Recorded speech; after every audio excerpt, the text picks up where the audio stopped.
class, an orb of ice. A centrifuge recasted the fast, a frozen mass. They shattered into glasses of ash. A chilling blizzard, wizards cast, and now I'm gone in a flash. And we don't stop. A Nova proc, a weapon swap, a unique drop. We're tearing through this chaos. Listen to our master rap to rock the last. He'll pop the moment, stopped, he's finally free. Not even death can save you from me. Holy bolt, holy shield, holy freeze. I might smite the Lord of Terror unto his knees. I'll set free the beast within just to watch him bleed. Pure concentration, no salvation, just to restore peace and bring order to the world. The desecration from my sword, he start a war. I'll massacre the core foundation of the law. This ain't no soul in search of answers, just a hero with a T. And by the time I finish slaying, there won't be Diablo 3. Lord of destruction, Lord of corruption, Lord of the hate and pain. I instigate a flow so great, eviscerate the syndicate. I decimate, eradicate my foes in turretonic state. They suffocate, choke on my name. Lord of seduction, Lord of disruption, Lord of the lies, Belial hides inside. He's terrified, mass genocide. My master rhymes identify the stale while they listen as I amplify. Strict specify it's time to die. Bring it back to the master of the track. Travel east to find the beast so I can slay him with my rap. Don't need flails or a sword. Tie my hands behind my back. Like a shop up, I'ma kill him with my lyrical attack. Time to let out my battle cry. I don't find the time to grind a level 9 to 9. Support the party blizzard wizard and that summon god. I stand to tank the flank of dolls, but when I try to fight, my damage lacks. Decrepified, I can't attack. I spent my life mastering axes, now I'm damned to cat. Or cries of anguish, they don't care, they want the mana back. Dead dreams of prestige, honor, valor. Now I stand and rap, I go slow. A mental block from years ago. Still trapped inside my mind, the fiction highlights all I know. Yet as I hit my blows, my vengeance charges start to grow. Look out, Diablo, this barbarian's about to steal the show. I spit fire, but not the weak like Inferno. Ebotted poison over shots crush from my goblin toes. Line by line, I'm breathing rhymes in a red lightning hose. And if you're caught up in this flow, your corpse just might explode. Lord of destruction, Lord of corruption, Lord of the hate and pain. I instigate a flow so great, eviscerate the syndicate. I decimate, eradicate my foes in turretonic state. They suffocate, choke on my name. Lord of seduction, Lord of disruption, Lord of the lies, Belial hides inside. He's terrified, mass genocide. My master rhymes identify the stale while they listen as I amplify. Strict specify it's time to die. It's a catastrophe, matactalic bashing me. Can't throw blows cause I chose my caricaster tree. Tornadoes, dodging mobs like it's an allergy. Path of war's a product of a master mastery. I pray to D, pray straight blasphemy. I pray to find a glitch or bug to get me past these three. I'll lose my mind if Talik's extra faster, I can't see. Maddox throws it's time to focus, DJ drop that beat. They're afraid of the pain that I ingrain in the brain. Degrade the brave escapades by throwing shade at the name. My rage builds enter lane, volcanoes burning away. Cat level 4, hurricane, chill to the core, can't escape. Soon be no more disengrave statues of gold that I say you're worthy hero. Now go slay the Lord of destruction today. Source and controls road's fate. Get to the throne to delay your only hope. Take a moment now, ready, set, play. Lord of destruction, Lord of corruption, Lord of the hate and pain. I instigate a flow so great, eviscerate the syndicate. I decimate, eradicate my foes in turretonic state. They suffocate, choke on my name. Lord of seduction, Lord of disruption, Lord of the lies, Belial hides inside. He's terrified, mass genocide. My master rhymes identify the stale while they listen as I amplify. Strict specify it's time to die. They should on assassin invade for res maxima. Waves of fire setting ablaze to trespassing and slaves. And the masses afraid of the traps that lay waste as they cast on the days by mind blasting. Now faced with the past is the phase from the passage. Remind us of mortality, destruction of reality. A moment of silence, please. It's the win for him, but it's your... Beware, foul demons and beast.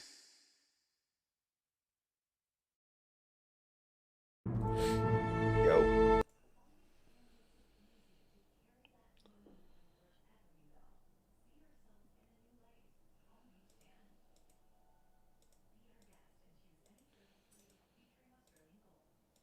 What's going on, everybody?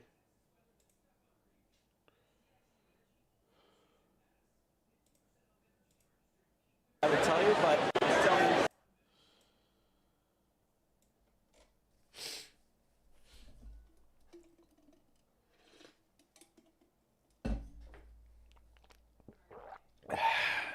What is going on? Guten Morgen.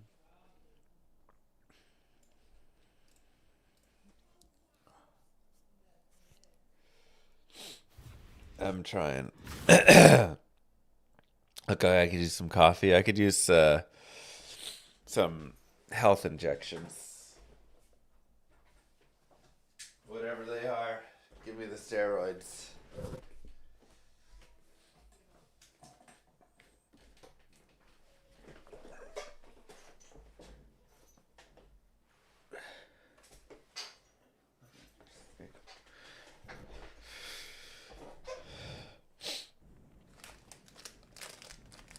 Where's the Llama Warlock emote? Oh, I guess we need a Warlock emote now, don't we? Didn't even think about it.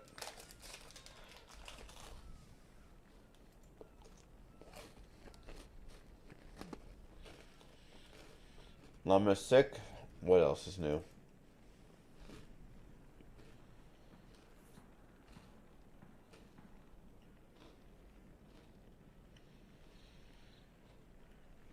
What else is new?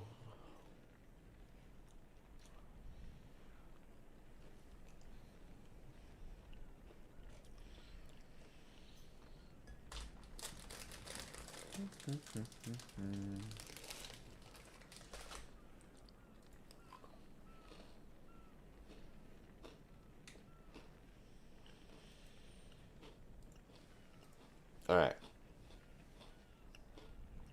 6 so you can't go to the baby shower?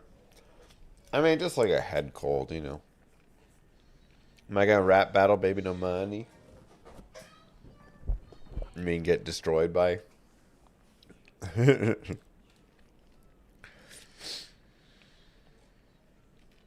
um...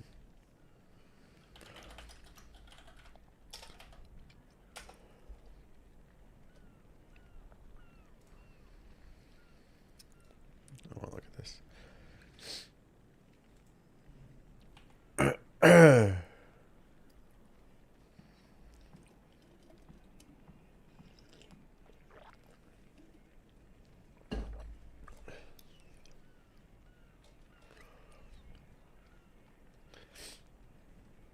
Collab incoming. Yeah, I think we could have some fun.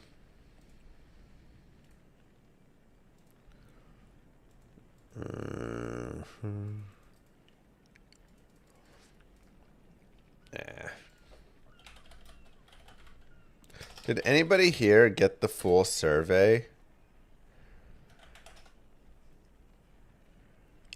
Oh, full list.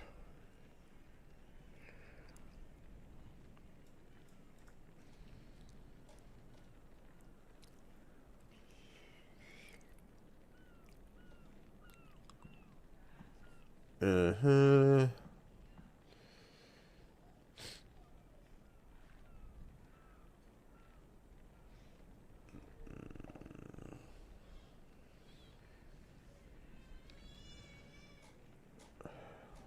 Oh, kind of.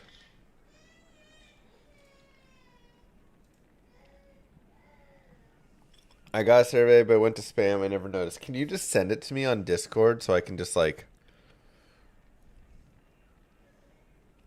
see what all the questions look like?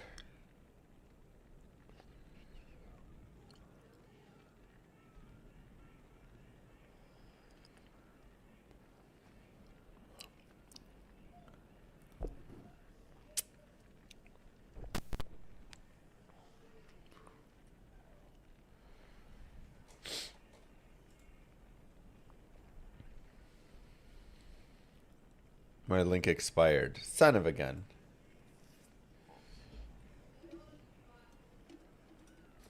I can find like half the questions. But I want to find all the questions.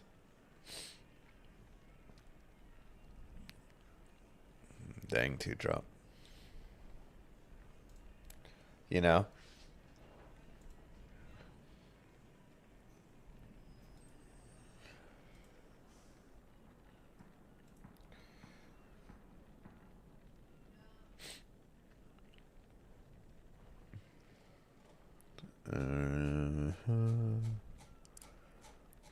Why did nobody just list all of the questions?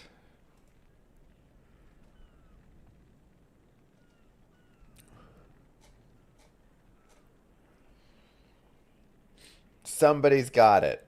Somebody here in the chat.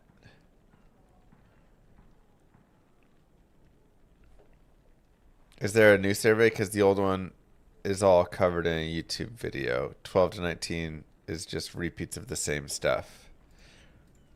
What do you mean by repeats of the same stuff?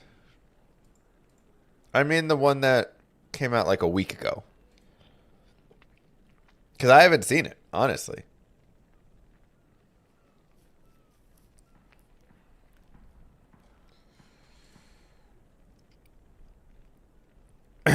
Oh, they just regroup the options.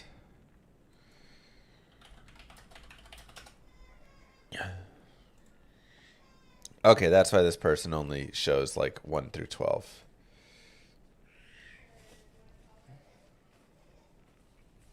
Okay. Moo. Hey at Mr. Llama, I watches your stream a lot with my wife during the pandemic. I have now started playing Diablo with my son, and it is a pleasure to see you again after all this time, in YouTube videos mostly.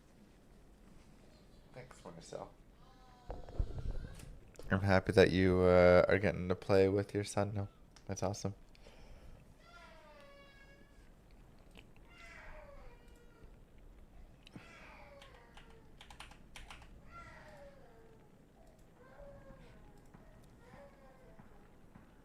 Okay.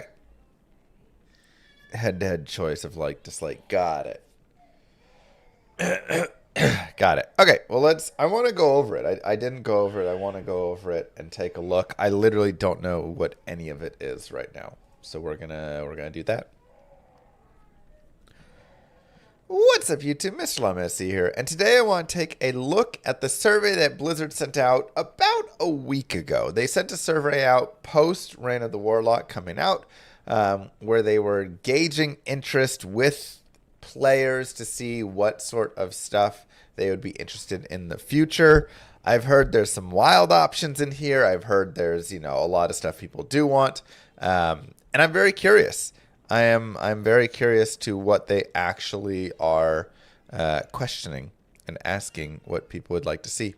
So let's dive in. I have not seen these questions before. This is literally going to be my first time seeing this, just as a heads up. So this is all new for me. We'll do some finagling of our stuff or something. I'll do like this. I'll put myself like here. Put this like this. Something like that. Okay. Question 1. Which of the following? And apparently they just grabbed a lot as well of the question and just kept reformulating it, so they'd put different options up against different things. So yeah. Which of the following is most appealing in the future? Which is least appealing, basically? And then they just go through a bunch of things. So let's see what they option. Load in improvements that prevent loading into death. Wow. That's right off the bat, that's already hilarious. That they're is it appealing to you guys that we improve the load times? This is something that and maybe I'm wrong, but I think they actually had this fixed back in the alpha, beta. There were multiple iterations of the testing for D2R, and one iteration they fixed the load in to death. When you would load in, it would actually pause it and not kill you, and you couldn't take damage, and it waited for you to actually load in before anything would happen. And then they reverted something, I think, for a change, because they're working off okay, we have this version, and then, oh, something's wrong with this version. It's actually causing some issues in somewhere else. And so they reverted it, and I think they reverted this change out of it that wasn't even intentionally removed. So I still, to this day, feel like you guys had it what happened. It was in one of the iterations you had, and then it got removed. So hopefully they do that. But okay, interesting. More customization for loot filter and better highlighting for rare drops. Wow. Okay, so I didn't think that would be something they would consider, but I guess they're putting it on the list. It is something I've seen a lot of people asking for. They've said, hey, can we have highlighting? So, you know, when that jaw rune drops, like when my jaw rune dropped, maybe if it was a big crazy thing and highlighted red or something, it would work. Personally, I think just having a basic, like, I like the drop notification, personally, where you can just have, like, in the chat or in the top left, it just says, like, jaw rune, you know, and you can just set it for, like, the big things, and it'll just, like, notify you of those. I have found that to be nice.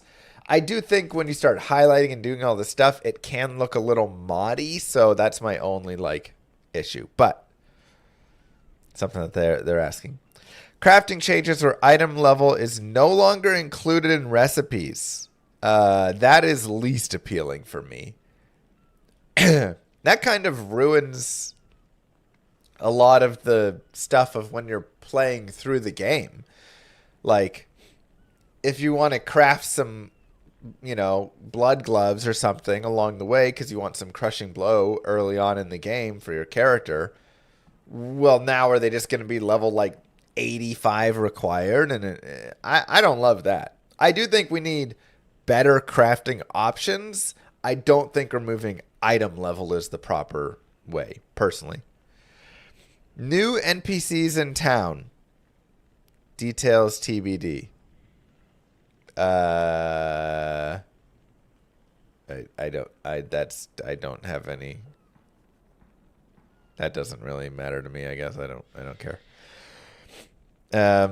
Augmenting gear by adding a specific affix directly onto an item. I do worry about power creep when you say this. I don't love it. I do think there's some fun, like we saw with corruptions and, like, PD2, that I do think is interesting.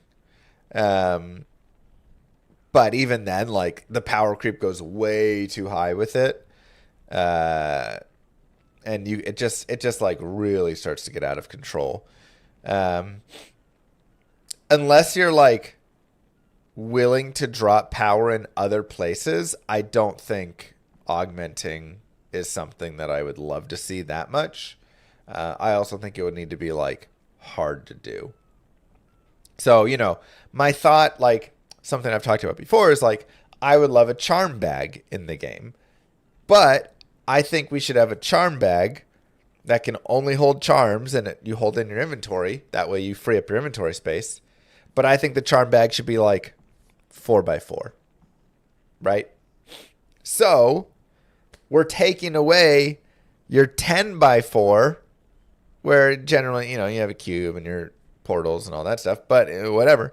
And we're dropping it down to a 4x4, and we're cutting some of the power out of the charms. So you're not getting 9 skillers or whatever it is. You're getting 4 skillers or 3 skillers and your torch and your Annie and your whatever stuff, right? And you're dropping a lot of power there.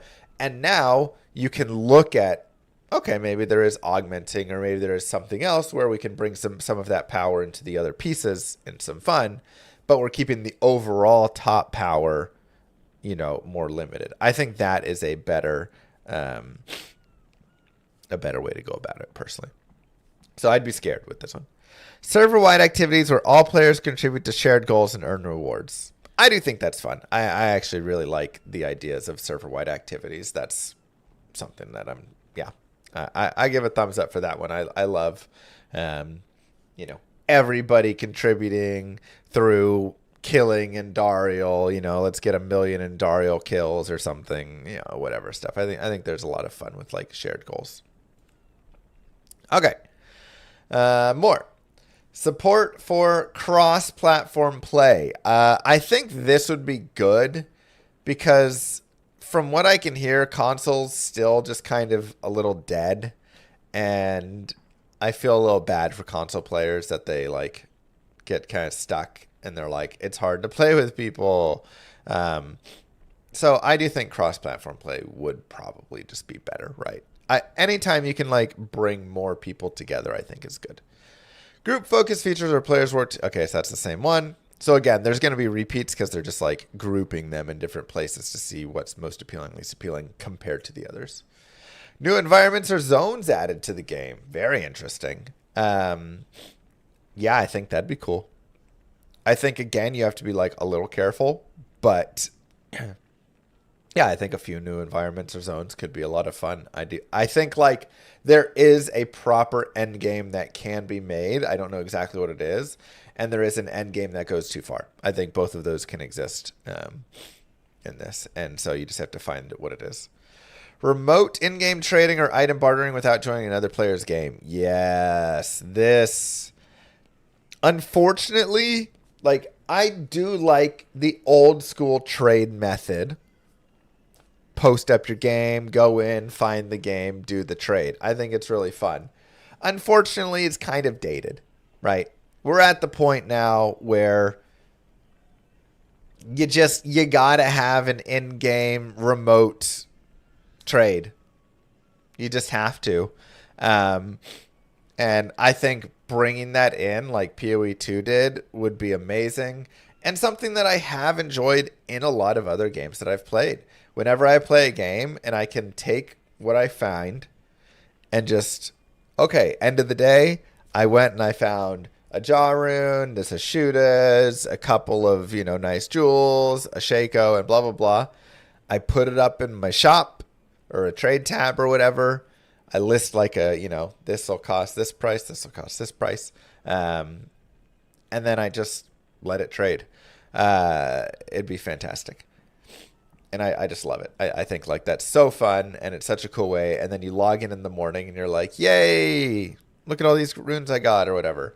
I think that'd be cool. Excuse me, I'm a little sick. So I think it's overdue. I would love to have that. The ability to reroll staff mods in the cube to change the modifiers on a rolled item.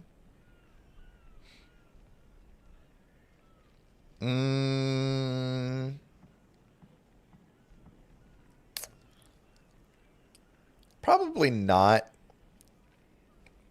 Personally, I think you don't want to get too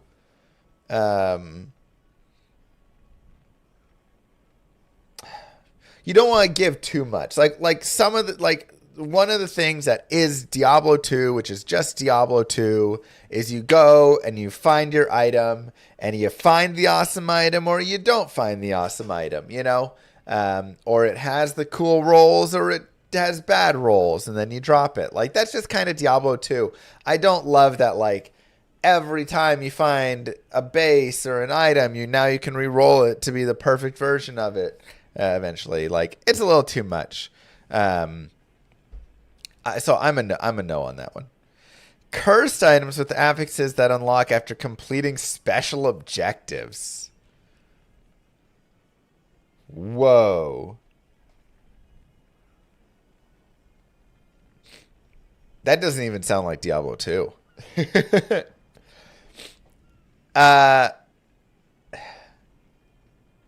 I'm like 50-50 on this. 50%, I kind of think cursed items sounds cool. But I think it's going too far. And I don't think it fits Diablo 2 for me personally. So like, I just, I'm like, put that in D4 or something, right? But I actually think it's a cool idea, right? I think like that is a fun idea, but I just don't think it's Diablo 2, right? I think another game should have it, but not this one.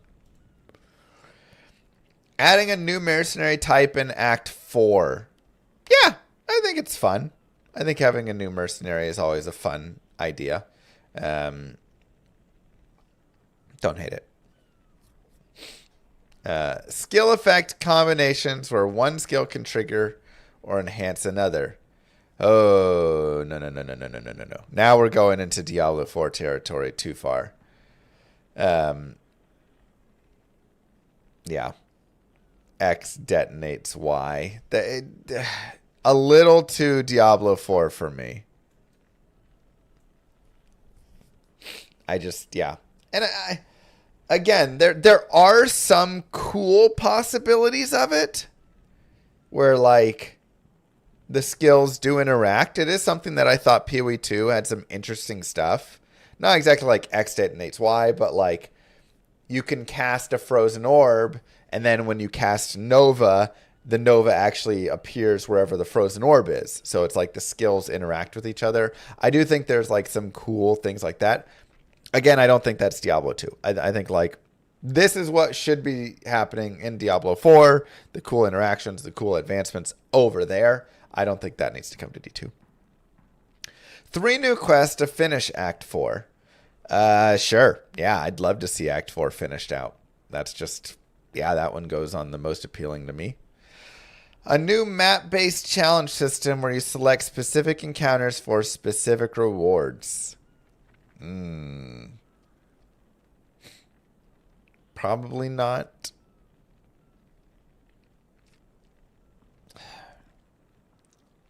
Again, I feel like an end game system could be interesting in Diablo 2.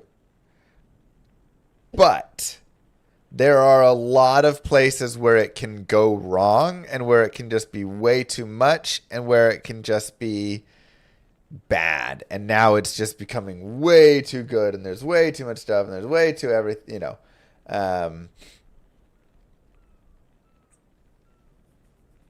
I would be like, if you're going to implement this, we need like PTR where we're really testing it heavily and we're keeping it limited and all sorts of stuff. That's kind of like way too big of a shift, and I would be really scared. Improvements that raise the power level of lower performing builds and balance the meta.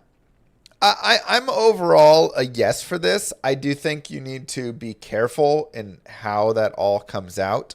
Again, I'm personally someone who's opposed to like melee splash just being generically on every single melee build, because then everything starts to get too samey.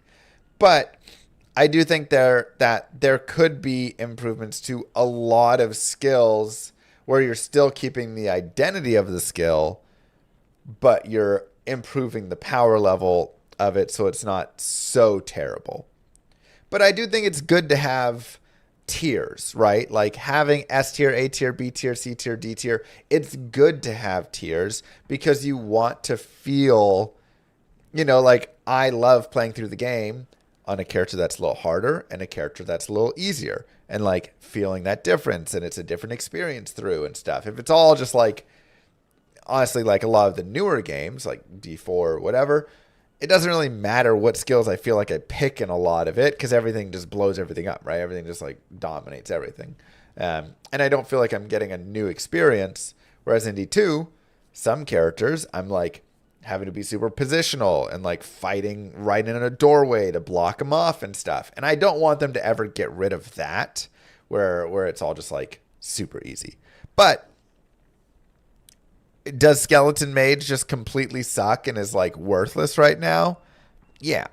You know, like you could just improve Skeleton Mage and make it actually something that's fun, because it's not even fun to play through. You know, it's just like bad overall. You know, and I do think there are some things you could do with some melee, right? I've said before, I'd love for Maul to have like a little bit of an AoE in front of it. That feels like a skill that should, you know, have some AoE in front of it. And I think there could be other, you know, types where they have, you know, the cone that goes further out, your short AoEs in front. Obviously, like Cleave being able to go all the way around is one on the new Warlock. And some other, and it doesn't have to just be AoE focused. You could also just have like more stun effects, more though, just stuff to like, again, make everything more unique and playing into what it is and the power for that specifically. A hotkey that instantly initiates trading. I mean, sure. That's an interesting question. I don't really understand the. Yeah, okay. I mean, it just Newtown characters, each with their own stories and services. Okay, so this is the more NPCs. Again, I don't really understand what.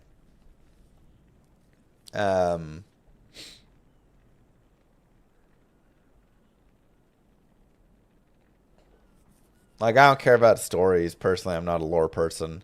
Services, maybe the auction house person. Or the, like, whatever thing. I don't know. Expanded cube recipes and crafting options throughout item progression. Yeah, I think this is more in line. We just need, like, better crafting throughout. So that crafting throughout the game is more enticing.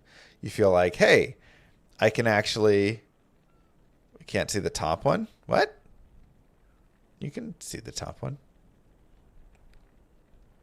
Right here. Like, I'd love to just be able to craft as I'm playing through the game. Crafting maybe be a little easier. And it's, easier to just craft some boots or some gloves or something that would actually be, like, mildly useful. At least for a few levels, Skill tree expansion that allows dynamic changes to existing skills. I'm going to say no. I think this, again, belongs in newer games. And we do see it, right? It's a very, like, popular thing nowadays. Right? Diablo 4 has that... Where it's like, okay, if you press this one beyond it, this skill now penetrates 3 dudes instead of 1 dude. And, it becomes this type of skill. If you take Frozen Orb and you push this button, Frozen Orb is now a fire skill instead of an ice skill. I do think that kind of customization on skills is fun. But I just don't. I don't think it's Diablo 2. I don't think we should bring it in here. I think it would require a lot of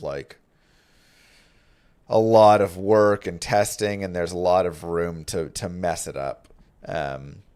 So that one's probably less appealing for me. An improved chat room experience with better UX and localization. Yes, most appealing. Most appealing. Click, click, click, click, click, click, click. Please. This would be fantastic. The chat experience is so miserable right now in Diablo 2. And it's so sad because it's like, it used to be so fun. Like, chat used to be so great, and now it's just like complete garbage. It's slow. It doesn't work often. The channels are bad. There's no reason. You just like lose all the good talk. All the random trade chat messages that just pop up here and there. I want a completely improved lobby system, chat system, and let's add a guild system in. Why not? New monsters added into the game. Wow. I'm like mid on that. I feel like Diablo 2 actually has so many good monsters in it that I don't feel like it's necessary. Like maybe adding a boss or something if you wanted, but like, I don't know. I just feel like there's so many good mobs already. We already have that. It's not like we need it. A solo self-found mode with no trading or outside help. I'm going to say yes. Just to silence the haters. so they can make an SSF mode, and then I can go get first on SSF ladder, and then they can leave me alone. They won't. They'll still come up with some other thing to say. I think it'd be fun. The issue is you could just play offline, right? Like SSF is just offline, so it doesn't matter. But for the people that struggle with, I don't want to say like integrity exactly, but they're like, how can I play offline and not cheat? You know, they're like, it has to be online so that I can have SSF. And there is the like being able to compete against others online, which I think is fun. So, you know, I think like, yeah, the leaderboard is really fun. Again, I'd still have fun with it. I would play in this a ton and just have an absolute blast. Skill trees for individual skills, deeper specialization. Okay, we went over that. A new playable class. Wow. So another class. Bring in a Blood Knight.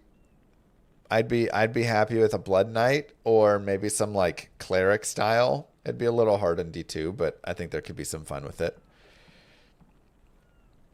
Yeah, I think that's decent. Reduce disparity between caster and melee classes through item and build balance.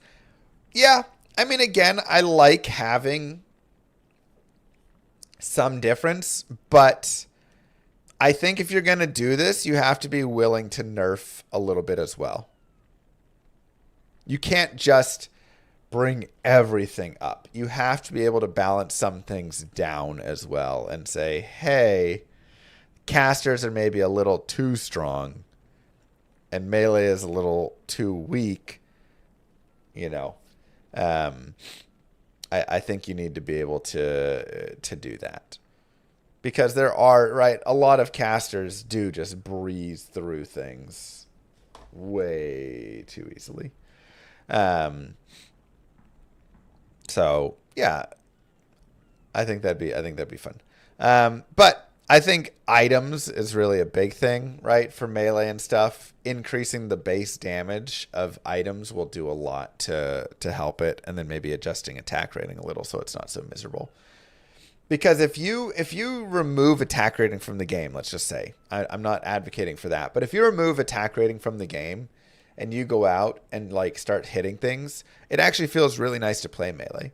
Like the biggest issue is when you're hitting at like 50% of the time, because then you're swinging in for a hit, you're missing, and then they're hitting you, and then you're in hit recovery, and it just creates this like awful feeling. But if you're just hitting the mobs and you're putting them into hit recovery and like all these things, it actually like feels good.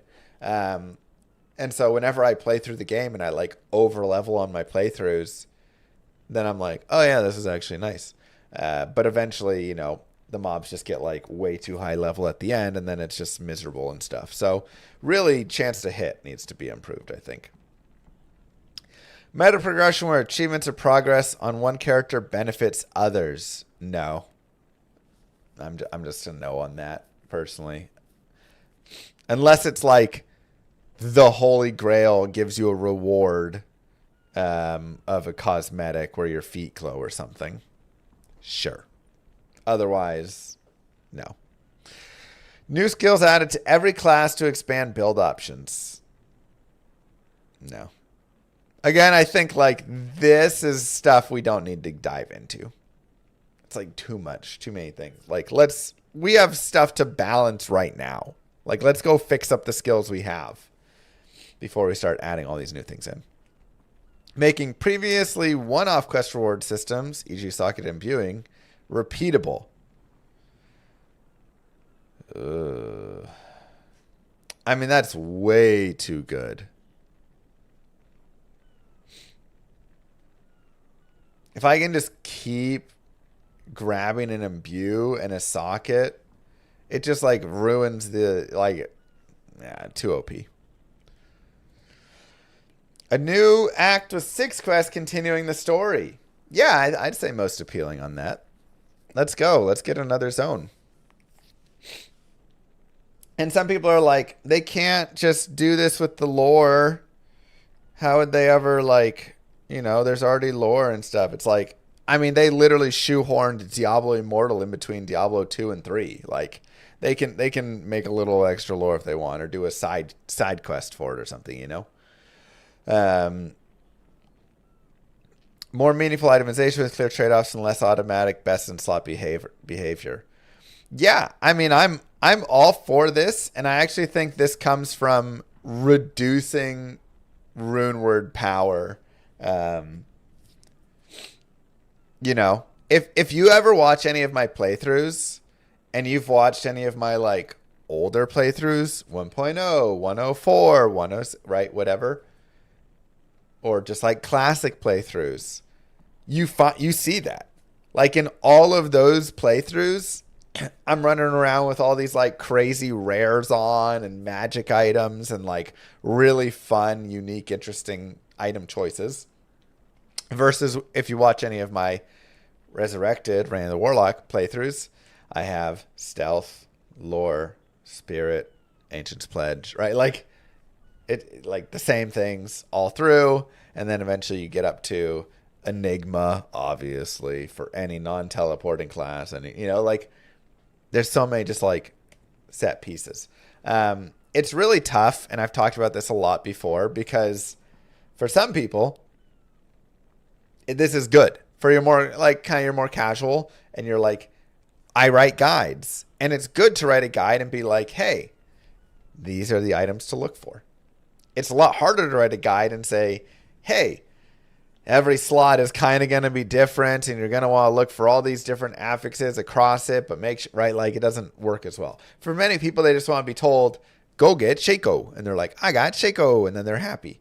I do think there's a really good place for that, where that is your like 80%, 70%, 80% power, and then your better comes beyond it, right? So your rares and your your rares and magics and like really good rolls all take over for the like high end, but you can still recommend for the player that's going to play, less hours, don't worry about those rares. And that's kind of the case, but it's like very specific to certain things. Whereas right now it's like you could nerf some of that down and improve some of the things. So what if like Spirit Shield wasn't your best shield? There was like rare shields that could be better. Well, to do that, you have to buff rare shields and nerf Spirit Shield. And I think you could do that and create that. No rare armor like matters anymore, but what if we increased rare armor some and then brought down COH, Fortitude, Enigma, right? Bring those down some. And so like, I think like you can, if you want to actually make these other items valuable, whatever. I'm for it. I really think it's fun having, like playing classic and just running around with all these rares and stuff personally. But charm bags, yeah, 1000% clicking the most appealing. New appearance options for town portal visuals. Yes, I'm also very in favor of that. One, I like that they have that as the cool reward for the Runeward Grail.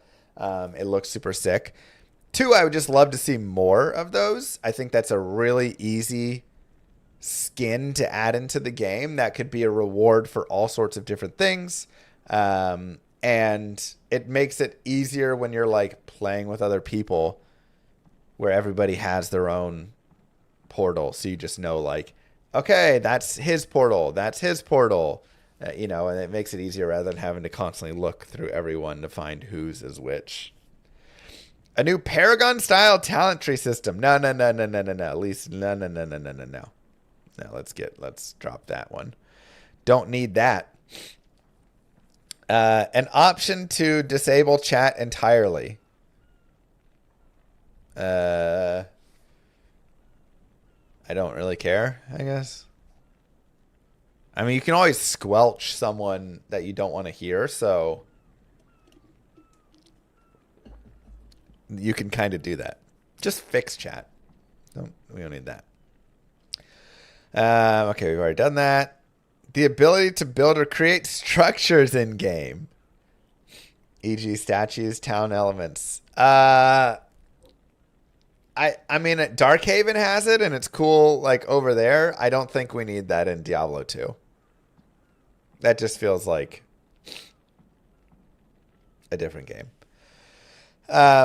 Server-wide activities, yes. Expanded queue recipes, yes. New playable class, cursed items. See if there's anything new here. We might have had them all. Augment, remote, adding a mercenary. Oops. Looks like we probably hit them all. Yeah. Cool. So there's, you know, within there, I think there's some good options. There's also some scary ones of like Diablo 4. Like, do we want to make this game Diablo 4? So definitely a few options that I'm like, heck no. But I think there's some great ones. Fixed chat, minor balance stuff, charm bag, all of those. This survey has since been submit. It's already like expired, I think, and stuff. I didn't want to make a video and influence when it first came out and influence people into, you know, voting what I want. So I want to kind of wait until it was all done. But yeah, very cool. A lot of good questions in there, and it's you know, it is good to put some of those that are in there, even if they're ones that many people wouldn't like, just to see, is this something people would like? So, anyways, don't forget to like and subscribe, YouTube. Hope you guys enjoyed this. I'll see you guys in the next one. Peace. Okay. Yeah. Oh, my nose.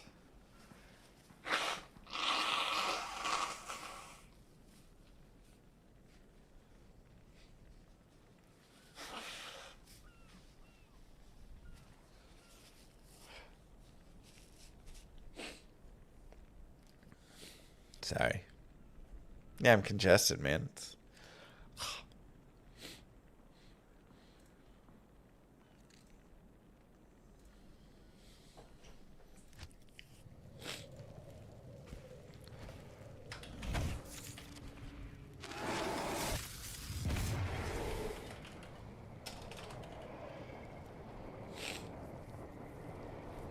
Mind giving my opinion about Diablo Immortal?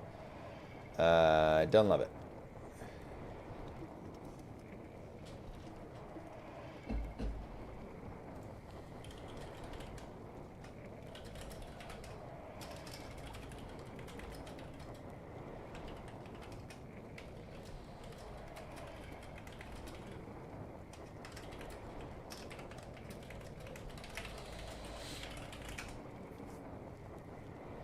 Moo. Thank you, Taco. Thank you, Skippy, Persody, and Frogmoo. Moo. Less than 3 llama. For SSF, I'd love to be able to farm socket quests. Haven't played a new character solo at Act 5 just for a socket sucks. It just like...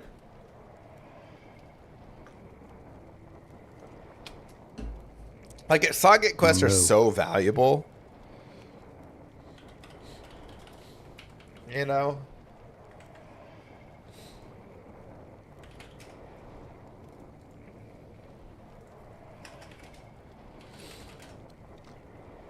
Like, you don't want to make anything too easy.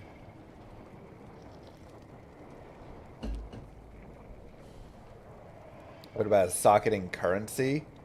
You could potentially convince me of a socketing currency. In a way. Which you already have, though, right? Just not a single currency, it's a whole craft.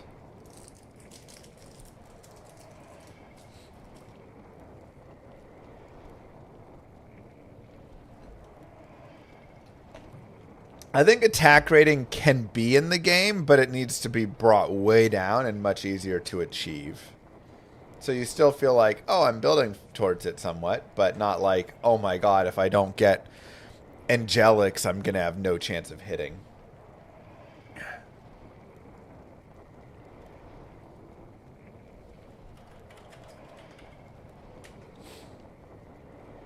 Okay. What's up, YouTube? Mr. Llama here, and today we're going to be doing the Warlock Echoing Strike guided playthrough. This is going to just be a let's play where we play through, and I'm going to kind of explain my reasoning of how I level this character up. We do this with a lot of different characters, and the main important piece is really just giving you an understanding for how to play with the character through the game, because there's always a build guide for the end game that says when you have Enigma and all this sweet stuff, you know, but does everybody give you this piece? No. So you can play along with me, you can do it with me, or you can watch, you can slow it down, you can speed it up, whatever you need to match your pace. So again, we'll be focusing on Echoing Strike. We can talk about Echoing Strike really fast. I'll also leave my Echoing Strike build guide over here that I have written. Oh, I need to... Yeah, let's fix this.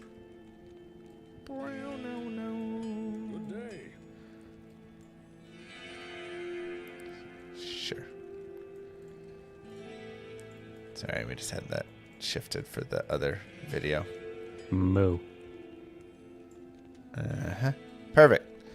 So all the Icy Veins guides I've written up, and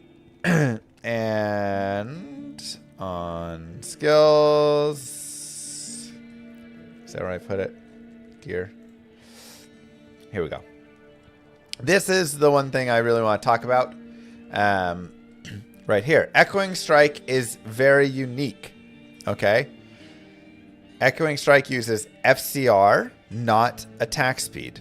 So having a big, slow weapon does not matter. Having faster cast rate matters for how fast you're able to hit it off. Additionally, weapons for Echoing Strike do not use durability, so ethereal items are really good. So that big, slow, ethereal maul, great for Echoing Strike.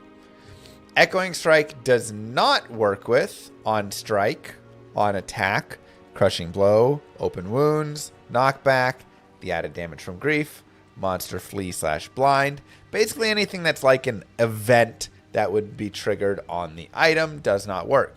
The stuff it does work with are deadly strike, critical strike, prevent monster heal, and life and mana leech.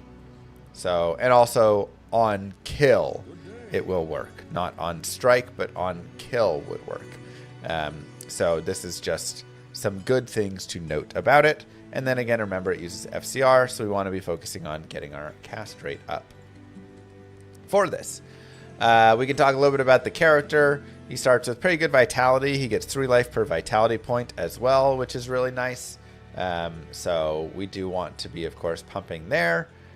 Shouldn't need much energy really on this build. We can take a look. If it feels like we need some, we can always put some energy in early to respec out of later. Dexterity could be mildly useful, just for... Well, actually, no. Echoing Strike always hits, so we don't need dexterity. Just kidding. So even though it will say miss, it still does hit. So you actually don't need that. That's maybe bugged, and maybe in the future... You will want some dexterity, though.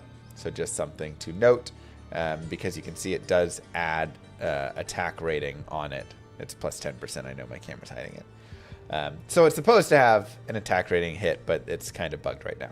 But in the future, it probably will use attack rating, is my guess. And strength 1, enough for gear.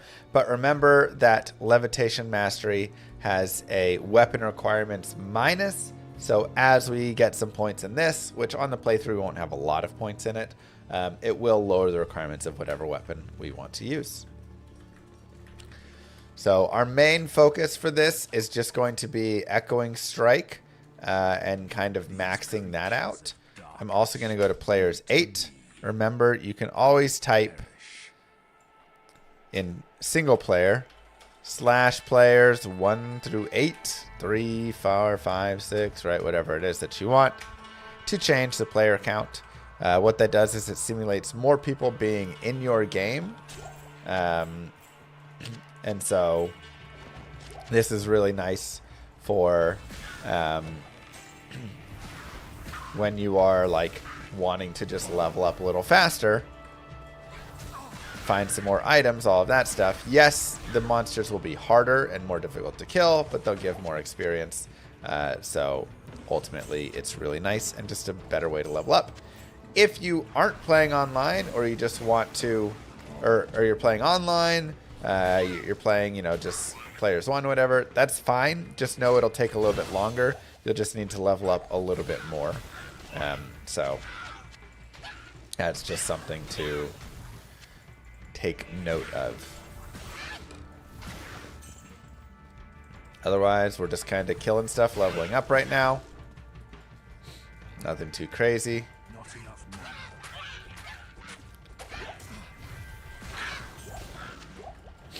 And I'm just using the base miasma that we got from our dagger, as it's really good in the first couple of levels. We have the Den of Evil. We'll leave a piece right there and continue forward.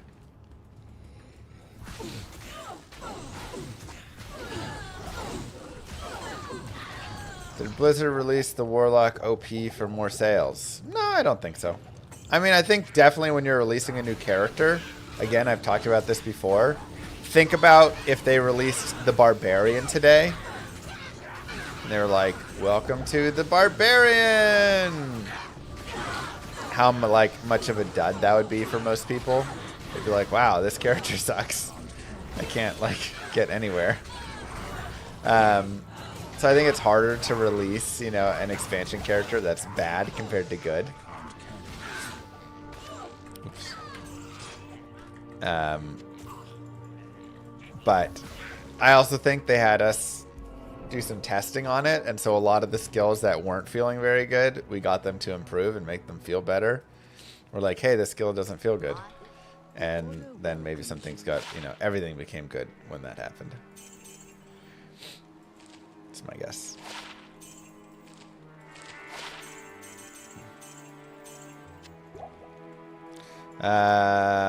Sure, let's go for Summon Goatman. That's fun. We'll sell the Miasma Bolt. Remember daggers? Oh my god. 3 to summon Goatman. It costs 14,000. I don't have that. If you're playing like shared accounts, you could totally share your gold over and buy that though, and just get a big old Goatman to start out. But we'll use our measly +1 to Goatman. That's okay.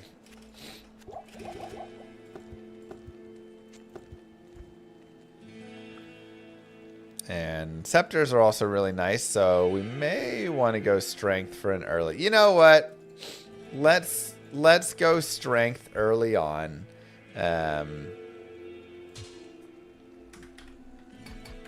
Let's put a scepter on and let's play melee. I wasn't, you know, but we'll do it. We'll just play the melee. Okay, so we'll put 1 point into Hexbane, 1 point into Levitation Mastery. And I think we'll just leave it there for now. I don't think we're going to touch the Demon Tree to start out. The Goatman is decent early on, to be fair. And Sigil Lethargy is okay, so we may consider that around that time. But otherwise, yeah, Echoing Strike is a build that generally isn't going to, kick off immediately. So we'll actually have some extra points. We'll go ahead and just put them into Levitation Mastery for now.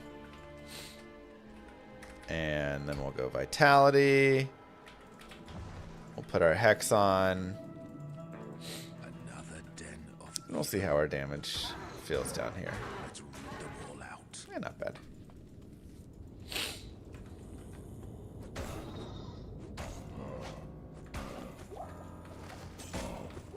Not shabby. Dagger class is such a moneymaker now. It really is. A lot of good money from the daggers. How about that Avstars game last night? Dude, what a game. What's crazy is, though, I didn't get to see the finish of it. So I don't even know how it ended. Did we win? Did we lose? I don't know. I only got to watch the first couple periods. But it was a banger of a game at that point, too.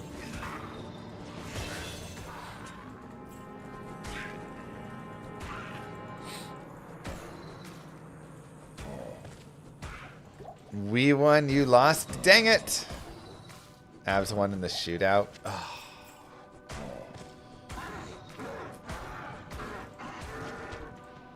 Alright, at least we got the shootout.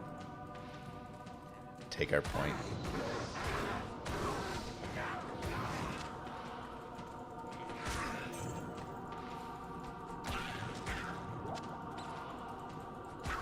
Avs tied it with 10 seconds left in the third. Oh.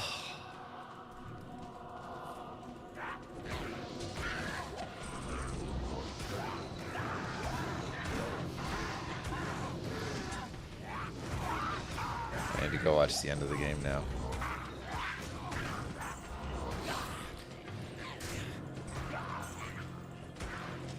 So many guys to kill. We'll continue with Vitality, and honestly, again, I'm happy to just put more points into Levitation Mastery here. We're gonna kind of play up this style.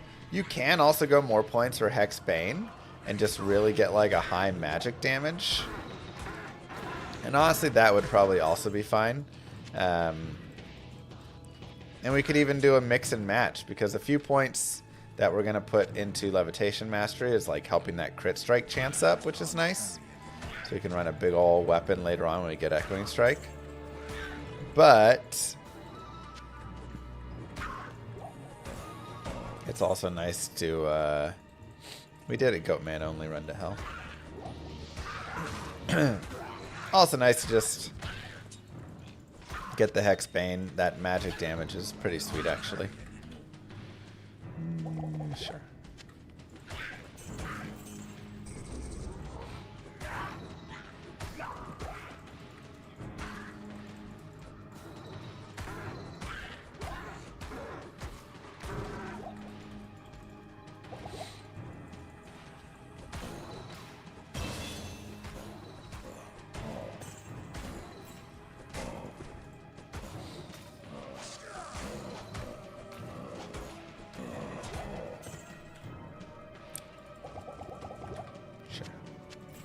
Get some cash. Well, he's levitating it with his mind, so nice. Bonk.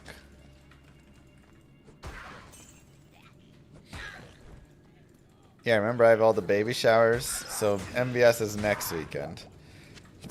I checked with Moo Girl, we have nothing next weekend, so we're good to go. Perfect. Departs with me.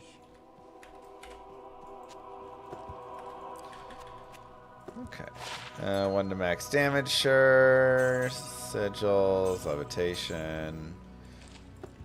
Just use those for some cash. Not enough damage. Cold res, I'll keep it, why not? And I'm actually going to keep the Strangling Gas potions, just because it's nice to have a little AoE there if we want. I could also run 1 point in Cleave right now if I wanted. We will need to eventually get down to Mirrored Blades. And so we can Cleave until we get to Echoing and then go from there. I'm good for it. And we'll go more Vitality.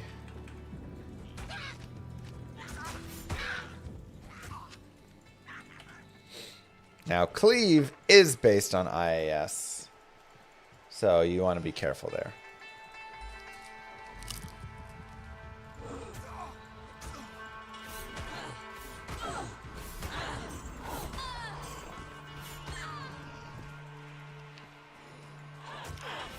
Want to be careful there. Cleave's actually like... I kind of love Cleave. I'm going to do a little love Cleave talk. A lot of people are like, Cleave animation, so slow, I hate it. And it is. It is very slow. But you're getting an AoE Cleave now, right? It's like these are the sorts of trade-offs that I think actually do need to exist. Yeah, you want to have a skill now that just cleaves in this big AoE. It's going to be a little slower or something. I think it's actually a really nice balance. And when I play at endgame, all right, well, now it's not as good feeling with like a big Breath of the Dying war pike or something. Nice money, super chest. You know. So like, I'm running it with the phase blade, and then it feels a lot better, and you know, it's very. Oh god. Whew.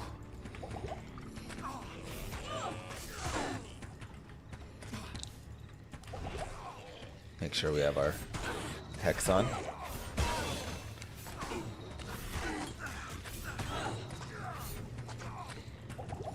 I could totally see running more Hex Bane right now being better than all the Levitation Mastery, but more Vitality. Okay, we want to kill the Spectral hit here because he can hit us with cold damage, and that's really what's like making this super brutal.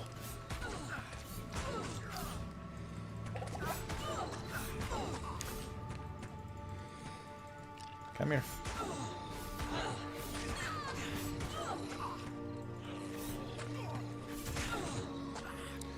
Now, why am I focusing on like an archer pack like this and stuff, right?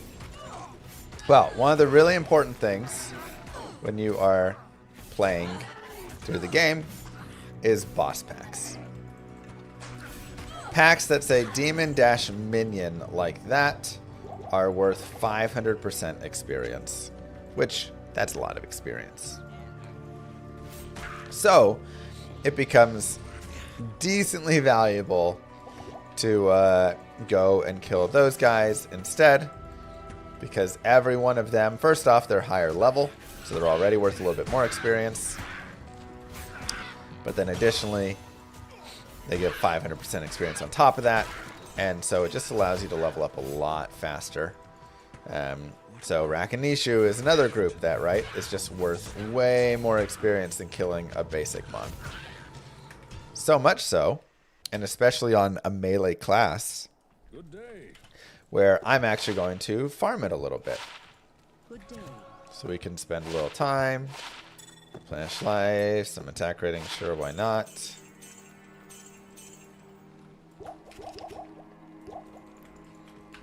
And I can go and just farm it up because I got this waypoint.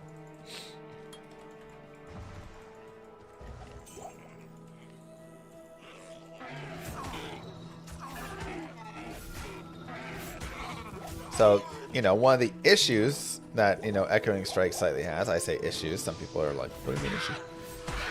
Is that it doesn't really have too much trade-off. It's just got, like, all good, you know? And certain skills have that, and those are the skills that generally become a little too OP.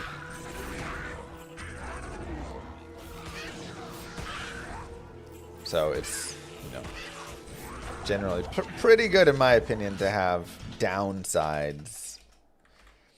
And this is something that, you know, I love to always reference StarCraft Brood War as one of the best. I guess the trade-off with Echoing Strike is you don't get Crushing Blow and stuff, right?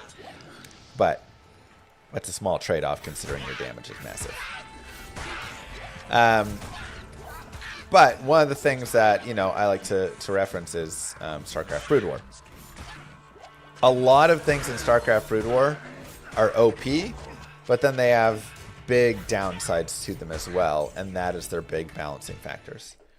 For instance, if you know the game, you'll know what I'm saying. If you don't, you'll be like, whatever. you know, let's take 1 to max damage. Sure. Let's take a Defiler. Defilers are godly units.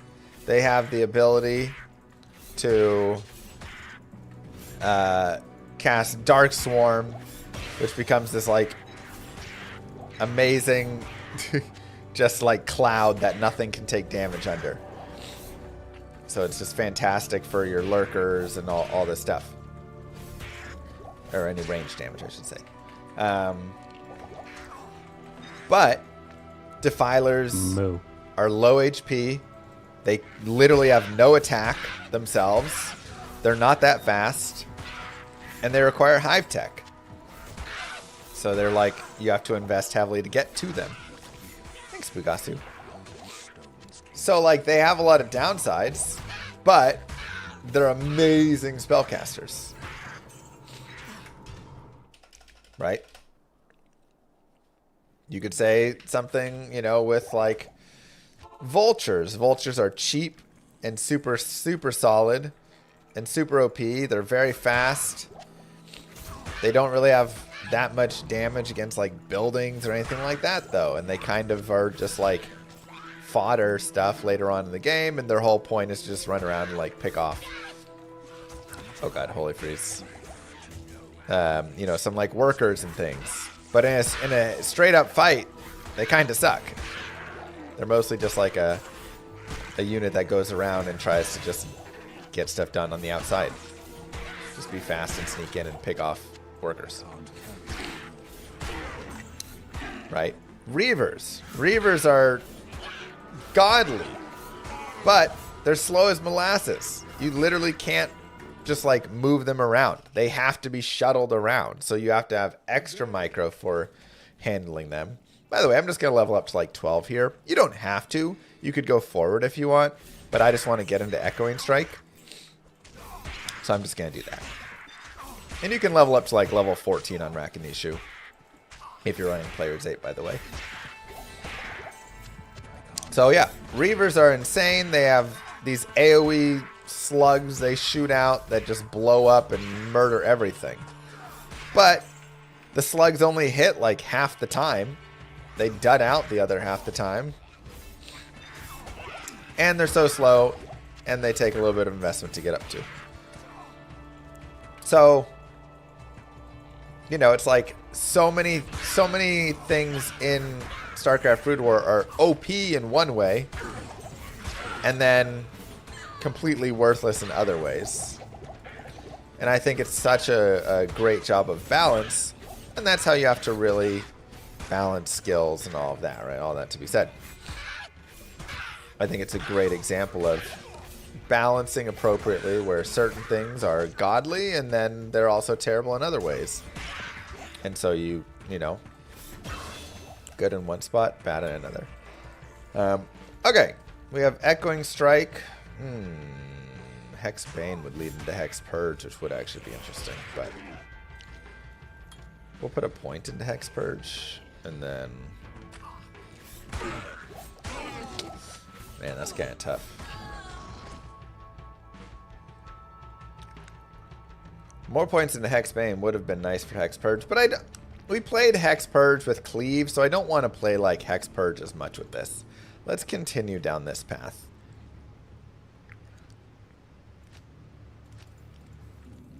I want to like do a different build, you know?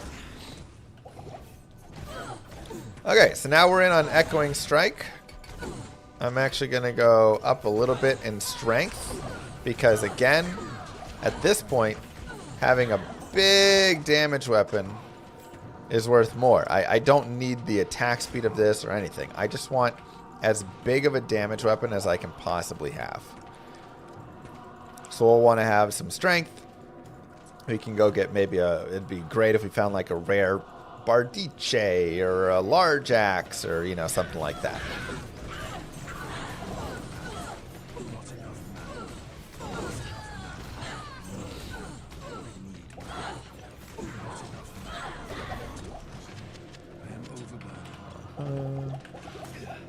Put these guys in, get these guys out. So that'll be our next thing, and we'll possibly just go to Charcy for it as well. The goal of this run is to beat the game.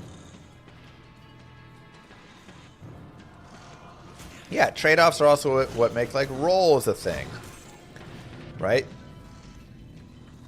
This class is a tank, but doesn't deal a lot of damage. This class is a healer, but can't really attack. This class, you know. And the more that you can have these defined roles, a lot of times the better things are. And the less you have these roles, and the more that everything does everything, every skill, you know, can do anything, the less you need any variety to it.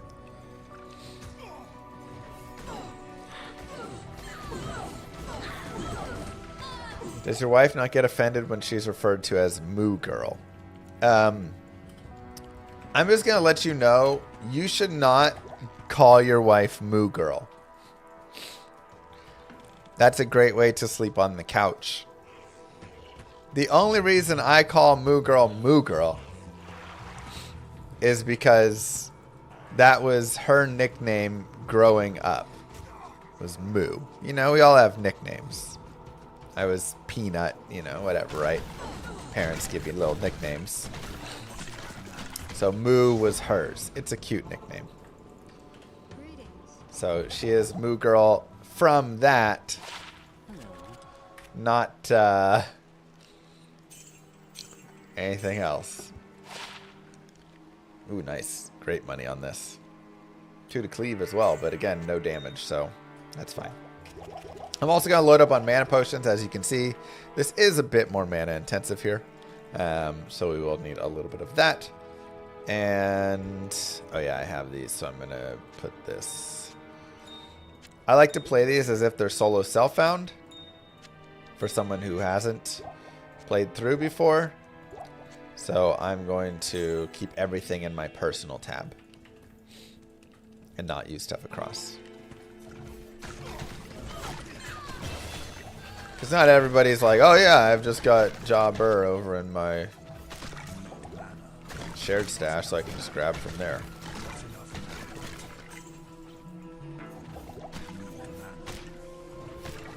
Again, we'll kill the bosses.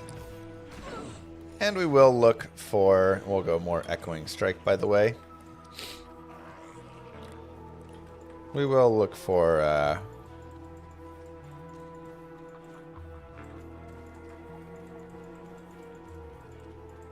the tower. Get there eventually.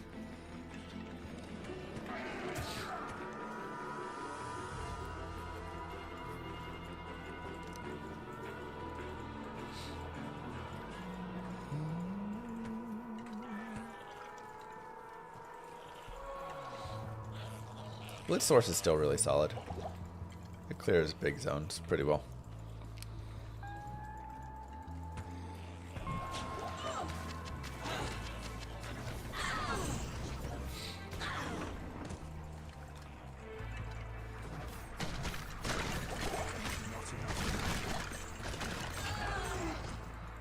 Do I prefer single player over online? I love single player. I have been enjoying online. It's been nice playing with everybody and stuff. But yeah, I love single player.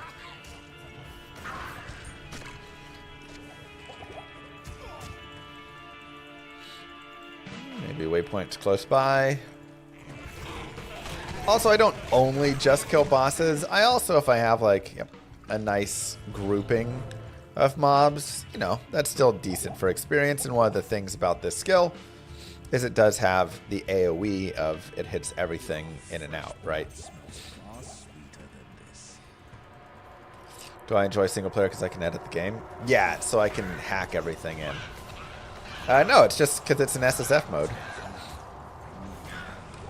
And it's not dependent on servers or anything as well, which is really nice.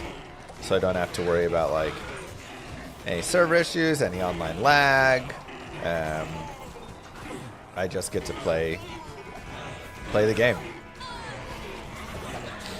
I just really like playing the game nice and easy. No bots, no anything.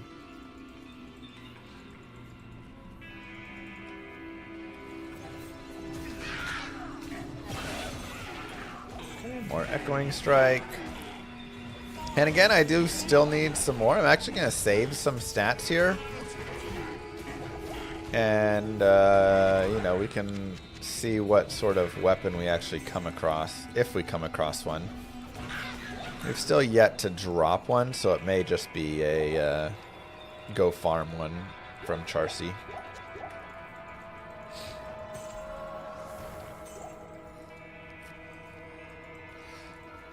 On Demon build is one point to consume, a good choice. I mean, on Demon build, you're probably not consuming. You're probably running a Bound Demon and 2 Demons as well. So, consume is probably wasted.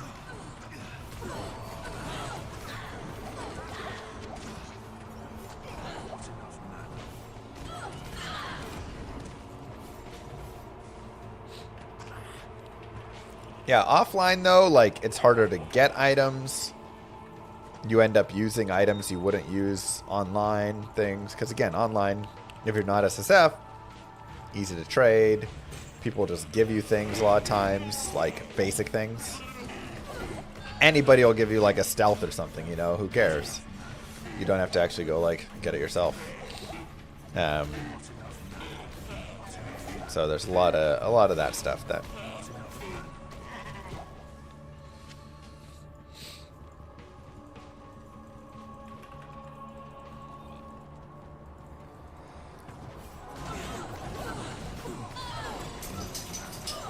honestly, I may end up putting a few points in energy. So the mana cost is creeping up ever so slightly. It's actually a slightly high mana cost at like 8.5 points per right now. So energy may be what we end up with. Now, before you kill the Countess, you want to go down to players 1. This is just what you do for better rune drop chances. There's a whole logic reasoning behind it I won't go into. But just know that is how it is. More points into player count. I guess we'll reset. Player count 1 for Countess is more rune drops. Other than that, everything else you want players 8 for all the other stuff killing. She is the one exception.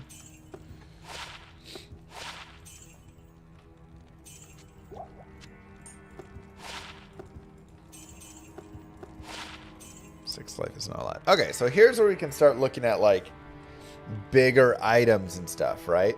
And again, we can go for big ol' slow boys if we want. 4 to max, 12 AR. This one has 2 sockets. I guess Am tier would be interesting. I mean, not as much. Malice would be much more interesting. No, I don't get the open wounds, I guess, but because steel just doesn't. It only has 20 ED, little min max. The IS and stuff doesn't matter. Yeah, I think I'll just grab this guy. Okay, so we need 34, and we can use that. And I'm actually going to put 10 points into energy, and then go back to vitality there. Thank you, Protello.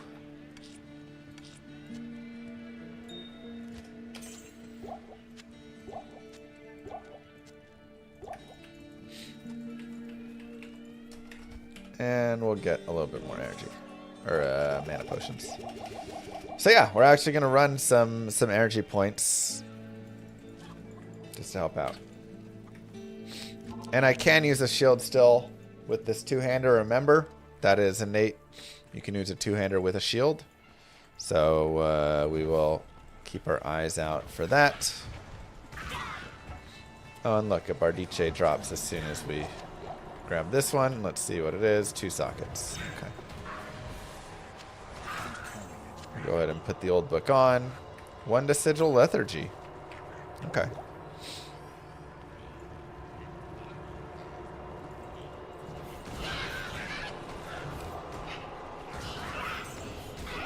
So this sigil is actually really nice. put it on the ground. Slows everything in it. Increases the damage. Moo.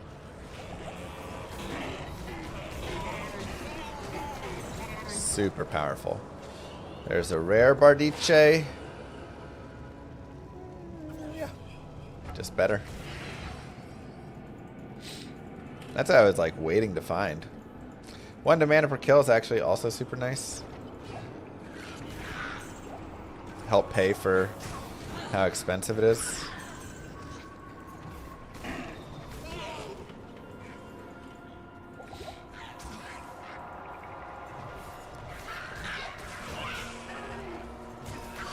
And we do want to find a 2 open socket armor so we can make a stealth. It's like not yet.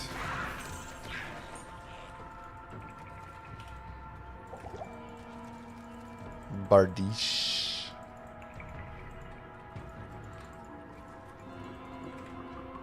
Yeah. As a kid, I used to say Bardiche, so I've brought it back. Throwback to my childhood.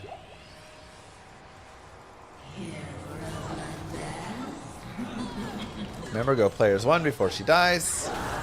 Perfect. Taleth round.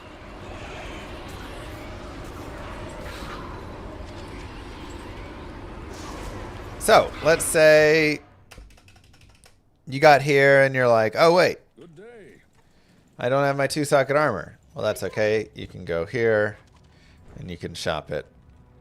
Just make sure it's gray and not blue. And we'll make stealth, 25 FRW, 25 FCR, which remember, helps us, and 25 hit recovery as well as 6 dex and a couple other nice things. So very nice right there to have. We're level 16 right now. If you want to continue going down into the tower, you can also do that. Or you can move forward. Kind of just up to you. I'll go into Vitality at this point. Thank you, Lord Bright. Lord Bright gifted a tier 1 sub to Nonna Smarten. Thank you, Bugasu, Carcass Grader, Fratello, Arcadius.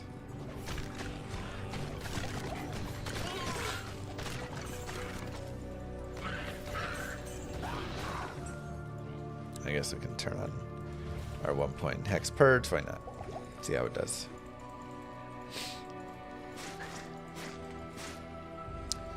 So, yeah, I would farm until I got Talon Eth because, again, FCR is super helpful for this build. Just going to mean we're able to cast these echoes much faster, which is just really helpful.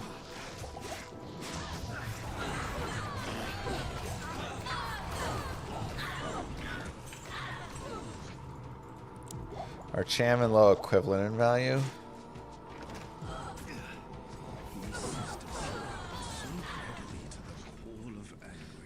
I don't know actually right now.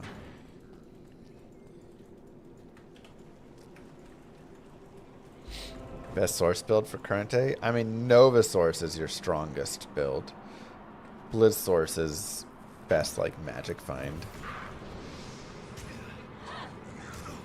Yeah, I imagine Low's worth a tiny bit more, but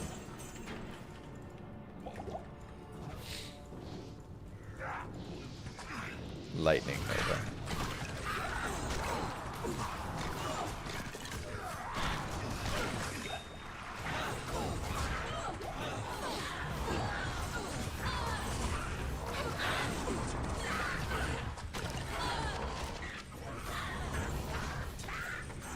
Cannot wait to level up.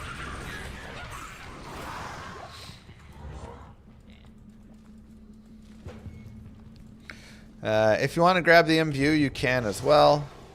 You can always leave a TP and then just grab the waypoint and go back for it.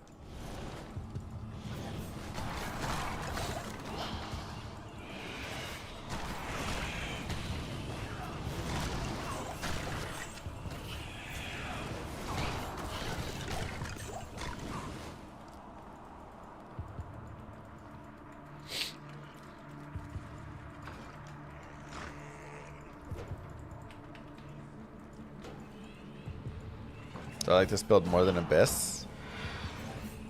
Abyss is going to be faster on the playthrough. But, you know, it just kind of depends what you want to do, what you're enjoying.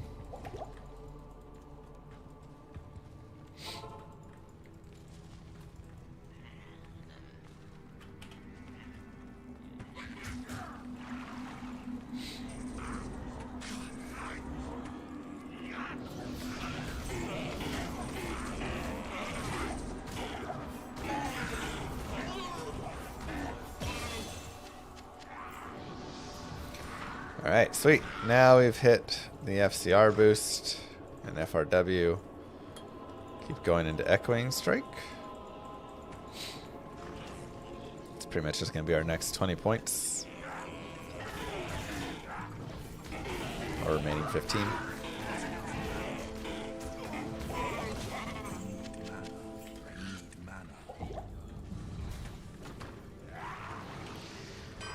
And we can grab the Malice.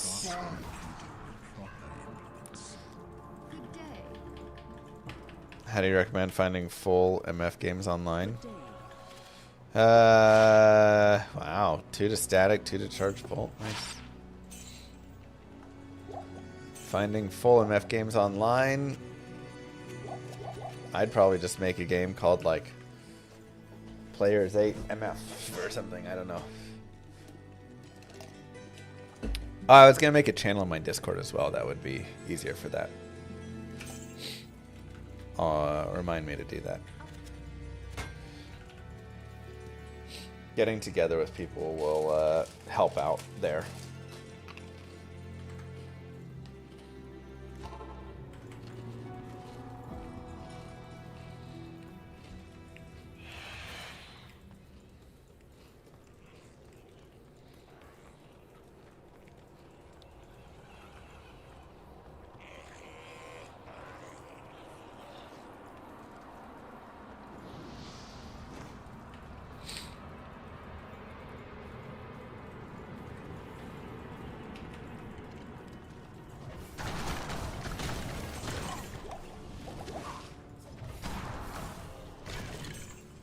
We can keep killing our main stuff here, but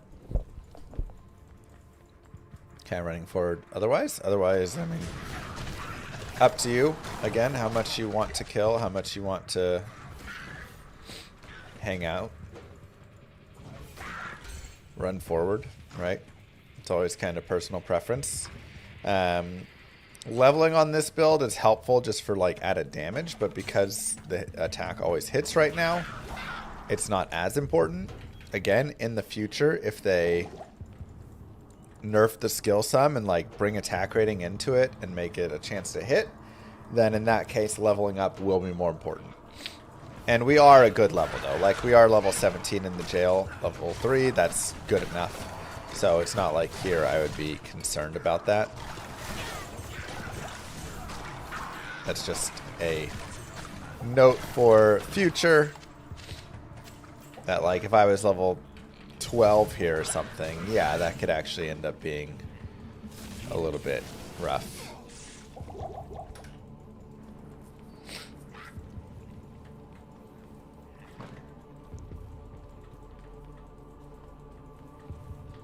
Calm Forest.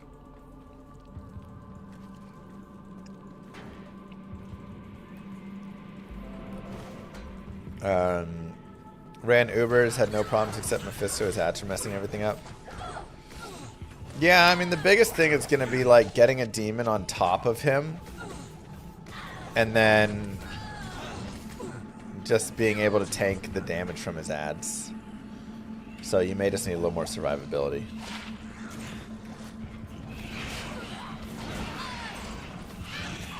We'll go ahead and upgrade to a big boy belt.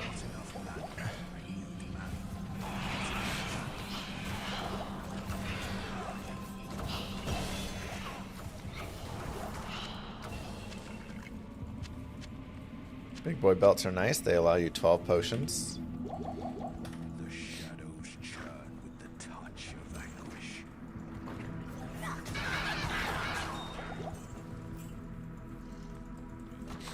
Echoing Strike cannot deal with physical immunes unless you have curse or your sigil lethargy or something to break it. So you need to have some way to handle it that's not just the skill itself. All right, and we're 18, so we actually unlock Blade Warp. That is the 1 point I guess we will put over there.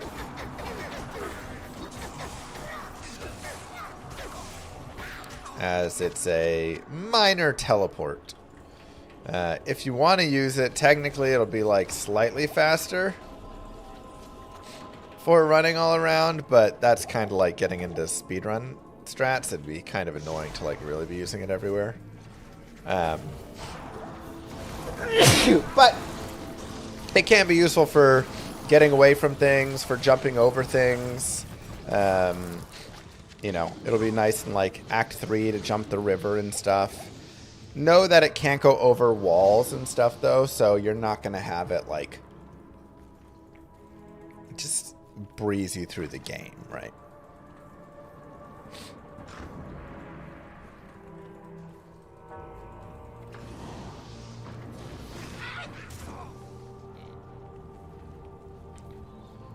Keep going vitality. I really hope I find a cool weapon on this run. Just like a steel driver or, you know, whatever. I mean, wind hammer later on. I don't know. Probably too high of level requirements for that one, but bone snap. Something like that would be awesome. Now remember, because you are FCR based, cold enchanted does not matter. It matters in the way of your like movement and stuff, but oh my god, stop. It doesn't actually matter for your attack speed, which is nice. We'll go down to players 1 before we go into level 4, so we can fight Andariel on players 1. If you accidentally go down there and it's too hard to kill her because you forgot to change it and whatever, you can either just go get the waypoint and reset and go back and do it again, or you can try and kill her on players 8.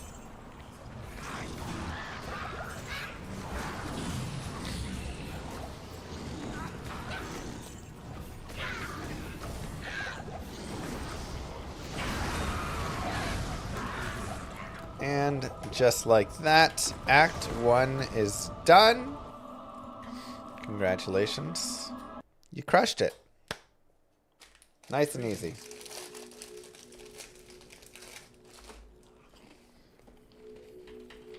Decent pace, yeah. I mean, it moves really well. I've got some points in energy. If you ever want to fill up your tomes, you can just literally sell them to any vendor that doesn't have scrolls. And here we can look at different things. I'll take a 2-socket helm just for the future.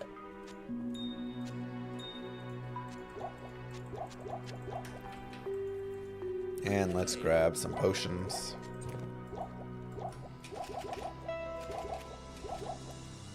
Perfect. I'll also go ahead and grab an Act 2 mercenary just for a little added damage, and we can buy him a Bardiche as well.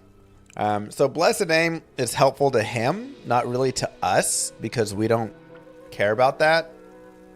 So honestly, I'm going to go with Prayer. And we'll give him this for Prayer. We'll go back to players 8. And we'll head out into Act 2. With the main goal probably being ending somewhere in our like 20s, I would say. Like low 20s, you know. If I can finish Act 2 at like 21, 22, I'd be pretty happy with that.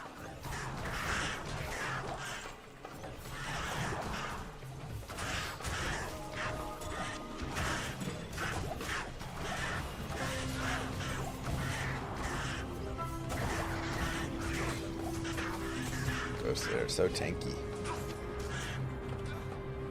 Now, if you want to heal up your mercenary, you can do Shift 1, 2, 3, 4. It will give him a potion from your belt. You could also just drag and drop a potion over his portrait. Just a nice way to do a little bit more. Otherwise, we're just going to keep dumping into Echoing Strike. When we get to level 30, I'll probably respec.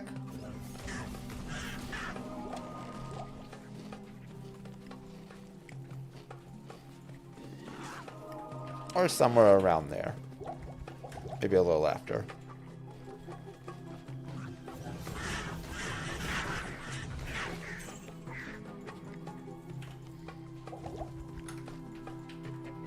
The main idea being, I'll want to get into Mirrored Blades eventually to start getting more echoes on my weapon.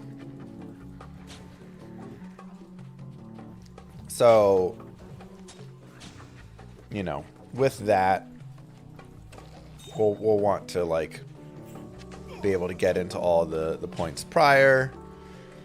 I could have just not put points into Levitation Mastery early and saved them all up, but you know, we get 3 respecs. Why not?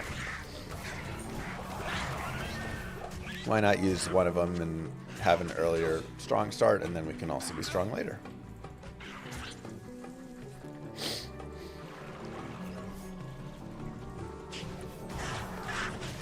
Oh, the demon pulling Mephisto. Yeah, that is one of the big issues with the Uber portals right now. When you go into the Uber portal, your Bind Demon just pulls Mephisto straight in. And so during your load, he'll just suddenly appear on top of you.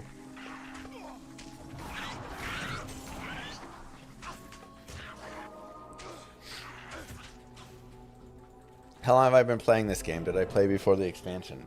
Yeah, I've played this game all the way back. Also pulls Bale with his teleport, yeah. Yeah, the Bound Demon kinda sucks for that.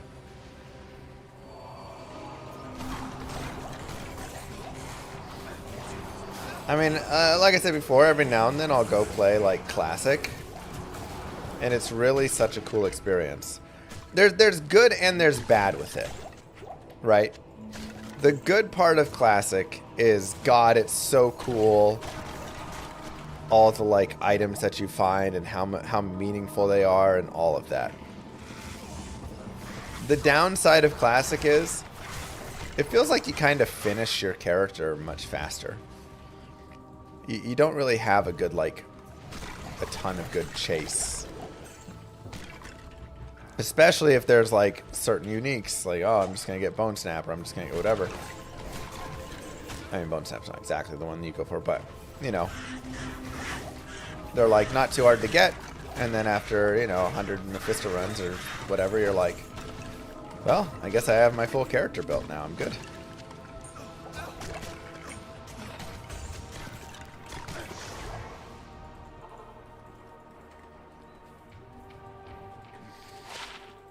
It is an honor to serve you. 11 to 18.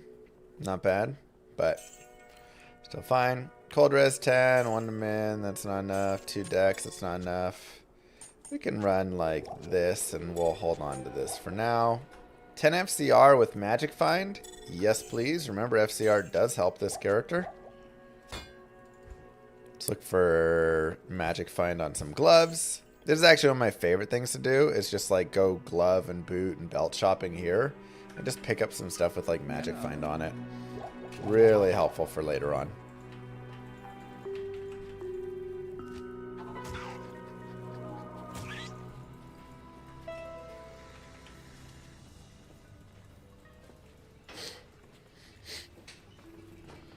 And then we'll just head back down here. And, oh, I'm a girl. Uh-oh.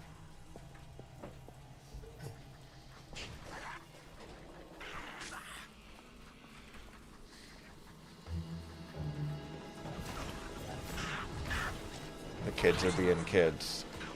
Huh?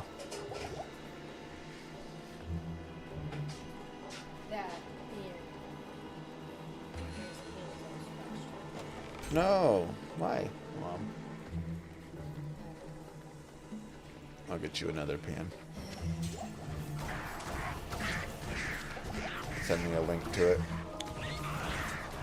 What? It's fine. It was a hard day. They're like so moody. They're so tired. So I brought Ruby's nap mat in and I made her lay on it. And so she's laying on it crying. And I feel awful, but she needs to go to sleep because she's so moody. Yeah. Yeah, she was moody all day. That's what I'm tired of how hard that part of parenting is. Doing what you need to do and feeling bad. But being what you need to do. Yeah. That doesn't even make sense. Why does it feel bad? Sorry, babe.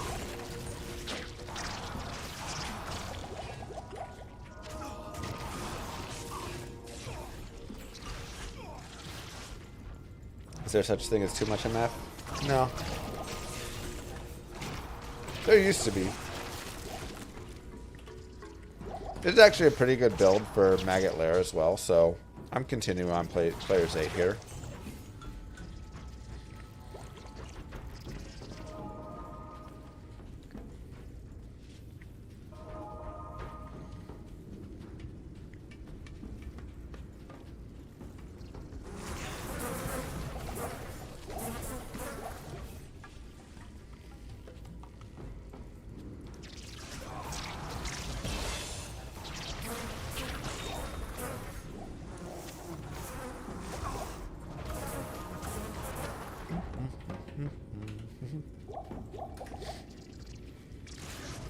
Oh wow. It just full dead ends.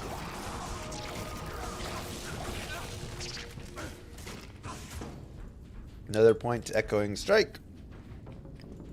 And we'll continue with Vitality. I actually feel like our energy is in a pretty decent spot now.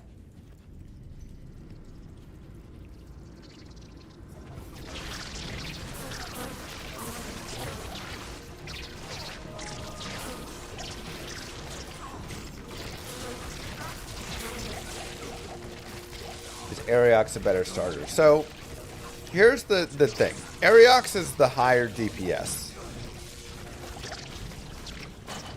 Insight has 35 FCR though. So it means if you have Enigma, you're teleporting around a lot faster. If you're casting, your echoing strikes, you're able to launch them off faster. So it just kind of depends what you want.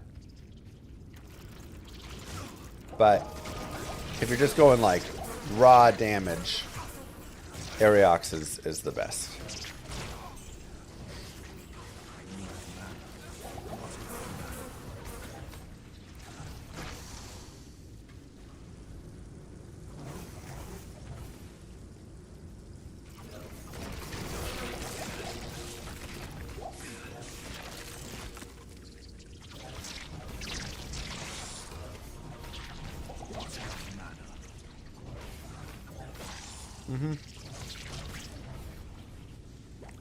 But again, the fortitude is like nice because you get 25 FCR.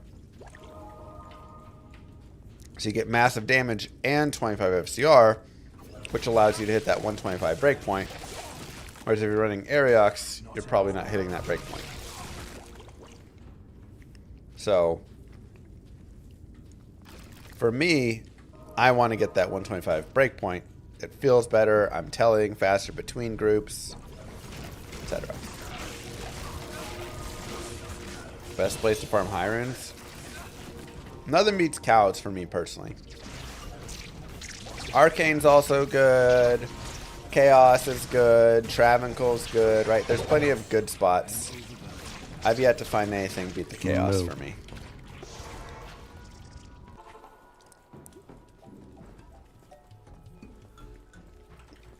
Thank you, Bode.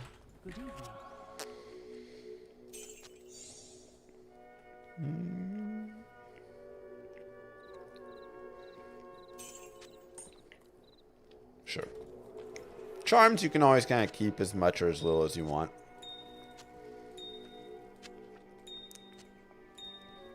Also from a craft.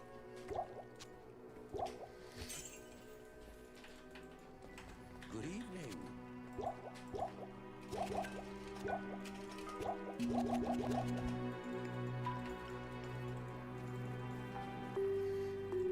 Would FCR charms shake up the econ? That'd be too much. I don't like it.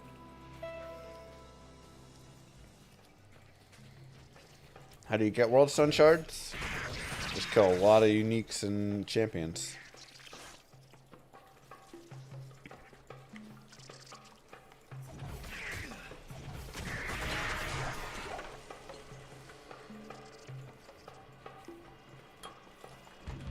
Another point for Echoing Strike. Also, players 8 games do help. And more vitality.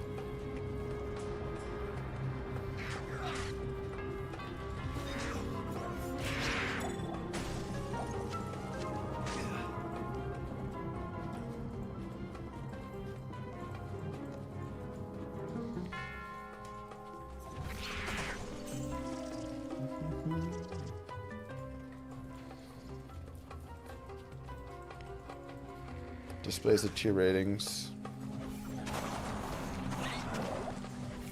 What do you mean by the tier ratings?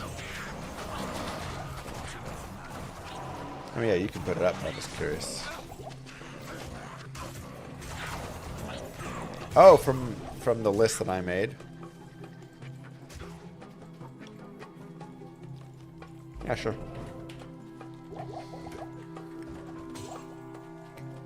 No, it probably needs a slight adjustment now because like Ariok's Needles now up in the S tier. Yo! Titanic came with 5 gifted subs. Gee. Let's go, buddy.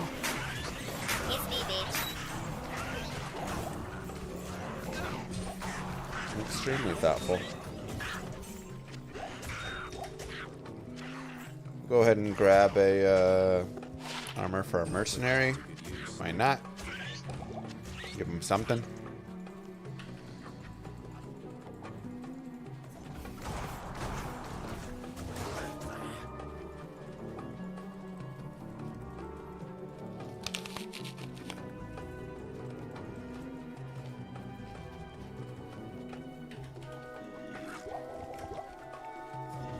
Why not?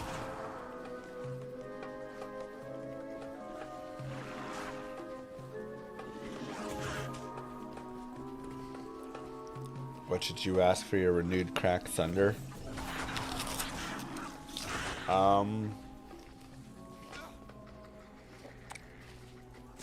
Depends the rolls.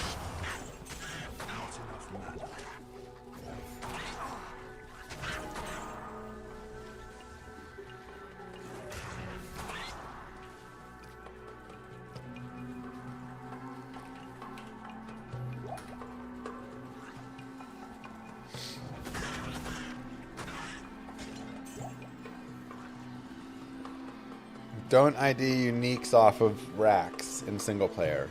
Yeah, I think it's still broken. Yeah, 2010? Jesus. All yesterday? It'll reset your grail if you do. Just offline.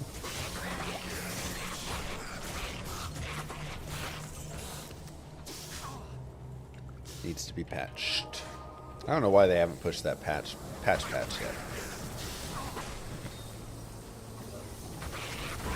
Probably because consoles are waiting to push it all together or something. I guess.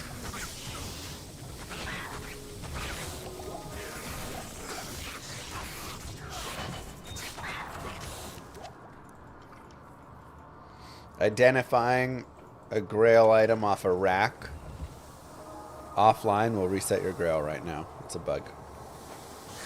Online is patched. Offline is not yet.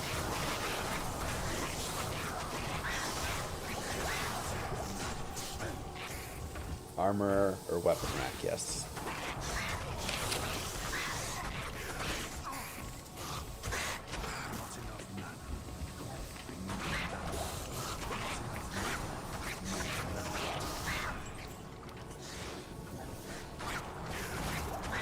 So if you got a Shaco off a rack, and you don't have it yet in your grail, either throw it away, save it for later, unidentified, or sacrifice your grail to wear it.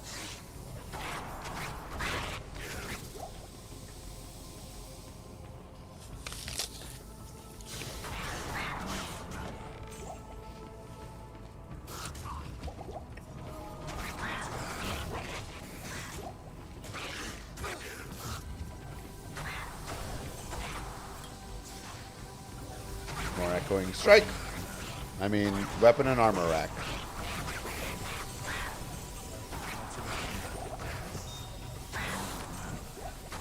Like, have you ever seen a rack before? If you've played, you've seen one.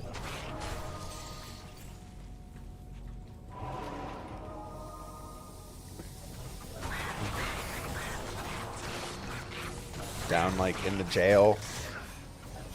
Not at the jail. In the barracks. In the tower.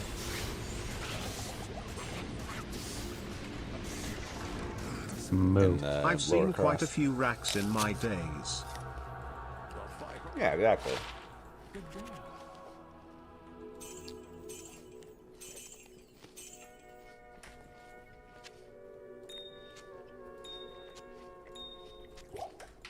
Now, I didn't realize how great they were until later on in my life.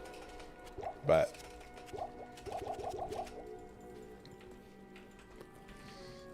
I don't know if it includes Warlock books from shelves.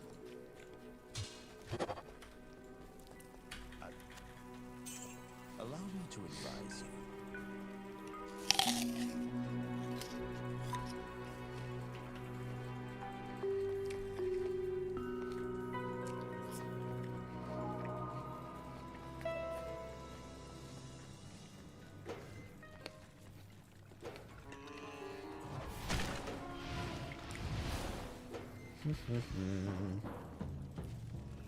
Thank you very much. Apple Chips for 88 months.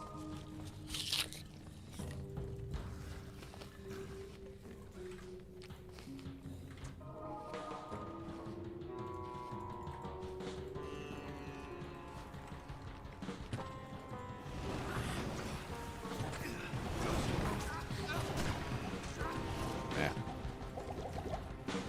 It's a little wonky sometimes in there to kill stuff.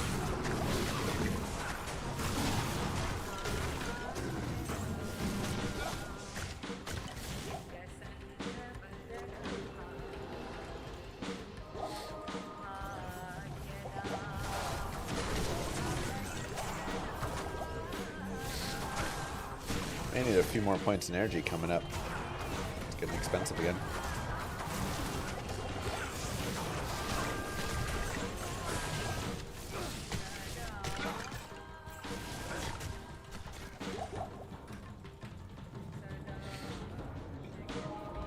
Now this is also where the teleport is really nice.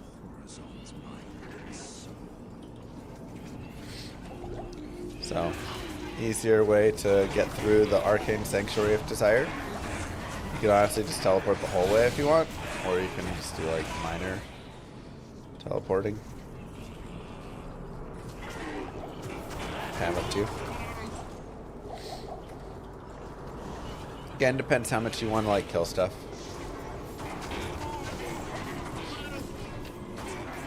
But that's kind of always the name of the game when you're playing is like, how much do I want to level? How much do I want to kill stuff? It is an honor to serve. Sure, Snow. Hello. It's not a great teleport. It's like a leap attack, you know? But like, it's alright. It's got spots that are nice.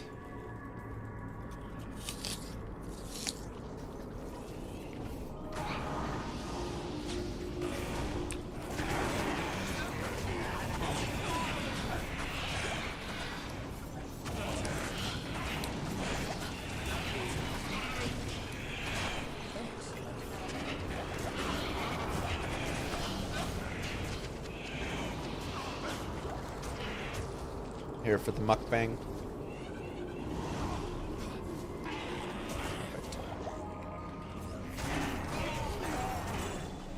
Yeah, honestly, the best thing about the teleport is that your mercenary comes with you. And so it's a way to keep your mercenary alive when he like gets into bad spots. Because mercenaries like to do that. It's honestly my favorite like piece of having it. Sure, we'll go ahead and grab the boots. Because Emilio gets into shenanigans, exactly.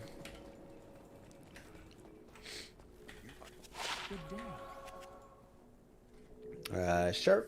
That is better than what we have.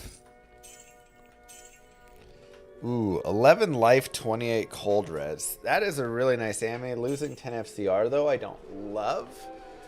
This does get us to another breakpoint right now, so I will keep this as a potential AMI for the future.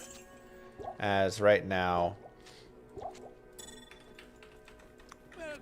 I just don't need it. And we'll grab a couple thawing potions for when we go fight Duriel. Okay, looks like Moon is our place to go.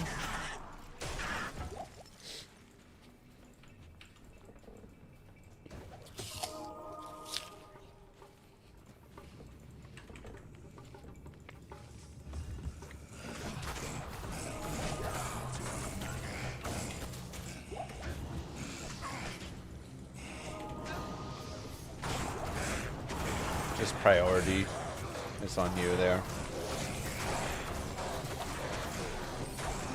Wow, this is so fun to watch the same thing over and over again, just Llama play any other game.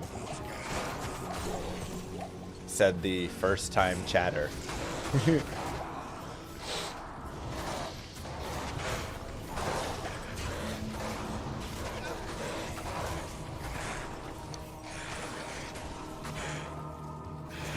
doesn't need to be banned. And if he starts just being more annoying, sure, but it's not bannable.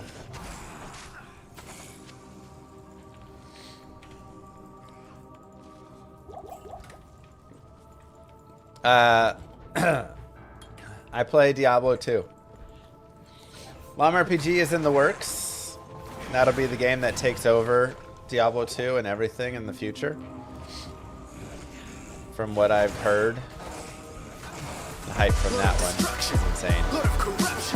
Vadius with 20 gifted subs. Holy cow. Out of left field. Lord of the lies, blow high society's terrified mass genocide. My master rhymes identify the stale while they listen as I amplify, specify it's time to die. My goodness, Vad. I did, Lord. My goodness.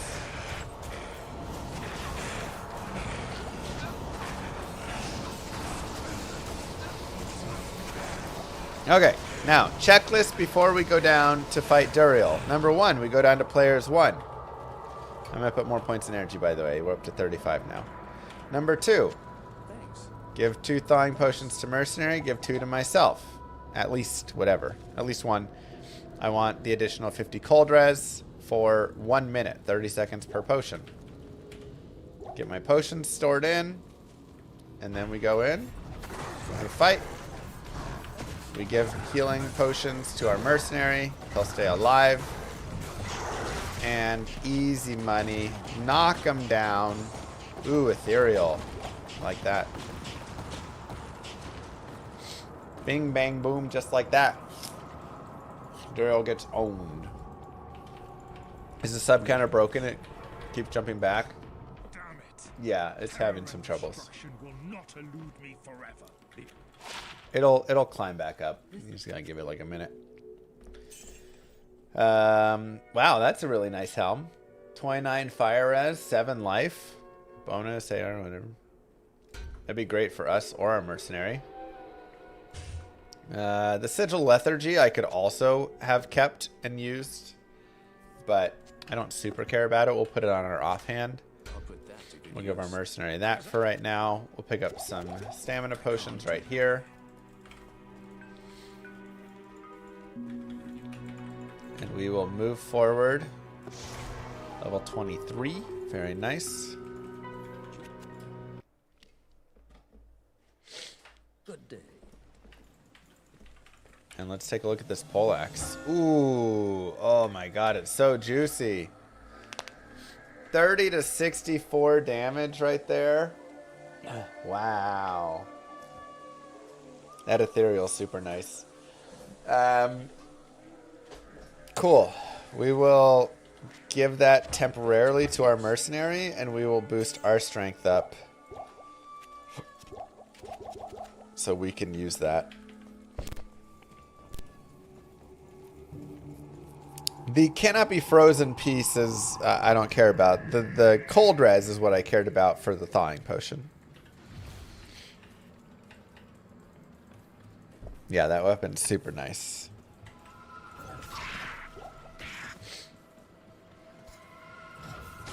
I mean, again, it's everything we were talking about early on. What do we want? We want a big weapon that's ethereal with lots of damage. It can be slow. It can be whatever. Doesn't matter. Oh, yeah. We can go back up to players 8, by the way.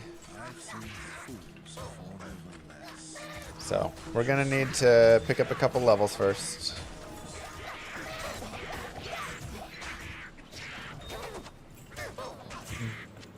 That helm is also really helpful because, again, fire res is super nice for, like, Act 3 and 4. So.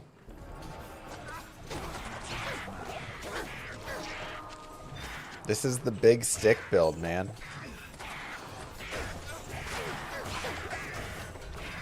You know, you spend most of your time running around with a tiny little stick because it doesn't matter, and all the big sticks are just too slow. But for once in your life, you get to grab the big ol' bonkers.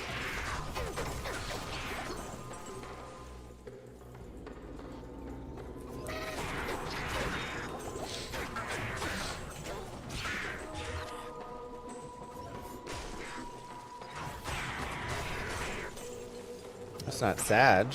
It's nice. You get a big bonker.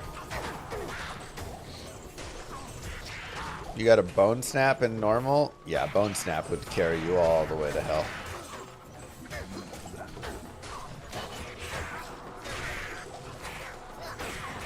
All the way nice and easy.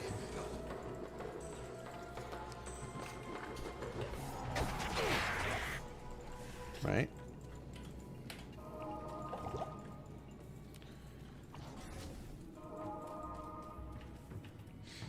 Don't do it, don't do it. No, I got the long map.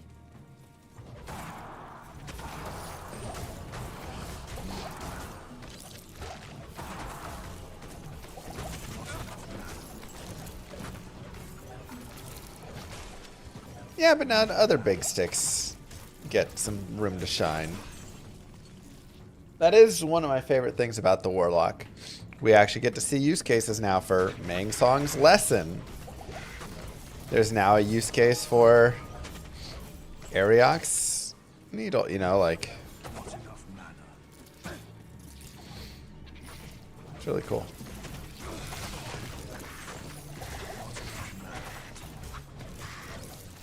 Items you never cared about before in your life.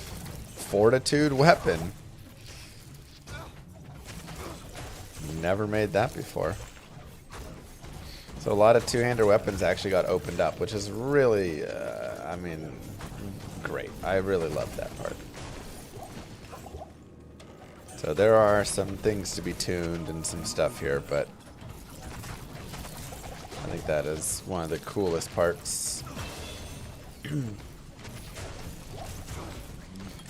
Okay, more Echoing Strike and more Strength, because again, we are now going to be running this, playing for that strength there. Getting that weapon, next level.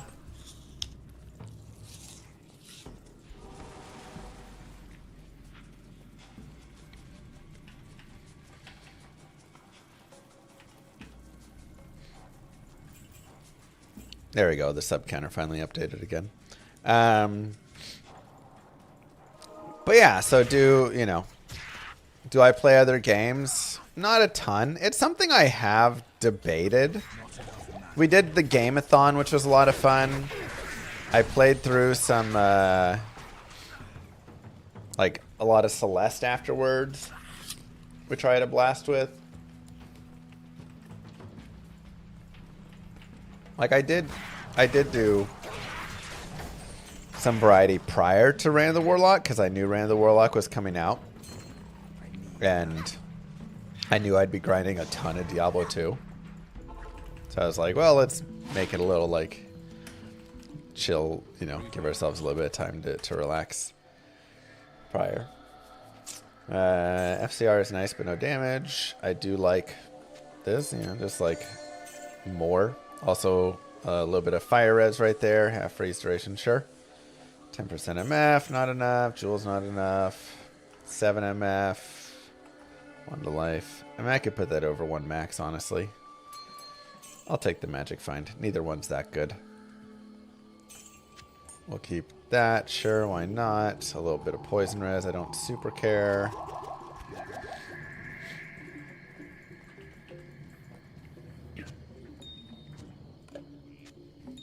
Ah. Oh no. I hit level 24. Well, that's okay. It's a good time to do anyways with this. So, prior to level 24, it would behoove you to go and get a teleport charges staff. What do I mean by that? Well, let me grab this waypoint and I will show you. So yes, you have your teleport from your little, shot right there. And it's okay. But a teleport staff gives you charges of teleport the skill, which lets you teleport over walls and all sorts of things that are really quite helpful. So what do you want to do? You want to look for a staff that has level to or plus to teleport charges, just like this is level 3 charge bolt. There you'd be getting level 1 teleport charges. And so you want to look for that on it. Now, what can you do to help this? Well, if you are not quite level 24, only the staves that are required level 24 plus are the ones that could have teleport. So for instance, this one is required level 24. So this would be one that would be red and you would look at, and you wouldn't have to look at any of the other staffs that are here, right? You're just purely looking at that right there. Good day. And then you can just reset, rinse, repeat, come on back, do the same thing. If you're already level 24, you're going to have to look through all of them because they're all going to be blue then, right? So this is why it's good to do this prior to 24. I should have done it right when I got into Act 3, but I was not thinking.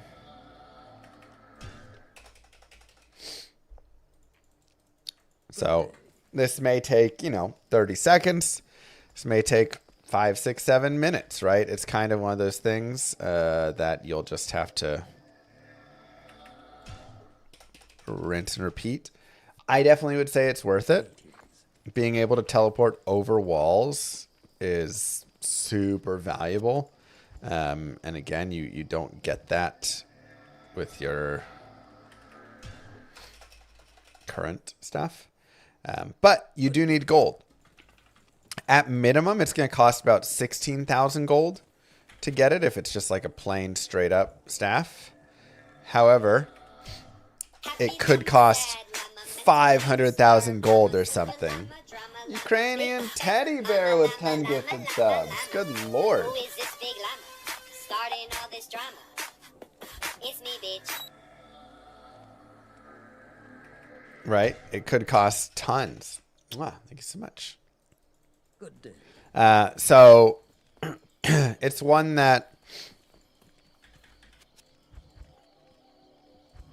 like you may just you want to have the extra gold, so in the event that you come across it, you're able to buy it. Now, let's say you find it, but it costs 125,000 gold, and you only have the 90,000 gold, right? What would you do? Well, something you can do is you can literally go and get cheap wands, daggers, scepters. There we go. There's a scepter that's cheap. And or staves. You can also just reroll those. You can grab 1, 2, 3. 3 random gems and one of the weapons that can roll plus to skills. And now I've taken something that cost me 1,400 gold, and I can immediately turn around and sell it for 15,000 gold. This one actually rolled so well, if I want, I can just keep this till much later and sell it for 30,000 gold or 35,000 gold in hell, right? So you can just grab some really cheap, again, wands, scepters, staves, even daggers now, and grab these weapons, use 3 random chip gems, re-roll them, and now you have so much money that you can go and buy these things. But we went and we got ours for 50k. So let's keep going forward.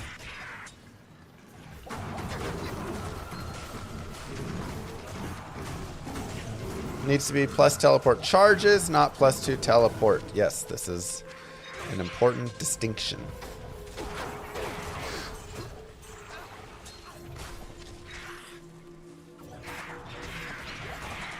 Good Lord, Titanic. And again, thank you to Ukrainian Teddy Bear for the 10 gifted, Vadius for the 20 gifted, Titanican for the 5 gifted. Massive.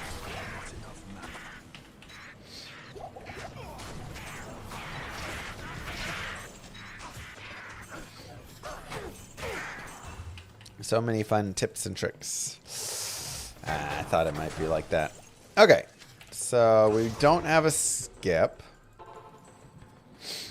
So we have to go through the Great Marsh.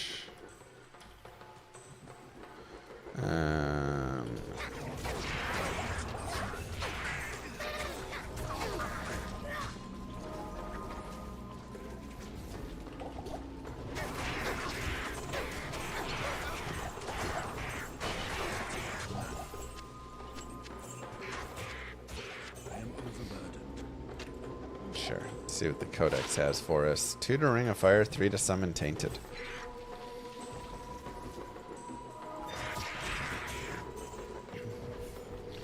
Lethargy doesn't work with abyss damage, no.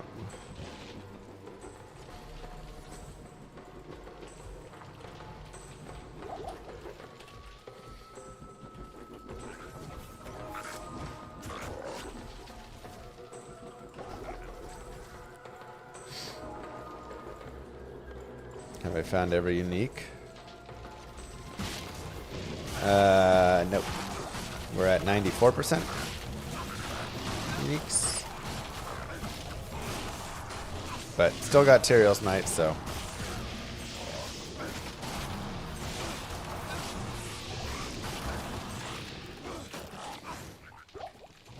We'll continue to pick up some experience from the big boys there.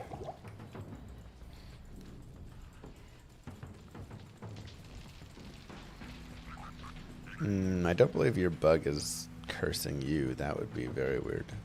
Or your minion. Echoing Strike does apply hexes.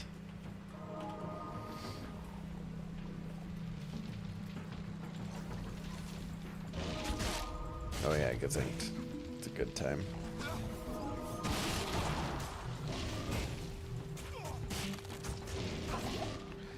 Hey-ya.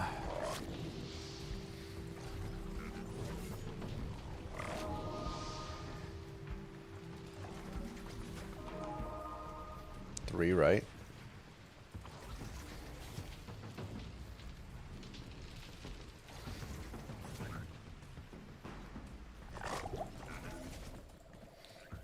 Wait, what?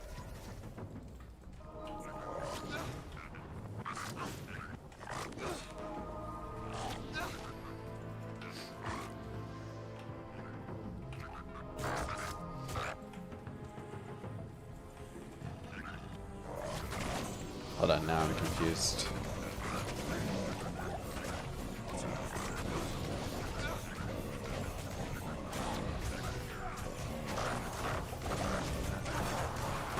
Let's kill this guy and then we'll take a look.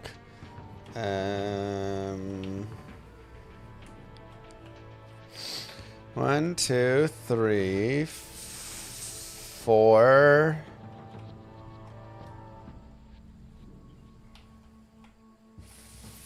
5. Oh my god, is it gonna go straight through right here?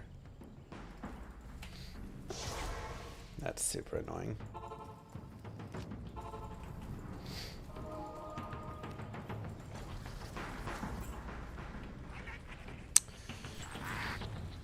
Even I fall victim to the jungle.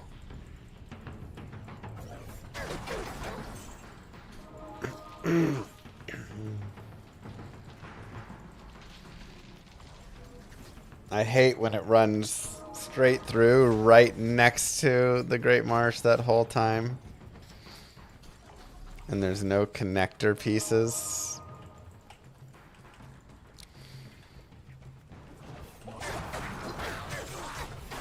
I mean, weapon damage is a large piece of this build for sure. Having just a big ol' honker weapon is a lot of it.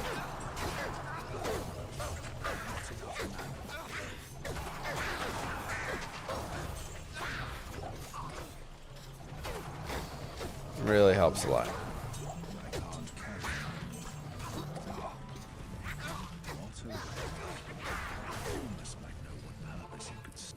Now, you can still use, you know, like if you have enough other stuff and whatever, and this, it's kind of, again, slightly like bugged where it's pretty decent.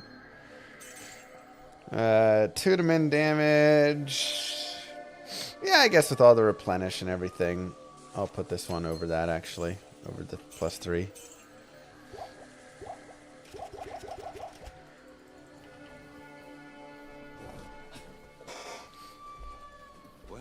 But on a playthrough, especially where you don't have all the like plus skills and everything and stuff, it's definitely helpful to have like a big weapon.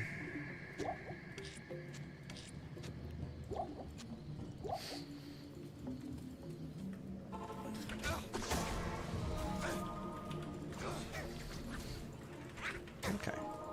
Now, Flare Jungle is a great place for leveling up on high and low player accounts. So this isn't like a super good Flare Jungle. It's not as filled as I was hoping it would be. But it's still okay.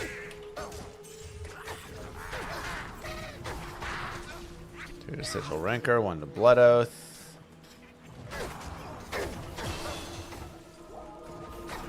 With the 2 sockets, it's pretty nice. Could be useful on something else, but not really going to be that useful here. Yeah, Echoing Strike does apply hexes.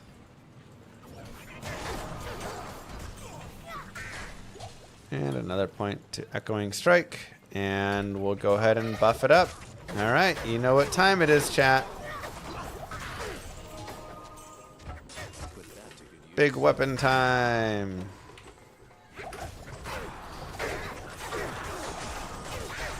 Oh yeah. Time for that poleaxe. Now this is also a case where we could take a look in like Nightmare or in normal whatever, and look at some like big damage slow weapons and then use our imbues on them to try and hit something really nice, right?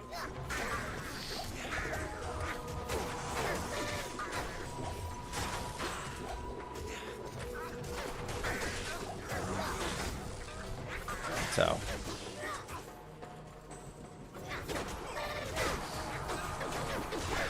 not gonna get the ethereal, but it's okay. And hey, our little bit of magic find paid off.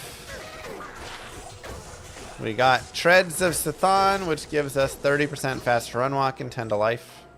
A couple other things, but really getting that extra FRW, super nice. Love seeing some boots early on. Yeah, a white partisan imbued could be really good, you know. A pike could also be really solid. Not enough mana.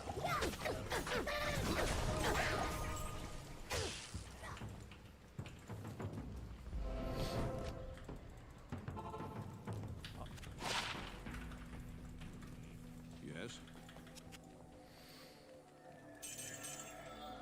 13 to energy, 4 to mana.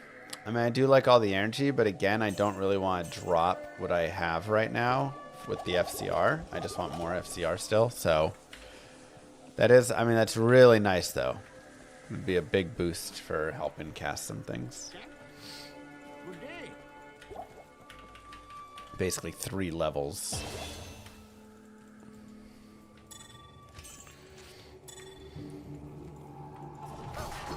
Okay, so we got the waypoint. We can come back and go to the dungeon now.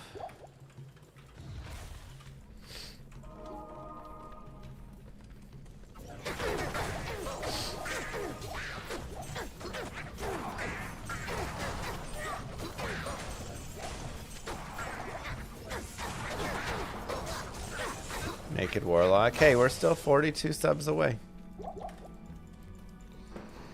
Close, but not naked yet.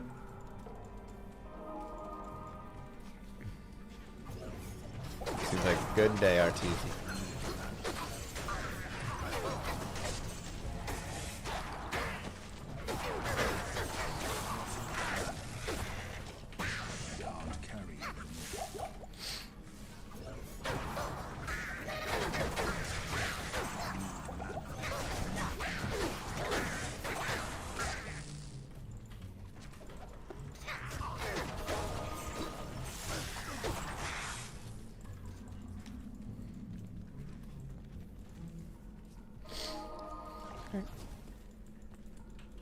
And we can use that fun little teleport to get us there quicker.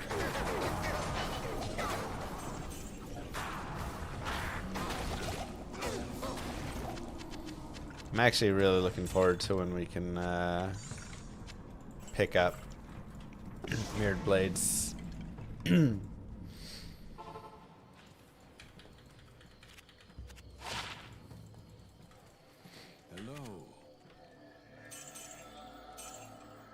I do like resistance charms, but 4% on a large charm is just like super weak.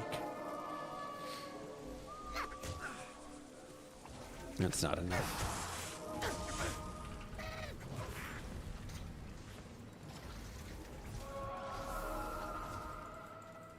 Lord of destruction, Lord of corruption. Jesus. And I instigate a flow so great, eviscerate the syndicate. I decimate, eradicate my foes and turretonic state. They suffocate, choke on my name.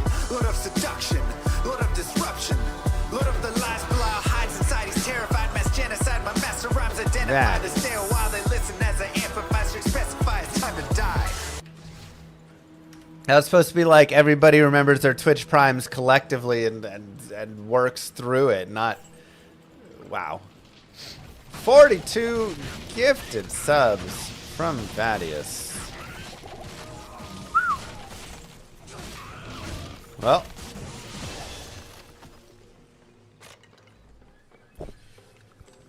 Just kidding.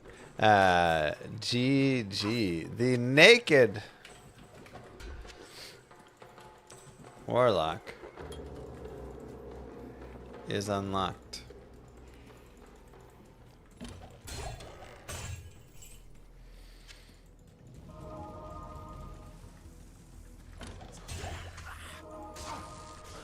Mwah. Please give massive love. Too bad. That's crazy. Naked, I guess tomorrow evening we'll run naked. We'll do a Diablo After Dark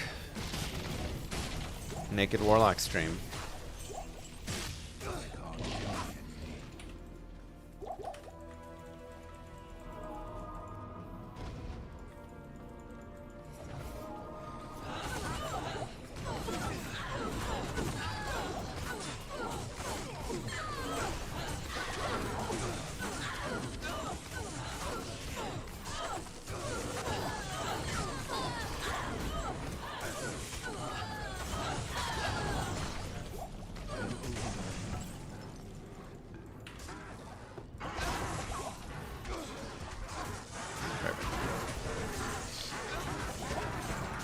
Is he allowed a big stick? No sticks.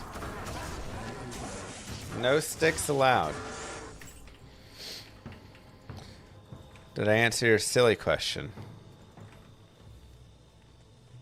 Where is it? I don't see it.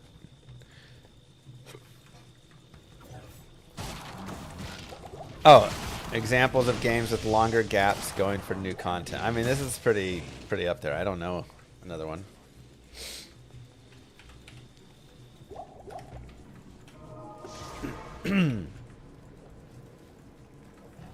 The rules for Naked Warlock. He must beat hell. He cannot wear any gear whatsoever.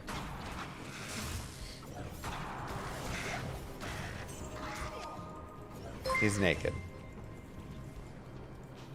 At Mikey Street 314 became a member. If I get a mercenary, the mercenary is also naked.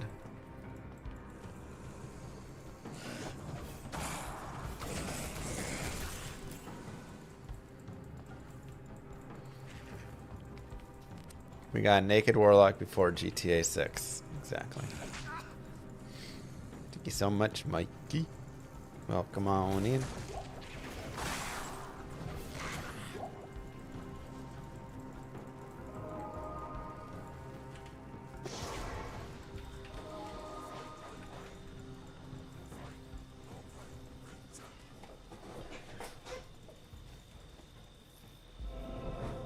What am I streaming this on? Can I still stream it on my regular channels? Yeah, I don't see why not. One of the combat skills. Dang. That'd have been nice.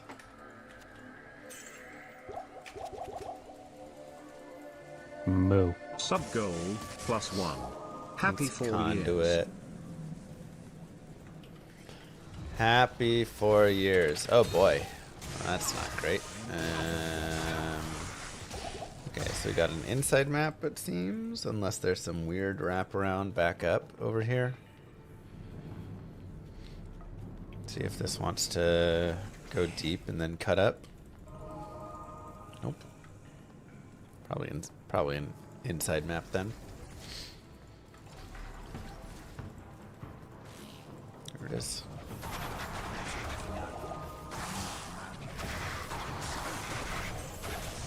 There it is. Echoing Fury? What is Echoing Fury?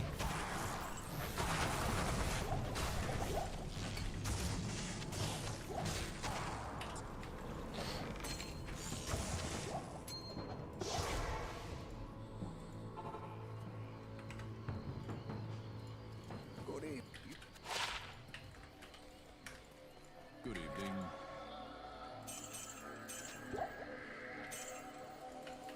Sure, let's go turn this in. Echoing Strike. Yeah, that's what I'm doing that right now. This is the Echoing Strike playthrough.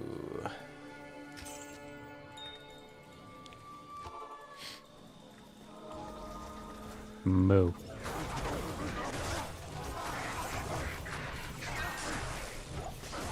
You see Echoing Strike endgame builds with Purge maxed out. You can max that out as well. I'm liking Siphon for survivability. I feel like I have enough damage. I don't care about Purge as much. But you could also drop the points from Levitation Mastery in the endgame and just run max Hex Purge. And it's like decent enough, you know. And up to you.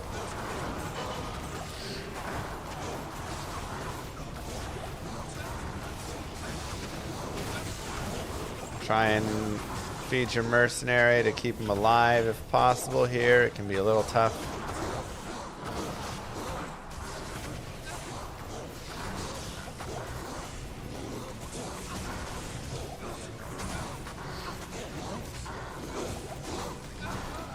Nah. Almost. Almost. I can't.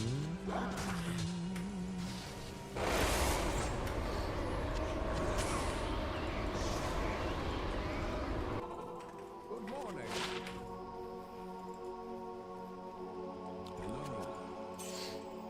Yeah, Siphon goes a long way to keeping a mercenary alive and stuff because it has minus enemy damage on it. On top of the life and mana you get, so it's solid. That is player's 8 Trav, yes. We are 26, almost 27. Doing a lot of like killing on this character. Hi, to the beef up naked a little Warlock extra. playthrough sub goal has been reached. Yes. Shall we run the automatic increase by the parameterized percentage as usual to increase chat engagement and delay it a bit more? Llama laughing GG. God.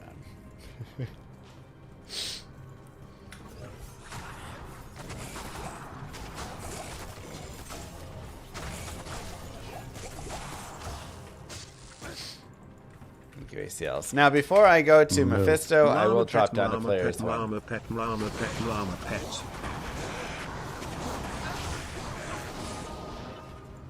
Don't really want to fight Mephisto players 8.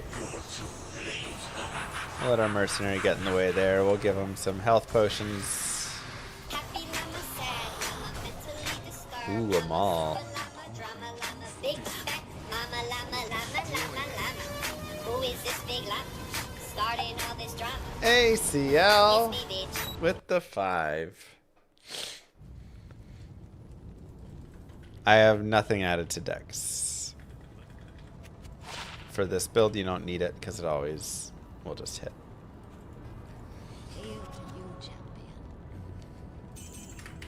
Let's check them all out.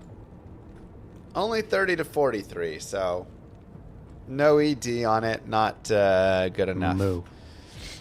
But one thing you could do is you could go gamble mauls and try and hit like a really big maul. So that could totally be an option, right? You could gamble, honestly, any of the big items. Gamble a pike as well. That could be not a bad idea. You can also just go buy a pike right over here. 14 to 64. We'll give that to our mercenary at the very least. You know, like right now, obviously, we have a really sweet F poleaxe, so that helps a lot. But like 30 to 50 right there on that one. 33 to 48. So you can check around for those things, and then again with gambling, we could like gamble some pikes and try and hit something really big. 21 to 77. That is going to be bigger than 30 to 64. However, the requirements on this, strength 51, 38 dex, are a bit much. But I'll give that to my mercenary at least. And then, you know, we can go gamble pole axes if we want or something.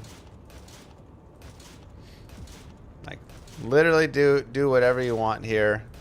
Have some fun. Check out a halberd. Where then pole axe is at?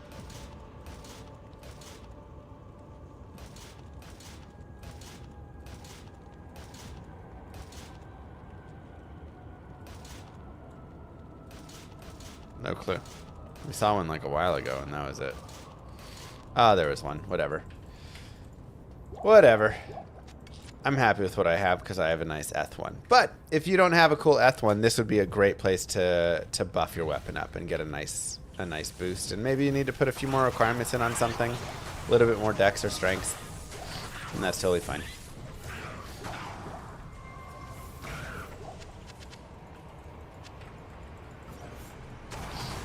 Otherwise, let's keep going. Now, in Nightmare, we are going to want to shift into Insight. Echoing Strike does not use durability. So we'll talk about that in a little bit. But just know, like, Insight is going to be your best in slot. You will not be able to really beat it. No bug with loot filter not hiding potions. You just probably don't have it set quite right. I don't have any loot filters running right now. I don't love leveling loot filters as much. You have to like constantly be updating them, which is annoying.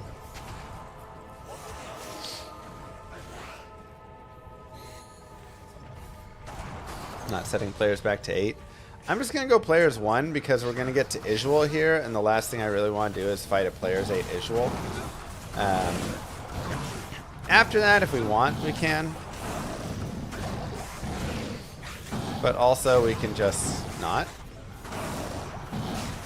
Like, we're already level 27. That's pretty good. That we can just kind of ignore it.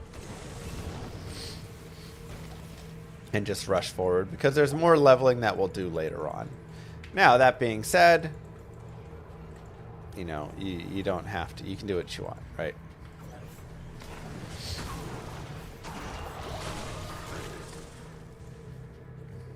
If you want to keep power leveling here and be on players 8, you can be on players 8, right? We'll set to players 8 for a second and see how it feels. But a lot of times Act 4 is just like a little difficult, honestly. It's kind of like a tougher area, and you're spending, they're like high HP mobs, and it's just not quite worth the time.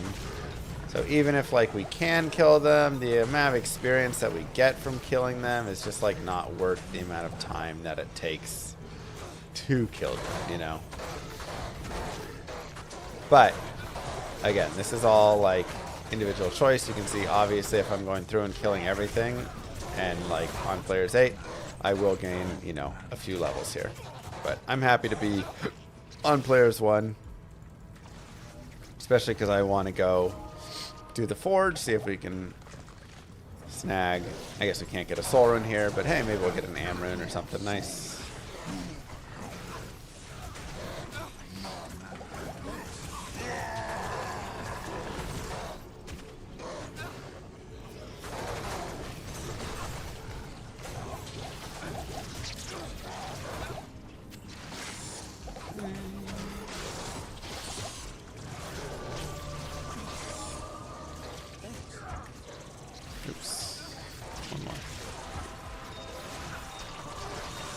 And tower in.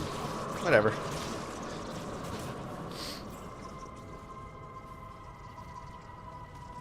This is solo players. Yes.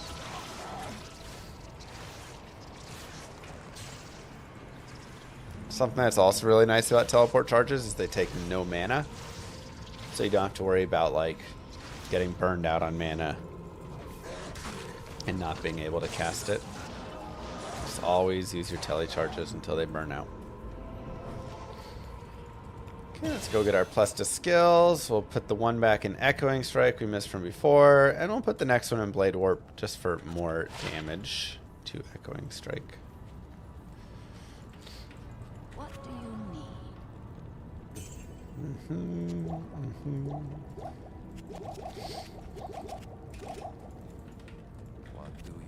Up there, 8 hit recovery again, 4 light res. So many like meh.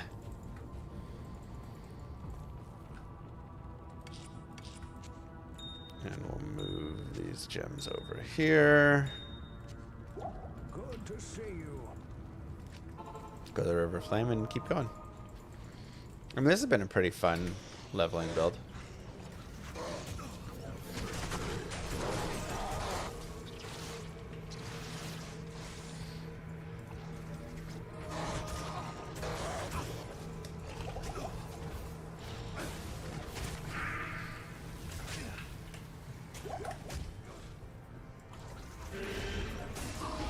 No, gem shrines are still in the game. Okay, let's just get ourselves into here. And we can start killing.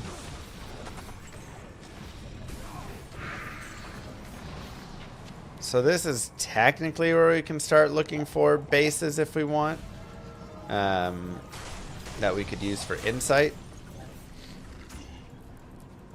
But honestly, I'll probably go back and do cows for this just to like 100% easy get it. Or we could just go to Nightmare first and then get it afterwards. Whatever, we can kind of decide. Sure, I'll take the 25 light res. Why not?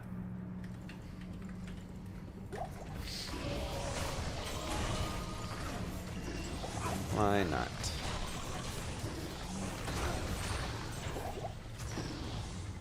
Isn't this the 5th Echo Strike video? I've done a lot of endgame ones. This is the playthrough.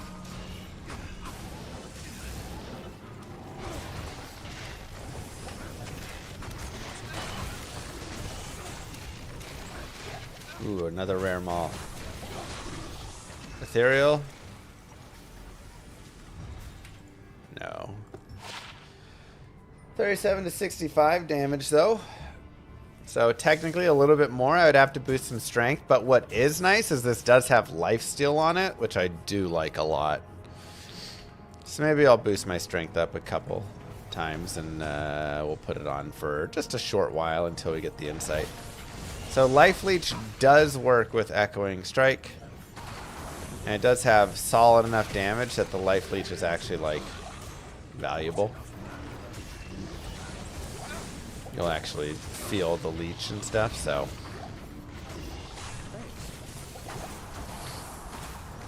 So if you can get like rings, ammies, whatever stuff with Life Leech, Mana Leech,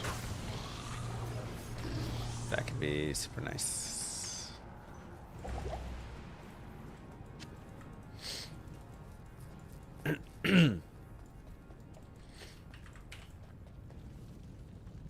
Hit causes monster to flee does not work with Echoing Strike. Make sure we're on players 1 for Diablo. Our mercenary is just gonna die. Not much to do about that one. You can see why I like having the 1 cold charm though. Even though it's just like 1 to 3 cold damage, you're like, why are you keeping that? Well, I just like having that so I can just always freeze mobs, bosses, whatever, super easily. Kind of trash drops. Cold res I don't care about.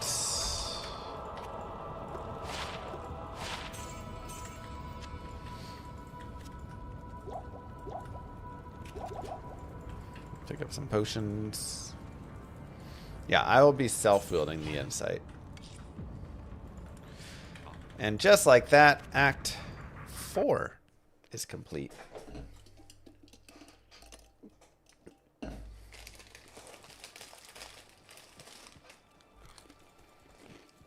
Nice and easy.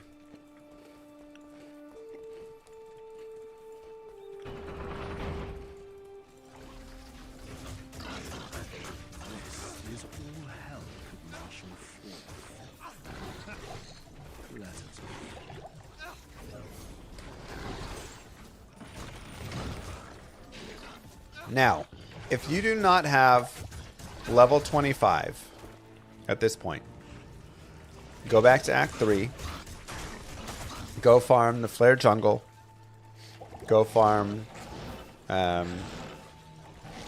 Battlemaid's Arena in the temples, whatever it is. Right? You just need to go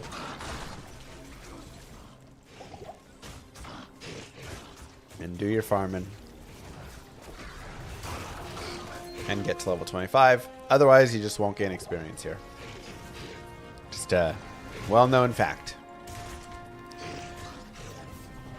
If you do have level 25, you're good to go. Now you can start gaining experience. You can go players 8 in these areas. Bang. Pop my mercenary.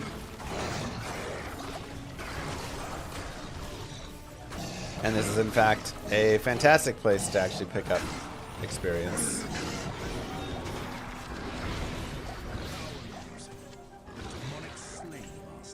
Now, let's do a quick talk on sockets.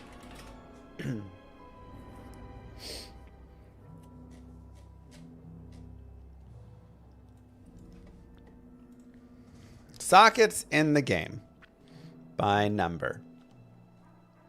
An item has an eye level. This is hidden. This is not the required level on the item. This is the item level is equal to the monster level that dropped the item. So you have to know what the monster level is. Now, if you're up in like hell, nightmare, then it's equal to the area level. If you're in normal, the monsters have their own separate levels from the area levels. So it's a little bit annoying. But this is the whole idea where you can go to Larzik with an item and know how many sockets it's going to get if you know what the eye level is. So, if we want to start looking at items, let me look at Diablo 2 pole arms. Let's take a look at some pole arms. Let's go to exceptional and take a look at some of the exceptional pole arms, like a partisan. Right? Partisan has really nice damage on it. It is much slower, but again, we don't care about that whatsoever. So we love the partisan. Partisan would be super ideal. Bill is nice in that Bill always gets 4 sockets max. That's just the maximum number of sockets. But a partisan can get 5 sockets max, which is not good for insight. So how do we make sure it gets 4? Well, if the eye level of the partisan is 26 to 40, then it will get 4. So we need to go find a partisan that can do all that. Again, the easiest thing you can do is just get a bill, because a bill gets 4 even if it's too high. So any bill you get in Nightmare and on is going to be 4 sockets. This just makes it much easier. But if you want to get into the nitty gritty of all the little pieces, like I said, where you're looking at these other items, you know, back to Corbin or whatever, then you can look at this.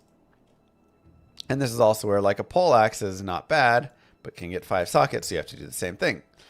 So one of the best things is the cow level, because the normal cow level is going to be within that range where these will all get 4 sockets when taken to Larzik.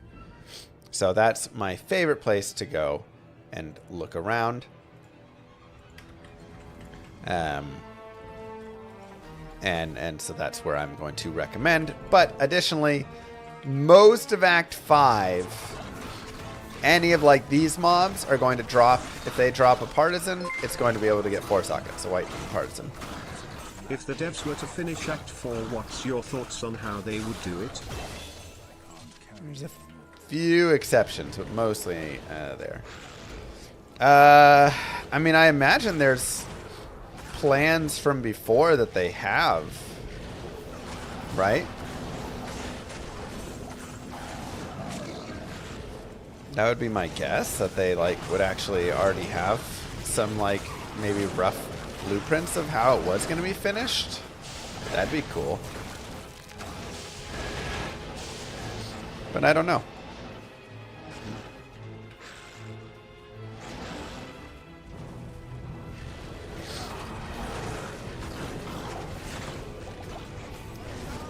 Mirror the Warlock naked next stream? Yes. We'll continue with Echoing Strike, level 28.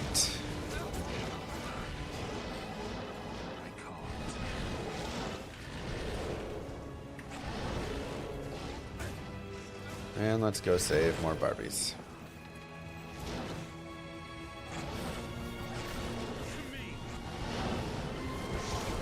What room did you get?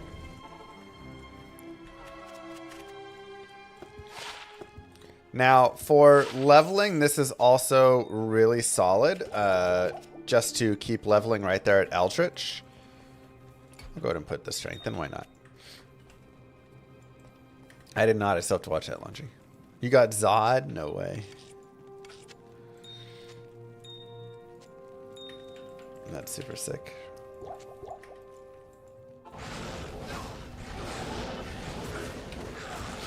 We'll go ahead and save the barbs, pick up those runes. Remember, we want Ral tier, Tau Soul.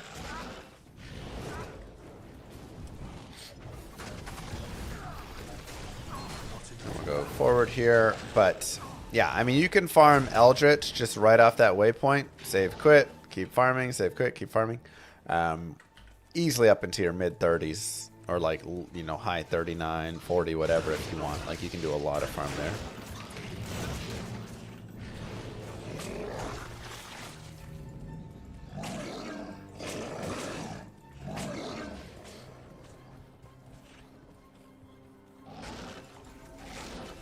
Yeah, they can be tough, Star Fox.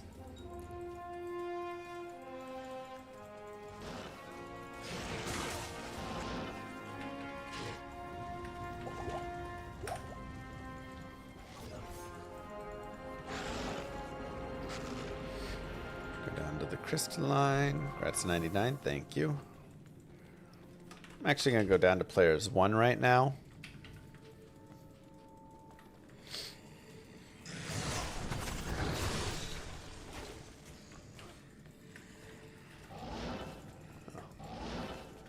Waypoint. Oh, I did not. Okay. So this is what I mean for the leveling. And doing this before Ancients can be nice because Ancients is going to get you the 1 level. So then you can do this for just like extra experience prior. So then that level is worth more, right? But you can also find a lot of gold, a lot of bases, a lot of whatever stuff. And it's just pretty easy experience, to be honest. Just like rinsing and repeating, doing this over and over. So do this, like I say, as much or as little as you want.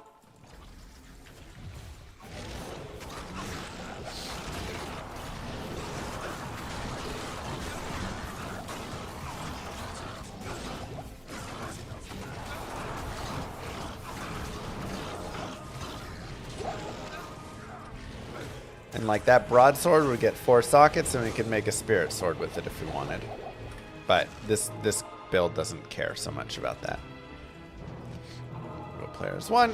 And we'll go back and we'll do save Anya to get the all resist. If I get a Foul or Co in Nightmare Forge, will I hunt down the other one in Nightmare Cows?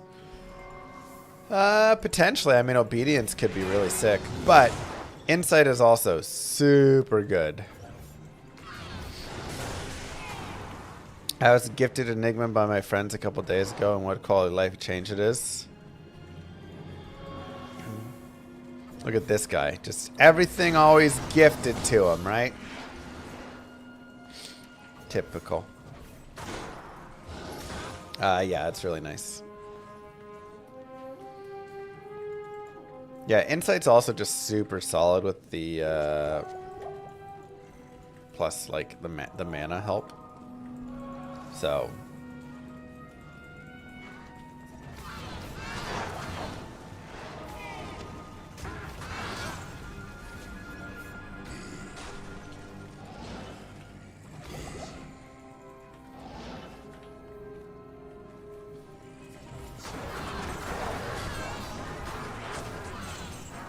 yeah, what are you, a streamer? Just gifted Enigma?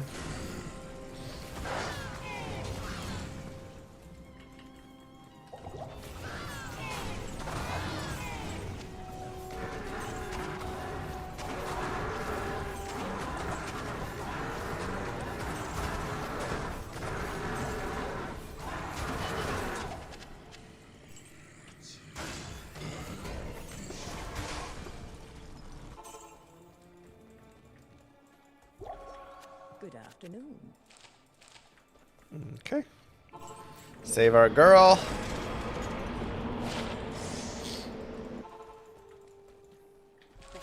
Ooh, honors Vihender, nice. How may I be of help? A few more mana potions. Let's go.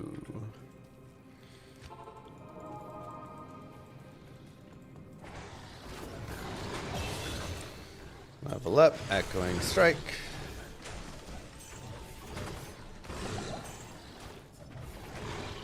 Go ahead and grab Strength.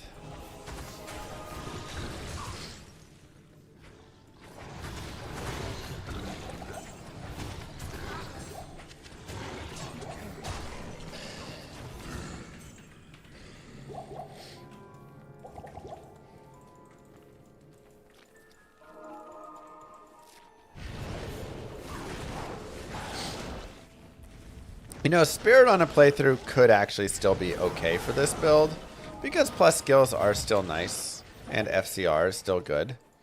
Plus you get all the plus mana on it, which is really nice. But it's too hard to pass up Insight. That's just so hard to pass up, honestly.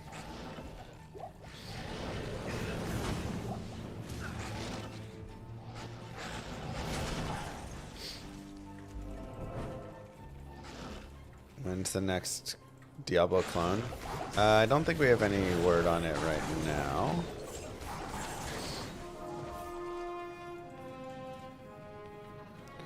What about Insight Spirit? I'm saying Spirit Sword.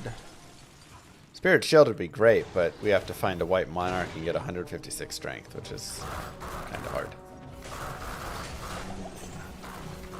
But hey, maybe if we get to Hell and we find it, we'll run it.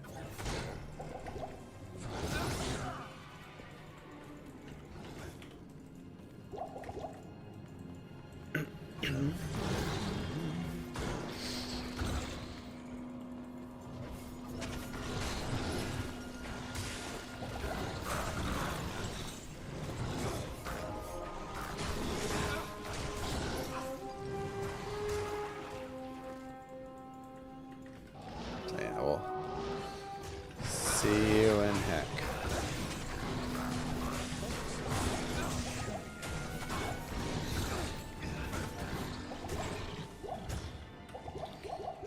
We'll go ahead and start running our rejuves. Getting kind of to the point I think we can start using them.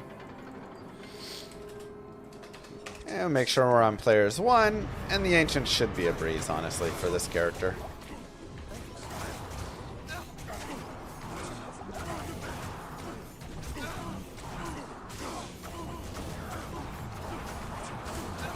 Feed our mercenary potions, keep them alive.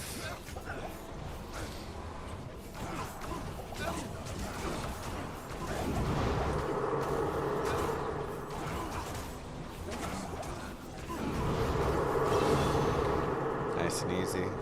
Level 30, we would be able to start getting the Mirrored Blades, but the first points in Mirrored Blades actually don't really help because they don't increase the echoes for us. So we need to wait till we're like 34 for it to actually be a point where I care. So I'll probably do, let's go ahead and boost up, and let's do this.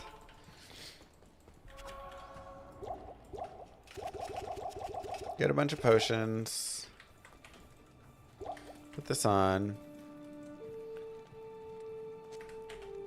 I can't use that. Oh, oops. I'll put that to good use. And, well, this is actually better still. I'll put that to good use. We'll put on the big old maul. It should stack. Well, actually, they're different levels, though. I need to do some math on it.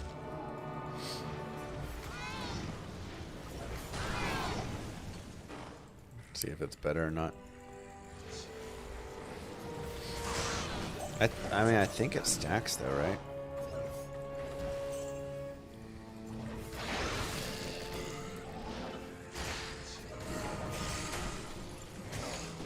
Oh, yeah. Big maul time.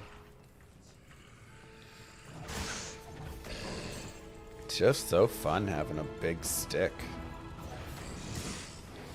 I say, 25 years, I never got to have that. I just have a big old bonking stick.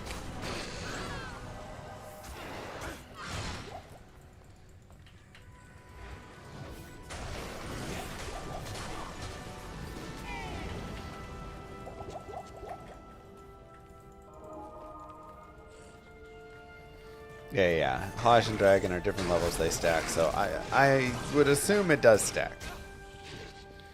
Now you're not getting any synergy bonuses. Like you're not maxing resist fire to also increase, you know, that, and that's probably a really big let off, so. For Worldstone Keep, getting the waypoint can be nice. Just as a way to ensure your safety in the event you die in some weird way, the game crashes, you know, whatever.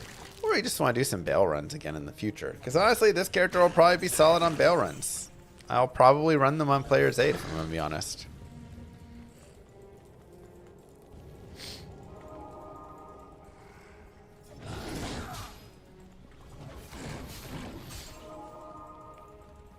Not enough mana. Not enough mana.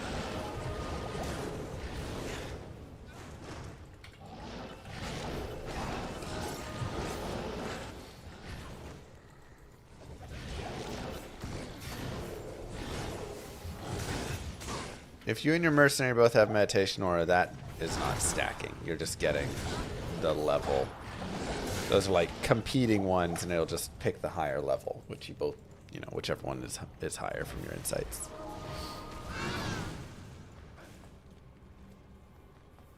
How'd you help them dev this expansion? Not another Grant Telly item? I mean, personally, I don't know if I want another Grant Telly item. I'd want a blink or something different that's like halfway. But also just, you know, I gave my input, but they ultimately were the devs.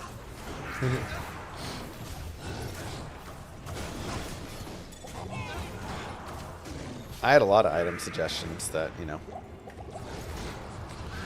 weren't really the focus, I would say. They were more focused on new class and all that stuff.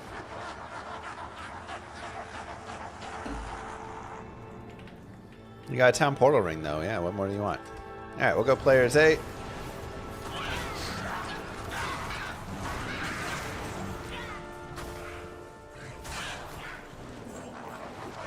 Now, wave 2. The skeletons from wave 2 do not drop high-level items. Just as a heads up. So if wave 2 drops anything, you're like, ooh, that's great.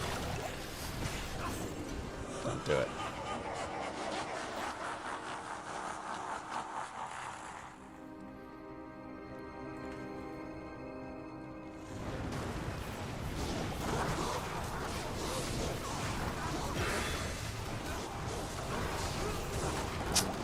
Yeah. Council members just murder mercenaries, unfortunately.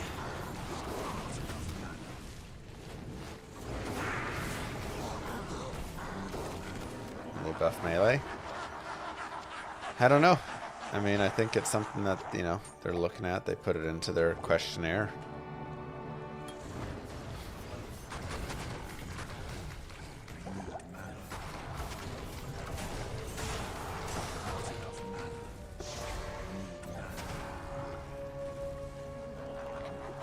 Let's get some more potions.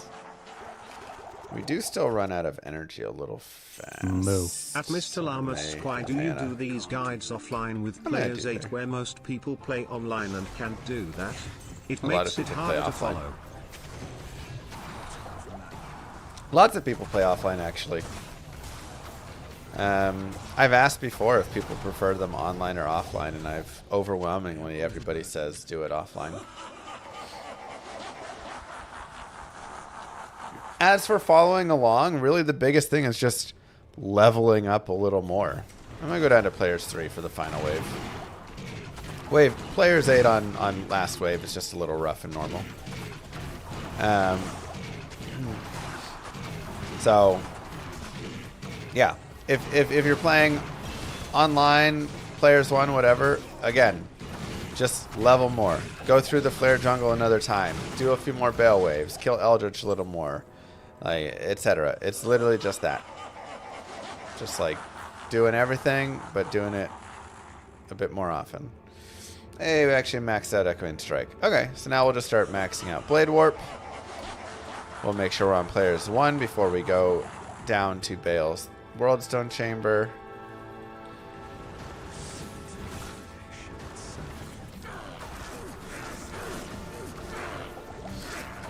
And wow, we got some good damage.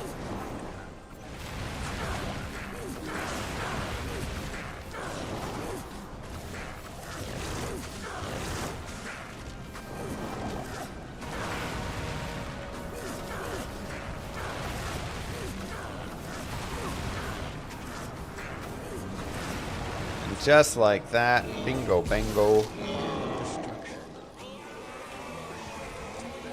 You have beaten normal. Hello. 3 to consume. Ooh.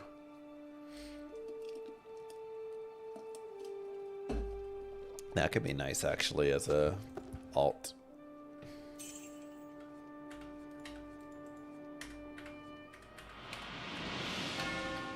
Why does that weapon swap break? Yeah, I always forget. I can't weapon swap again. Good day. It's been happening more lately.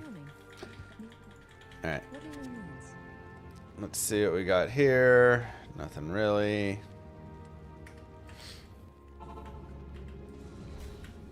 I can't. Just had to use a hex to get it off. Yeah, I guess this is a little bit nicer than that. Sure, why not? Get a little more all res. So, I mean, at this point, if we want to get an Ancient's Pledge, right?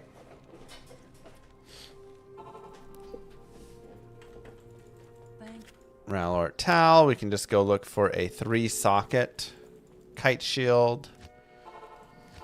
We did not imbue. Imbuing, again, a white maul or a nice, white poleaxe or whatever could be good. I don't want to use my socket quest because I want to save that in case I want to get insight. So I just want to come over here and just go shopping until I get 3 sockets. And then we just go Ralort Tal, make Ancient's Pledge, and we get 48 all res basically, right? Just pretty nice overall there to bring our res up really nicely before we head into Nightmare. We'll do a brief overview of our character and then we'll head towards Nightmare. So enough strength to wear our big old maul right here. Dex for any gear that you have. Rest vitality for the most part, but I do have some points in energy. Maybe like 20 points in energy here. Just because it is a little expensive. 16.5 mana per cast is a decent amount. So I do want to make sure that I have some mana. Getting some rings with like 50, 60 mana would be nice. Getting a belt or something would be nice. I could put a sapphire in this helm. You definitely want something for all of that. Gear-wise, we just have our maul on right now. We found this helm, which is really nice. You could also just put like Ral in a helm or Ralort or whatever. You could put a tier rune for more mana per kill, whatever you want. We just made Ancient's Pledge, 10 FCR, 14 MF, stealth, magic find on some random gloves that we got. Little fire res max damage. Don't really have great rings, to be honest. Nothing in the belt. 2 min. Again, not really much there. And we did get some treads right here, which are solid. And then skill-wise, this was just kind of as we played through. So, we put points in there basically until we got into the Echoing Strike. And then Blade Warp, we will be respecking out of this once we get our Insight. And shifting into pure Echoing Strike, really being our main stuff. You could, of course, go more points over towards like Hex Purge with it and be more on that if you wanted. There's some ideas, but this worked totally fine. Really solid. So, yeah, that's part normal. Don't forget to like and subscribe, YouTube. I'll see you guys in part Nightmare. Peace. Okay.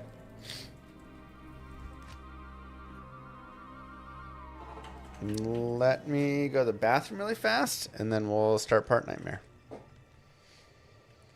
Would continue to go and be good with this build? Yeah, just more AD.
Okay.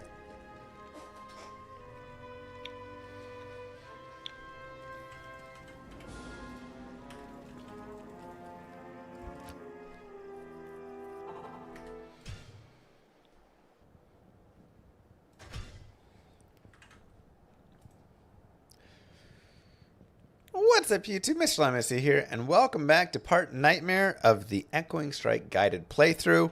Now, part normal was pretty fun, nice and simple, getting through. Character was decently strong.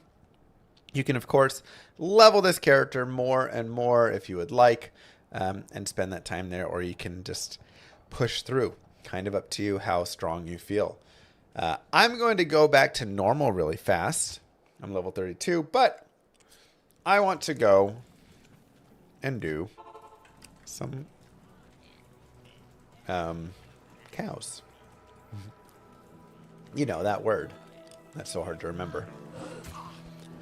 I want to go do some cows, and I want to look for an insight base.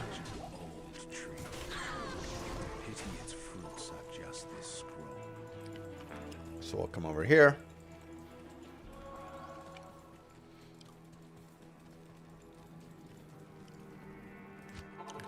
Go to the stony field.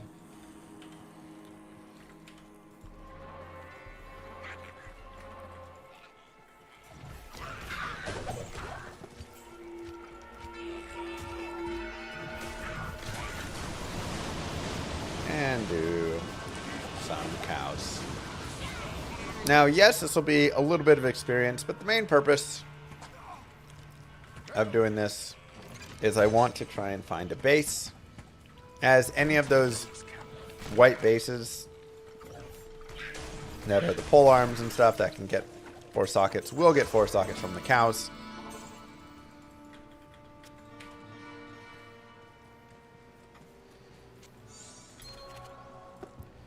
ChatGPT told you to repair the item before doing it. Don't. How many times do we have to have this conversation, chat? ChatGPT and all of your AIs suck at telling you accurate Diablo 2 information. They're just not good. They hallucinate a ton. They gather the information incorrectly. This game has gone through iterations. Hello again. It can't figure it out. It just doesn't. It'll give you so many wrong recipes, so much bad advice. Just don't do it.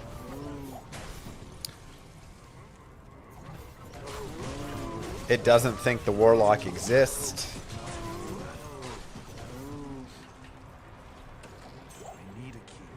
It'll tell you the expansion isn't real.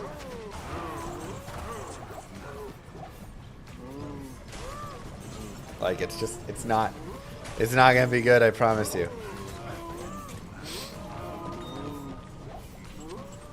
And it doesn't learn. Again, we've had this discussion before. It will not learn. LLMs are not built to learn from you correcting them. So if you finally convince it the Warlock does exist in Diablo 2, later on, it won't remember that. It hasn't learned that people can't teach it. That's not how they function.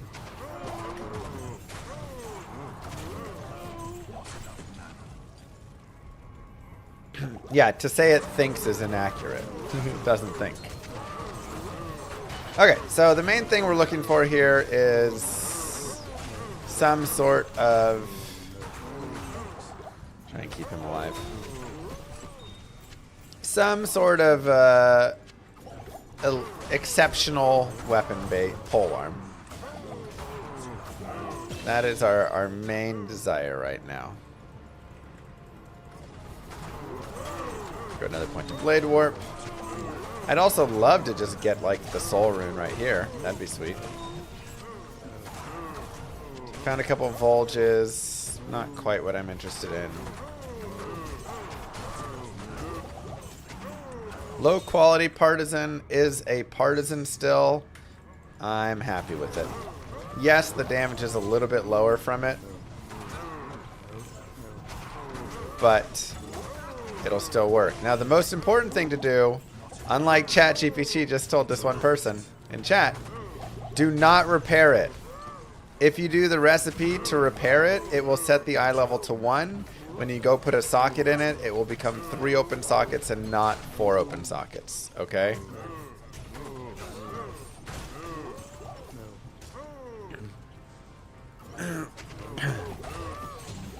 Amrune.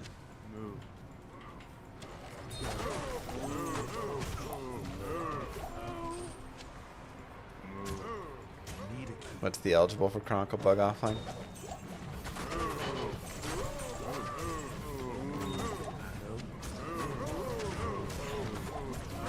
So you can run many cows until you find that, or you can try and find a partisan later on that is not gonna be, you know, bad, or you can find, or, you know, not get 5 sockets, not too high of level. Or, like I said before, the easiest suggestion, and the one that I'm just going to make really to everybody here, if you're not getting it from the cows, is to just go get a bill. Just go get a bill. Bill will get 4 sockets. And that's just what he's going to do. I think the partisan is the best. It's just really high damage.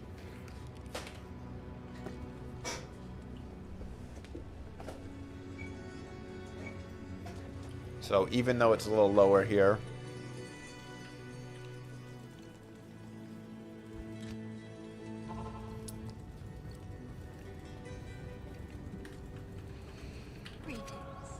okay. Sell.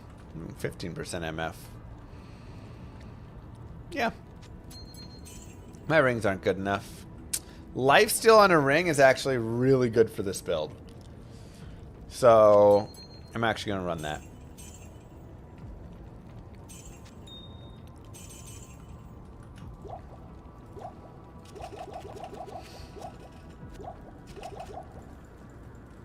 Talisman would be amazing. Again, remember, speed doesn't matter.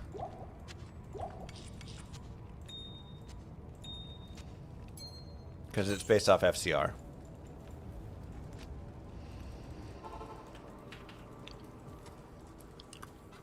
The biggest issue is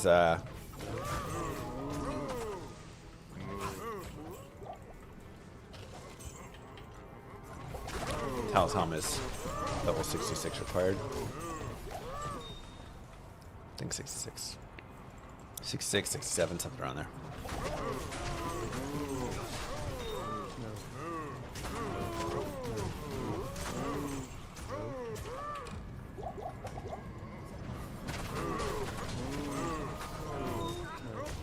So, we'll see if we can get a regular white partisan here. Again, it may be best for you to just run cows 3-4 times, if that makes you feel better, until you find one. Right? It can do it on players 8. You can get a lot of bases. You can also get the rune drops that you need here. You can get that Raltier Tal Soul. So, this is not a bad place to be. At all.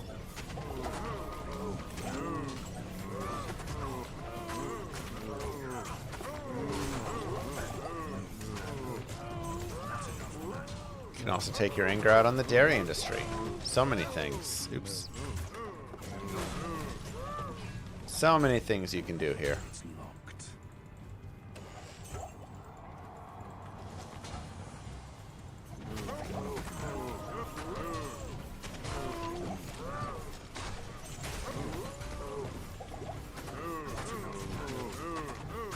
I don't know. Some people might just have anger towards it.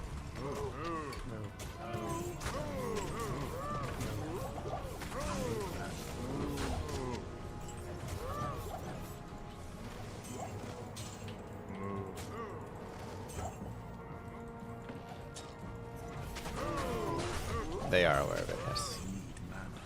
There's a Lochaber axe. Unfortunately, those only get 3 sockets maximum. So that would not be a good candidate to try and make insight.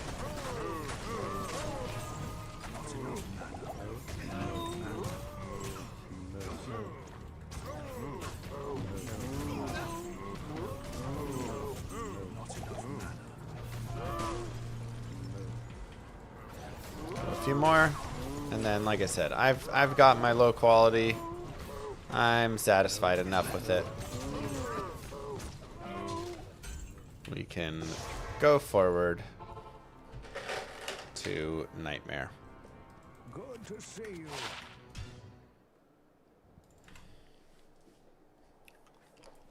Good day.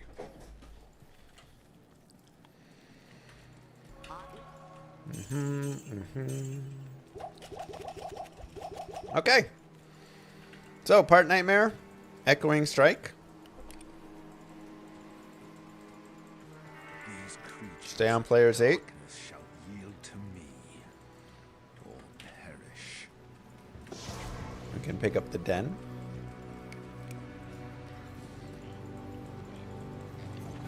Mang Songs is okay on this. Not like great.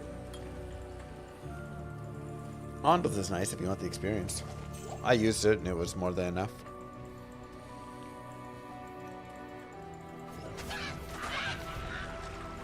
Now.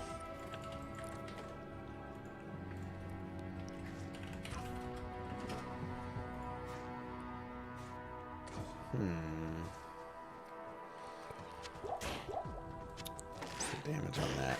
Not high enough. I was going to say, you can also make it in a staff. Insight, that is. But it's not really till you get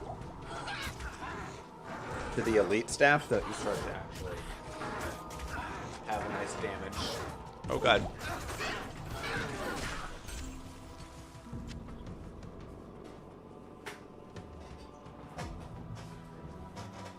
Thank you for leaving it, Darcy.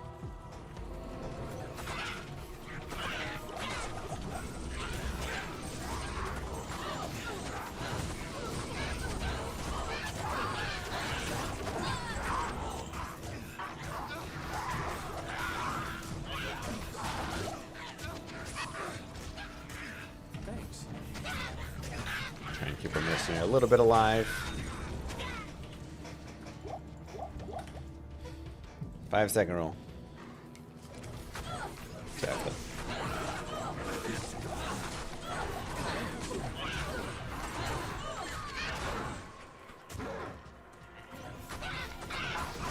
Our mercenary is not crazy important, but it's still, like, you know, nice to have. Move.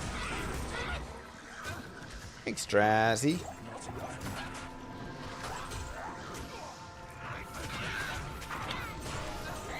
We have the most dangerous thing ever right now with this. Solon build drop coming, can feel it in my bones. Ooh. I like it. A Costco-sized version of Starburst jelly beans.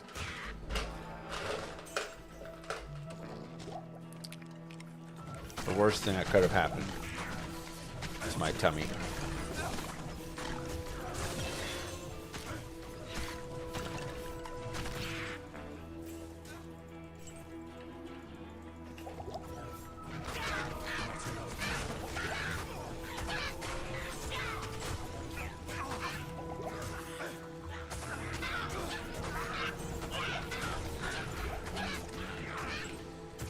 So good, but so many jelly beans. Alright, mercenary, you're just gonna die. It's okay. Some of us may die, but it is a sacrifice I am willing to make.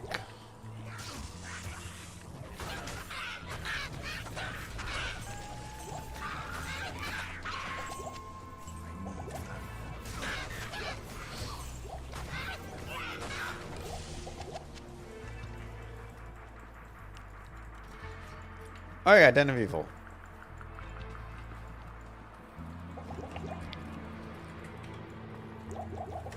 Jelly beans, what are you, 80? Starburst jelly beans are god tier, so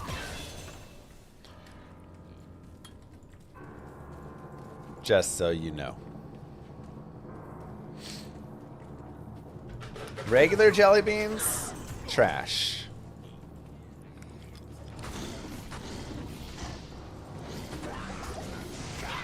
What? That was my Lord Farquaad impression.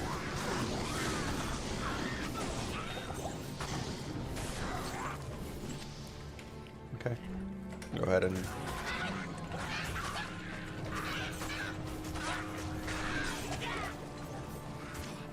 There's also... Tyrun. A, what do you call it? Sour Patch jelly beans now. Also good.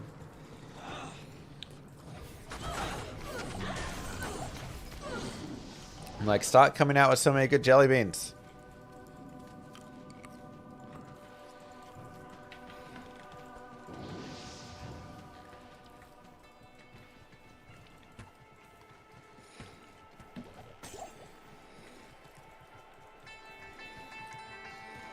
But the Starburst jelly beans are straight up crap.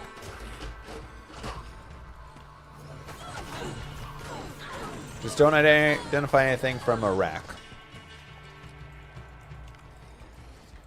That is all.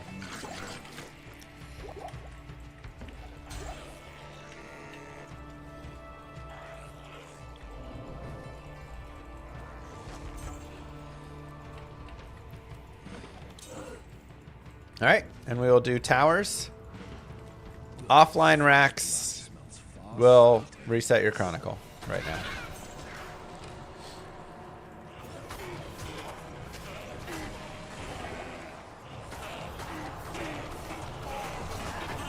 So towers are good for two things. Number one, experience. Number two, runes. Lots of good experience to be had in here.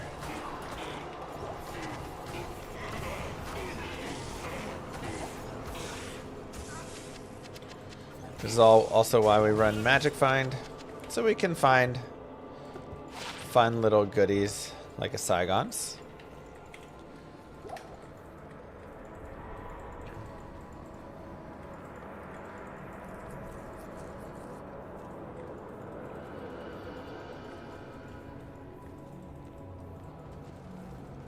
Not clicking it. If you identify an item from a rack that is new to your grail, it will reset your grail.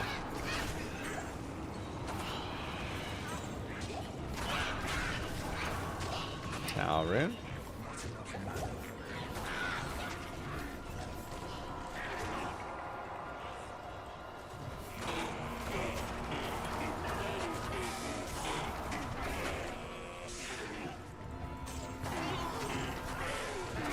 That's just a glitch. Wow. Heavy boots now. Heavy boots are actually really good because they have mana steal on them. So even though it's a little less fast to run walk, it's only 2% mana steal. It's actually really nice for us. Getting leech on this build is super helpful. So that's actually a really, really nice drop. Super happy with it. Because now you can see it can almost kind of sustain itself. Not 100%, but it's doing a lot.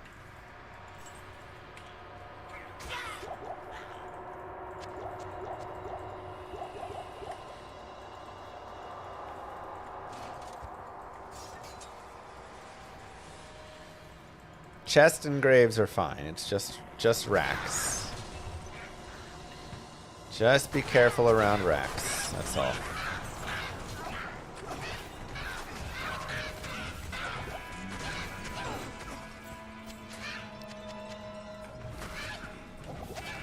Okay. We'll go down to players 1 before we kill the Countess. Remember, we want Ral, Tyr, Tal, Soul. Put points into Vitality. Points to Blade Warp.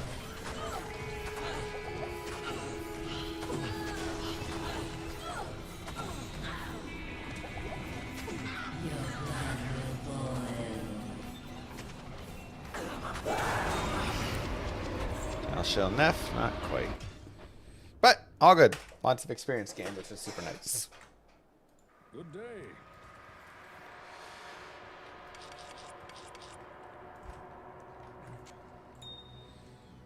And sure.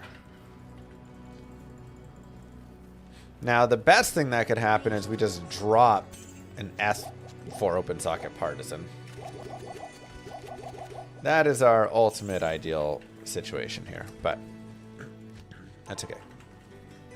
I also, even though I won't have the insight yet, may do the respec soon. Just to increase the size of my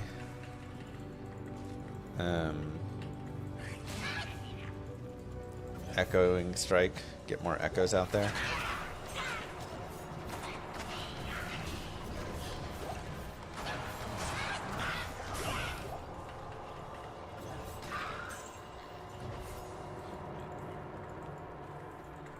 Blade Warp is going to add more damage per level. I think, right? Even though it's 5%. It should just be additive, actually, so.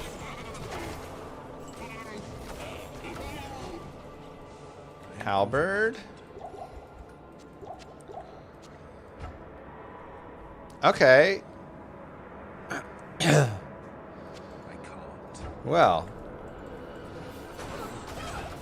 That may be worth... It's not ethereal, but that's fine. That may be worth looking at because we do have a low quality partisan.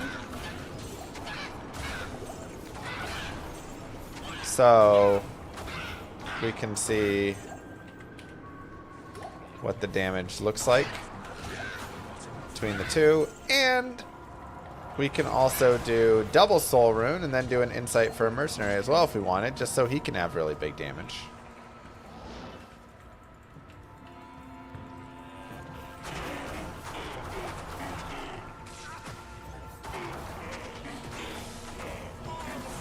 Warlock GDQ win. Should try for it, huh? Blue partisan. Darn.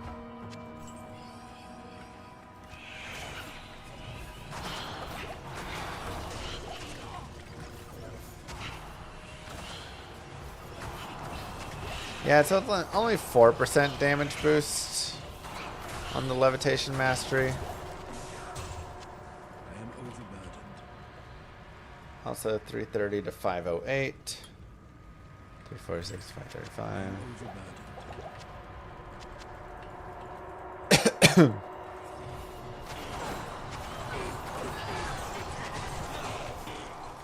No, the thing you really want the most on your insight is going to be the crit roll, actually. The ED is nice, but the med is like whatever. You really want to just get a 6 crit roll.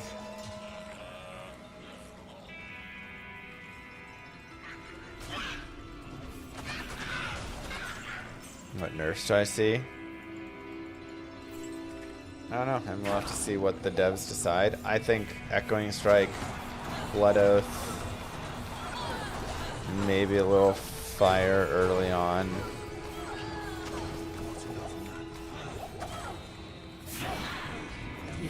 My most expected, but Elrin. Unfortunate. Bind Demon should definitely get nerfed. Good day. Okay. We'll go ahead and replace that guy, and we'll put this guy here as well.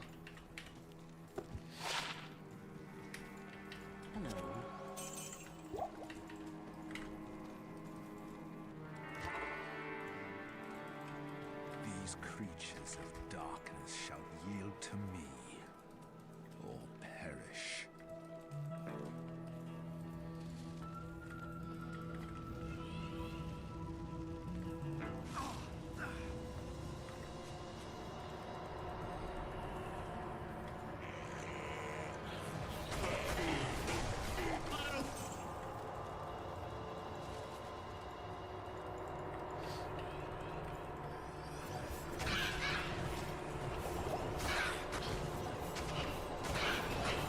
Do I have a video on how I did my 99 Warlock run?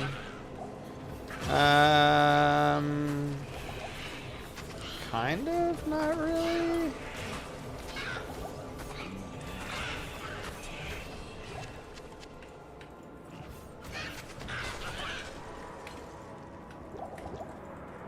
I guess the synergies should be worth more to Echoing Strike because they're boosting the flat damage on it, which then gets boosted. So they're actually applying a lot there, so that probably is better. Oh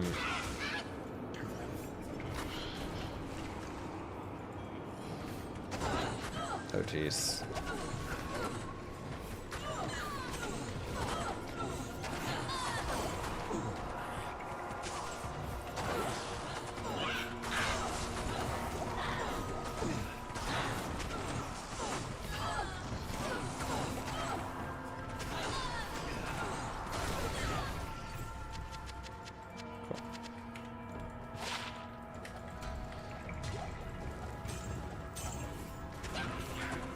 Cool.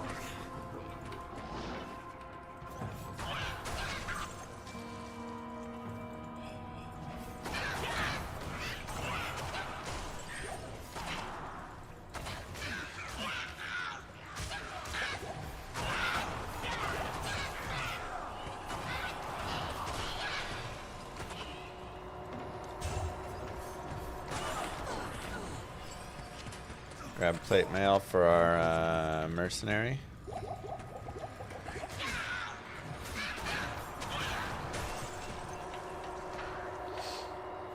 Fissure or NATO druid? I mean NATO later on. Why do you always play the same dead game? Just how it is. Can Crystal Sword drop here before sockets? It can. Again, Spirit is just not gonna be worth it here over Insight. But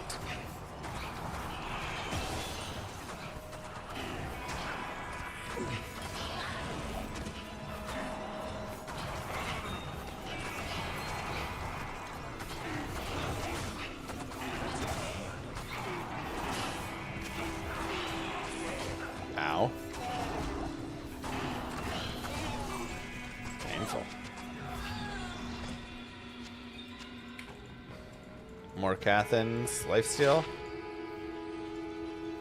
That's a lot of lifesteal right there.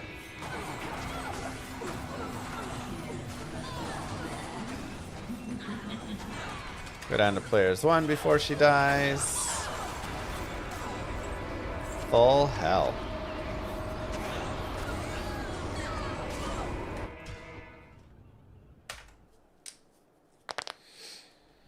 Good day. It's nice. Let's go ahead and take stuff that we just want to sell. So we can sell some gems.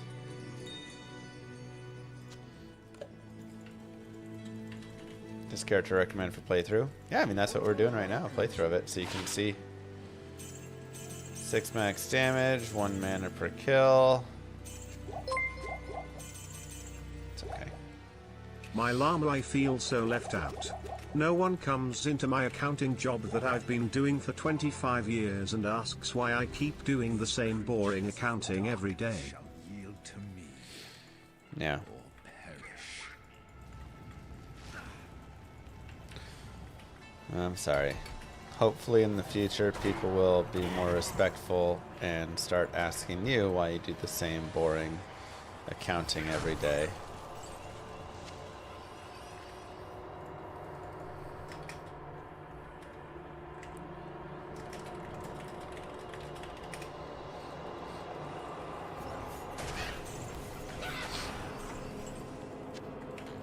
But people are rude. I mean, that could be made into an insight as well. Just a lower damage one.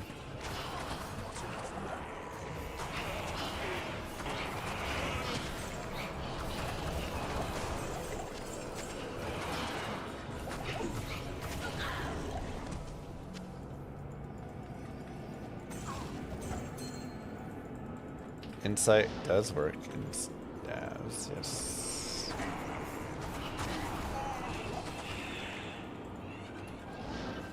Ooh, authority is interesting.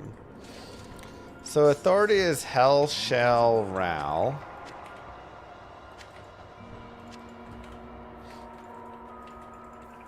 The issue is I'd lose my FCR, which is pretty significant. However, I am gaining insight. So insight is 35 FCR. So I could go to 45, that'd still be just below the 48. However, if I use both, then I could be up on that 80, which would be really nice. Good day. That is a tough one. There's a cold damage in a smaller way. Good day.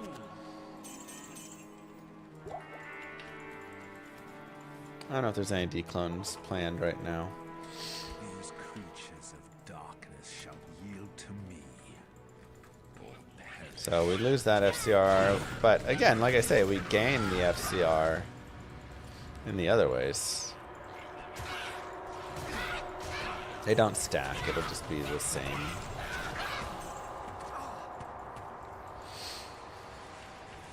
Now, hitting Crazy Eye breakpoints isn't that important. So the 35 may just be enough, honestly. Because 30 to 48 to 75.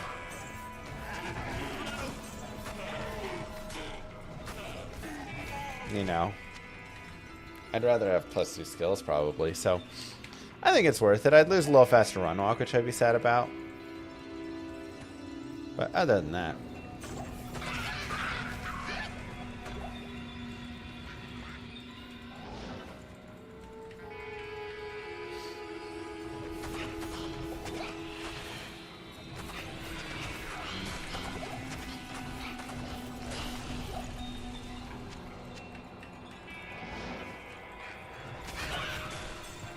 Other than that.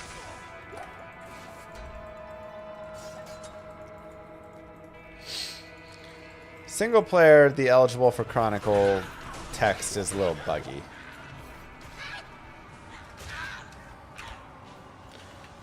Players 1.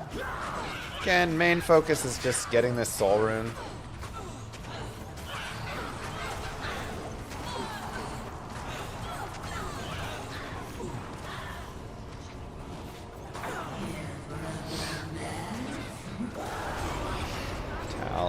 Doll. Not quite. Good day. Darn essay. Still cool.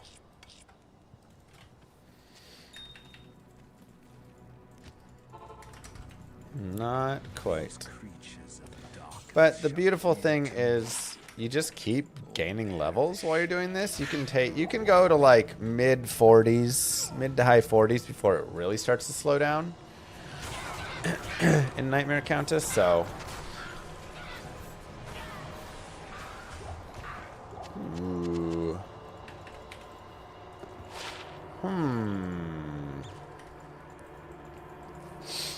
Not the best 2-piece Saigons by any means,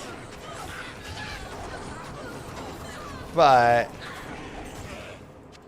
+1 all skills is helpful. I mean, that is nice. But I would lose a lot of resist for it.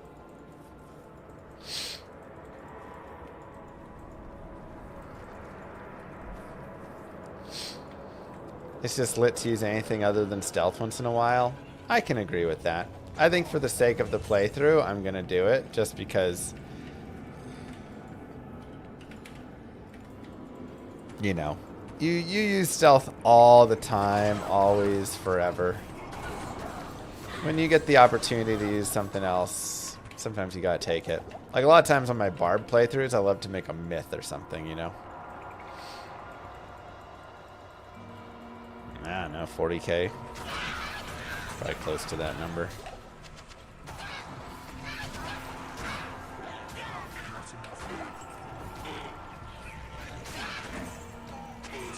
big lifesteal on Saigons. Is that at 2 or 3 pieces to get that 10% lifesteal? 2 piece? Oh man, well that's so much lifesteal that we have though. I could get up to 27% lifesteal if I did that. That's insane.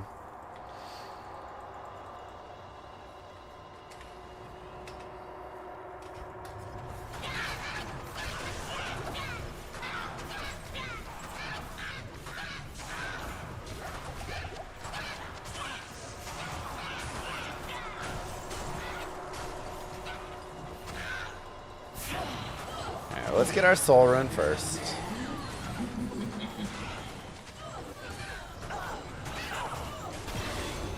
Wow.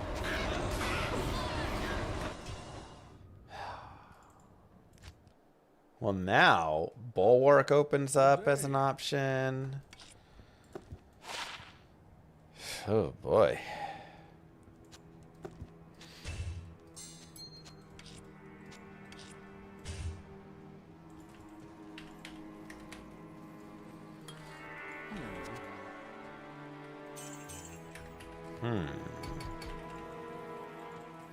Let's go do the den really fast. Yeah, man leeching would be great. These creatures of darkness shall yield to me, or perish. Another den of He found a Ko and ran Hysteria. Yeah, it's fun to find some of those other items and run those. No, I'm putting it on the individual because this is simulating it being a solo self-found run. So I don't want someone who, you know, it's like, well, I don't have a share. The idea is this character wouldn't be sharing any gear or anything from anyone else.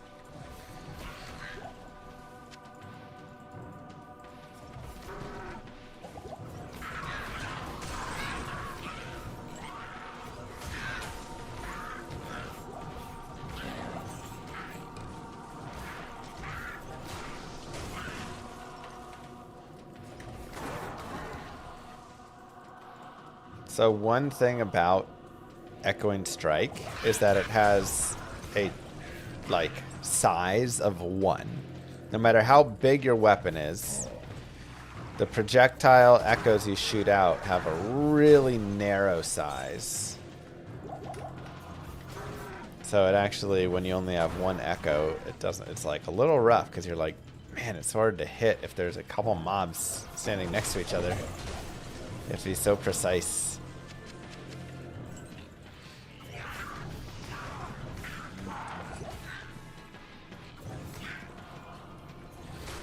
Which is why getting the additional echoes is really helpful.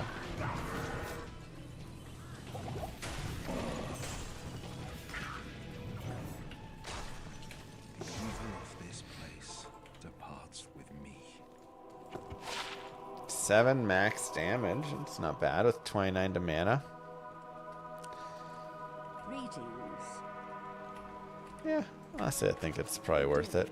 Okay. Let's...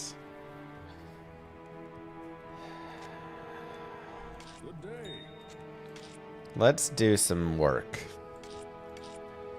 Hellshale Ral. Ral. Do I have another Ral? I don't. That's right, I have four towels. So, Ral tier towel, so I need a soul. And then Bulwark is Shale, Io, Soul. Oh my god, it's another soul rune. So I need another Shale and soul rune. So that may be a lot. That one might be tough. One to barb skills. Not quite.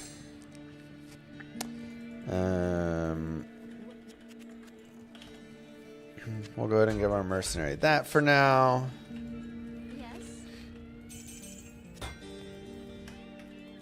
And let's take a look. So this is 6340. The point there. And what's the damage? 12 to 45, 25 to 56. So it's a slight damage increase, but much more stats required.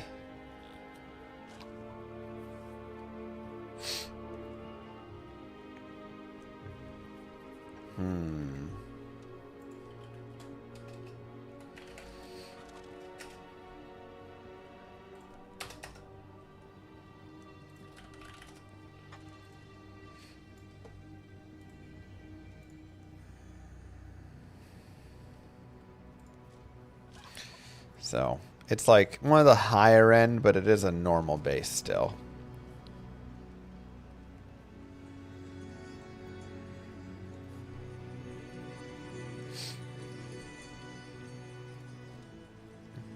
However, with the low quality, you know, the average damage isn't that much of a difference.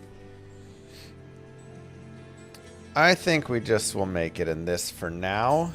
And we can save that and make it in that as well. Again, give one to me, one to Mercenary. I'll put that to good use.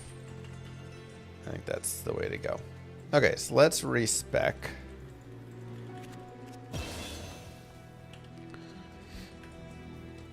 Let's put a point in Levitation Mastery.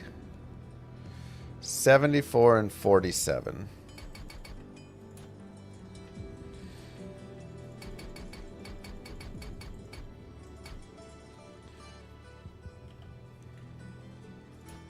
We'll go there. We can spend 1 on that if we want. That'll be enough for there. This one will be higher on both. So the stats are a bit high. Max Echoing Strike. Ooh, getting Hex Siphon's kind of interesting, but it's not great at level 1.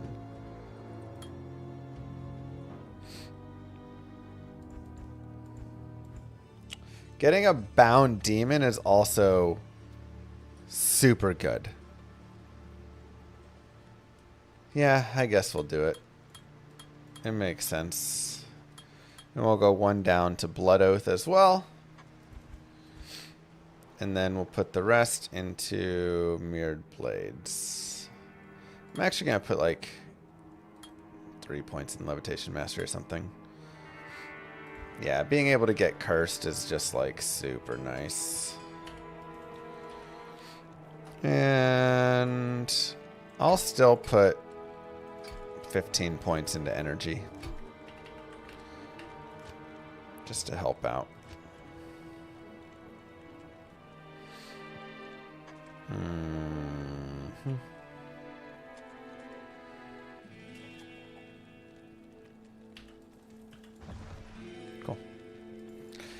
Cool. And we have that. Okay. So now we can keep farming here. We can go get our Bound Demon. I may actually just run forward to grab the Bound Demon.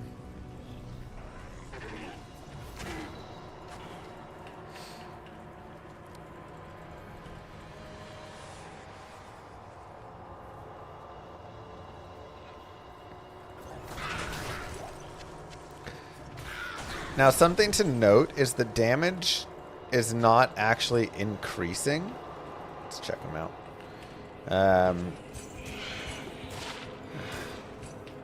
So when I add an echo, I'm not doubling my damage. It's actually splitting the damage up among the echoes.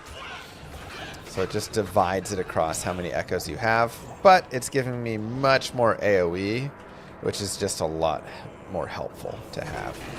So my damage isn't increasing there so much as it's just I'm able to hit stuff a lot easier.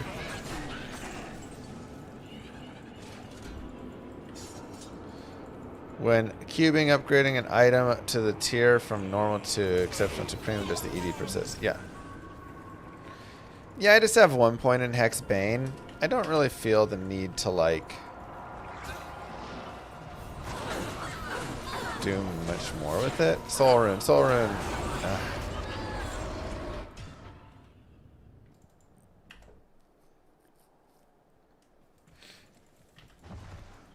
Okay, let's continue forward really fast. I want to go get pit spawn. Now, for right now as well, for people that are, hey, Bill. Set Bill is actually really nice. Set Bill is actually a ton of damage. 42 to 159. He's got 200 ED.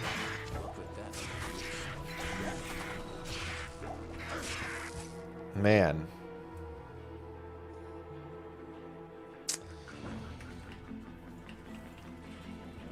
That is kind of tempting. But we'll leave it for the mercenary. He can use Mr. Bill. Rip. Oh yeah, he's really underleveled right now. That makes sense why he died.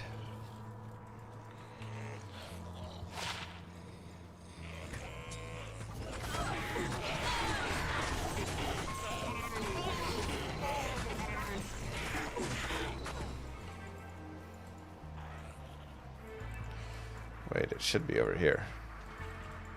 There it is.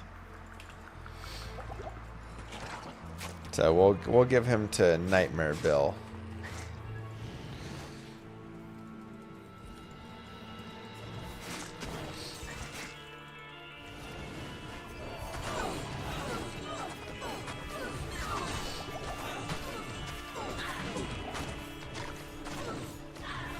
Well, just like, you know, what's the size of a fireball, right? It could be like size 3 or something.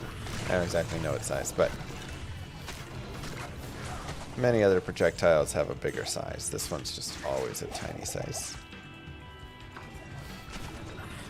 Are the high strength dex spawns worth investing in early late game? 775? Yeah.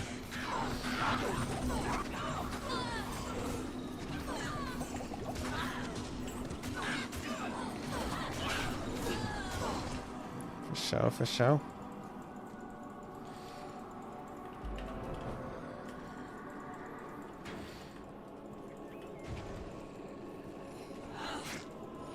Is Miasma better for leveling? Miasma is the strongest leveling build, but not everybody wants to level the strongest build. A lot of people want to just level up on the build that they want to play, you know. Which is why we have guided playthroughs for all of them. We have a guided playthrough for Miasma. We have a guided playthrough for Cleave. We have a guided playthrough for Demon. We have a good guided playthrough for this now. Give you options.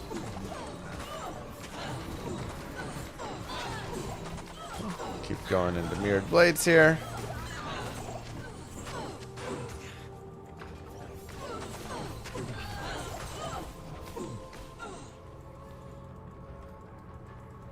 Miasma is rough on Switch.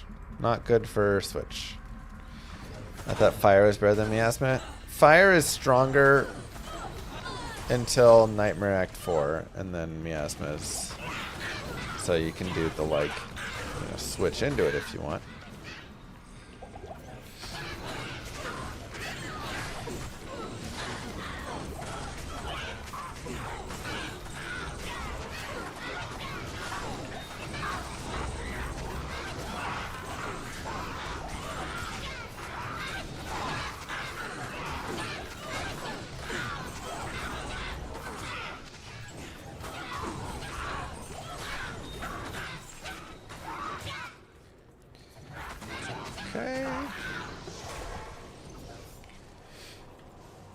Used Apocalypse Nightmare Act 4, no problems. I mean, it just when we're it's not that it will be impossible. It's just, you know, when we're speedrunning, it is faster to swap into magic at that point.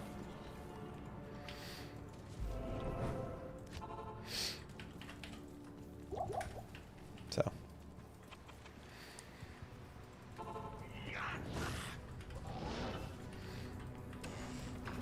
Alright, let's go this way.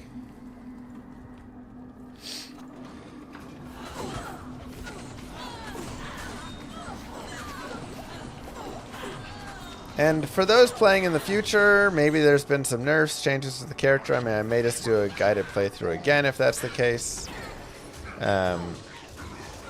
But Bind Demon may be worse, and it may not be investing into in that future. So right now, it is. If it isn't in the future, I'll probably just make another guided playthrough without it. That's my thoughts, but...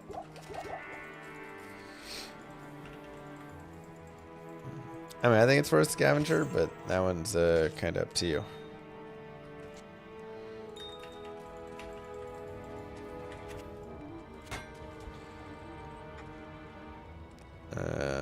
Let's do... That's fine. Ariox Needle is plus to skills, big damage, and deadly strike. The combination of all is really good.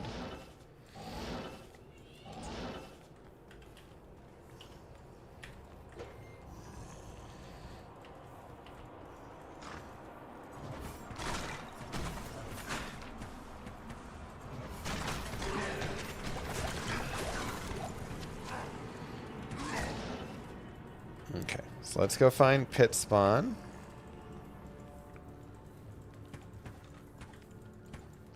Smith is a big old tanky boy, but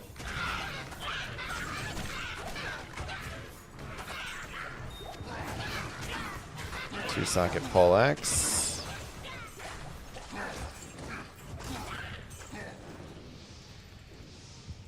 New blades.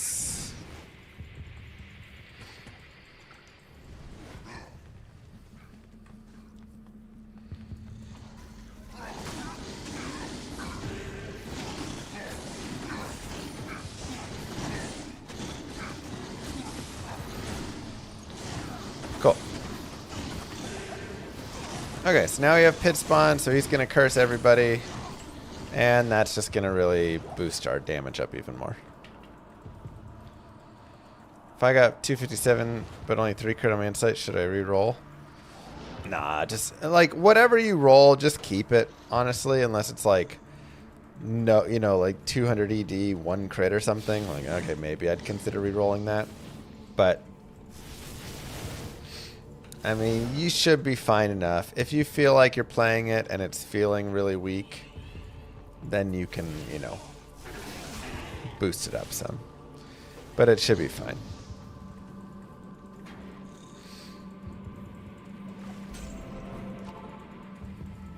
Okay. Let's keep looking for that soul rune. Unfortunately, taking a little bit of time.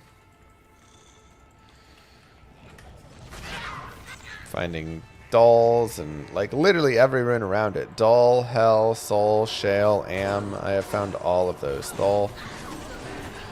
I think I've found every single rune. Io except for Soul Rune. Let me see. We found L, Eld, Tyr, Eth, Ith, Tal, Ral, Ort. Did I list Soul? Oops. Yeah, I have found every single rune except for Soul Rune. That's funny. Up to Io, right? All the ones that like are possible right now, I mean. Ooh, humongous. Oh wait, that's not humongous. That is Brain Hue. I mean, 10% mana stolen per hit? Yeah. Sure.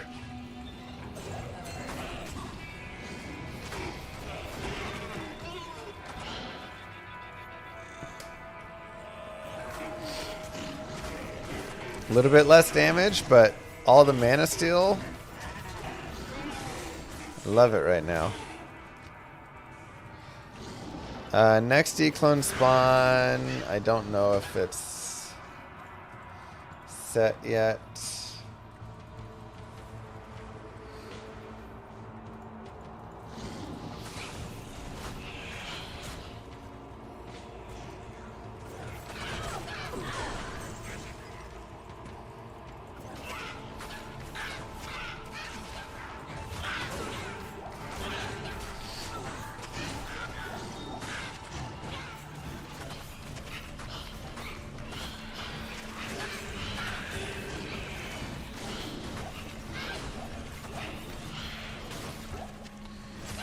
Tier rune, players 1, soul rune, soul rune, soul rune.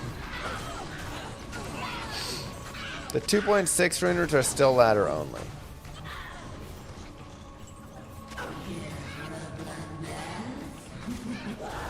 Oh my god.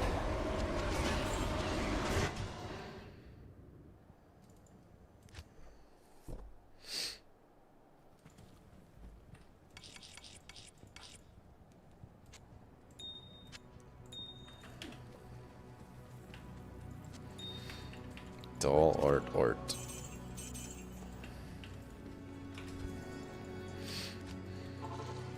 This is crazy.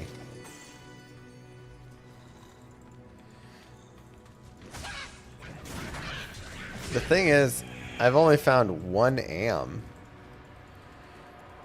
So I'm actually like, I guess we could cube a lot of orts into tholes.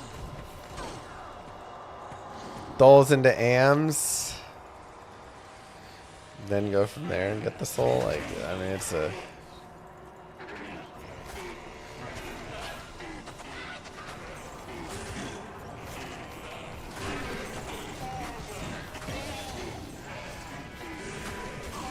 That mana leech is super nice.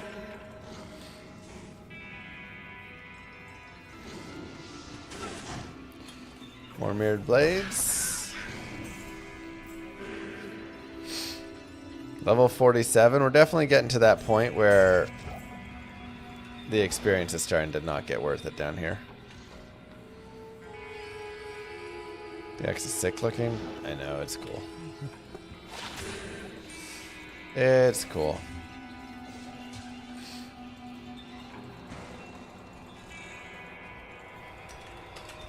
There's one. Thulrun.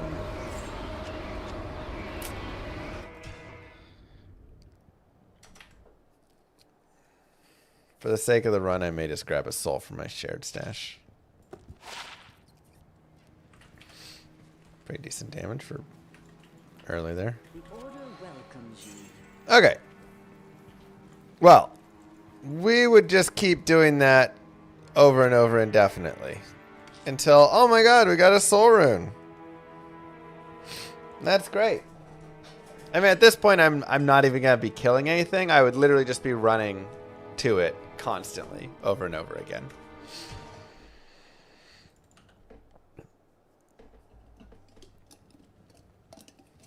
It's like shopping the telly staff. After a long enough time, you go, yeah, we got it.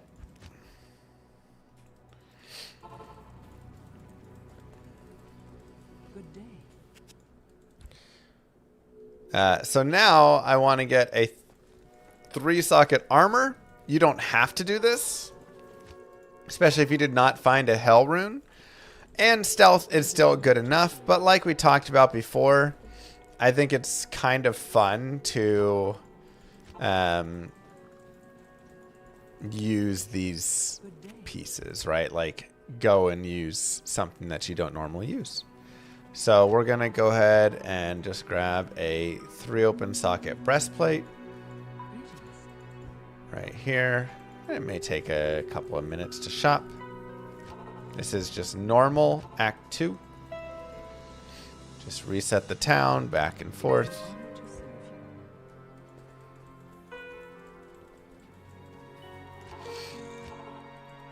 And then we will continue moving forward as, you know, we've spent a lot of time. You got the beautiful Act 2 music. What more do you need? Blessings to you.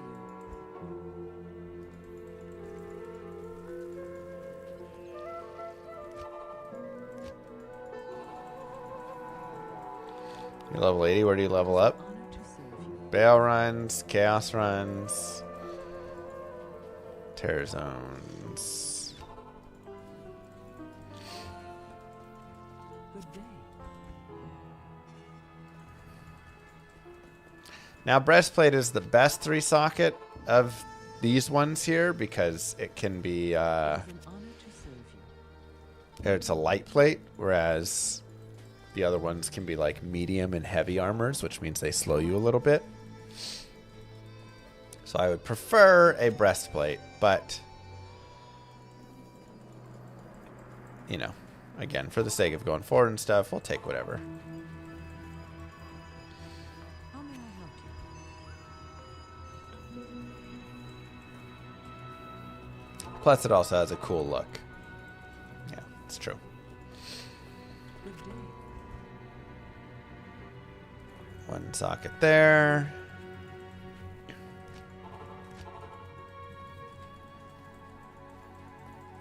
How may I help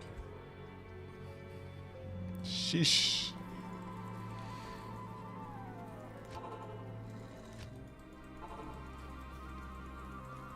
We can always pull one from the shared stash for the sake of the run. I don't think I have any in my shared, if I'm going to be honest. Greetings. So, we're going to have to shop it. Hello. Dang, Glory. It's still nice.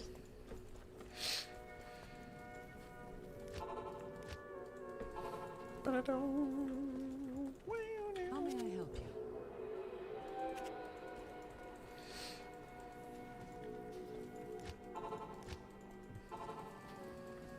I'll be raining soul runes now. It is an Probably, honor to right? serve you.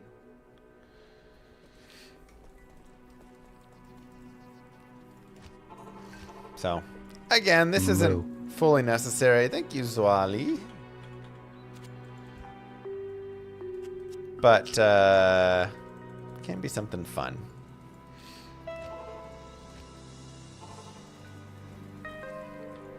Greetings. I mean, Brain New wasn't like a god find or anything. It's fine, but the 10% mana leech is actually really fun. However, we will be switching into Insight now, so short-lived fun.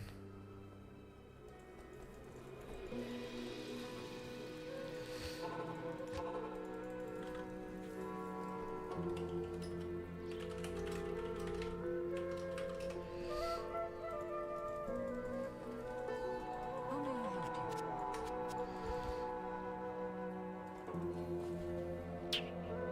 Darn. I was gonna say, if I had a perfect topaz, we could try and like roll sockets in it. Lord of corruption. What the Lord of the heck? hate, I instigate a flow so great, eviscerate the syndicate. I decimate, eradicate my foes and teratonic state. They suffocate, choke on my name. Lord of seduction, Lord of disruption, Lord of the lies, Belial hides inside. He's terrified, mass genocide. My master rhymes identify the stale while Sure, they listen ring mail. as I amplify, specify it's time to die. Marcel Hosu. Insane. With 20 more gifted subs. I don't know where the gifted sub bombs are coming from today. Just kind of out of left field craziness. Good lord. Giant kisses. Thank you so much. For the shopping, yeah. Okay, so Hell Shale Ral is going to make Authority. This is the new armor. It does have 2 to Warlock skills. It also has some enhanced damage on it, which is fine for this build. Some fire res, and then, you know, a couple chances that are like whatever. So, again, we lose a little FCR and fast run walk, but we do gain +2 Warlock skills, which is really nice. Thank you again, Marcel. I also will put 1 more dexterity on, so I have enough dex for this. And we'll go Ral, Tier, Tal, Soul. Wow, what a roll. We hit the 6 crit. So level 15 Meditation Aura, medium. 215 ED, okay ED. But we got 6 to crit strike, which is really nice and does a lot for this. So that is a big damage boost for us overall right there. Very happy with it. But again, any roll you get should be solid still, so don't feel like, you know, you need it to be something. Yeah, and now we get some additional plus skills, which increases that damage there. A little more levitation mastery, a little more on the Hexbane, a little bit more for our demon, right? Cool. Let's go to Nightmare. Let's go to Nightmare. Don't even. Jesus. Lord of the hate and pain, I instigate a flow so great, eviscerate the syndicate, I decimate, eradicate my foes, enter a tonic state, they suffocate, choke on my name. Lord of seduction, Lord of disruption, Lord of the lies, Belial hides inside, he's terrified, mass genocide, my master rhymes identify the stale while they listen as I amplify, strict specify, it's time to die. What are we doing here? What are we doing here? Rava with the 50 gifted subs. I mean, Marcel, Rava, and Vadius today. On top of everybody else. Insane. Actually insane. Mwah. Giant kisses for you guys. That's huge. That's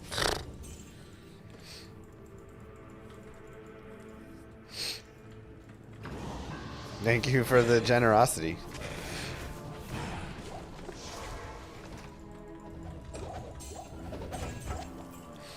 Superior Bill.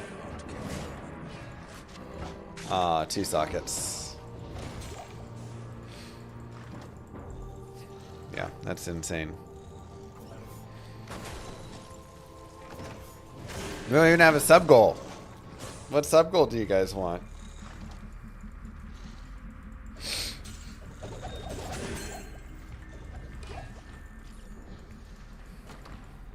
That's crazy.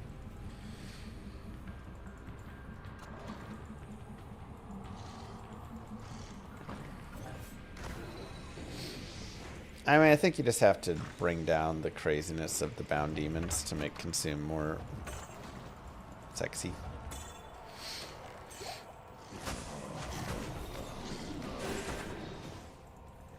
Do I use Eldritch Blast in the Echo build? Not really. I use it on the Cleave build.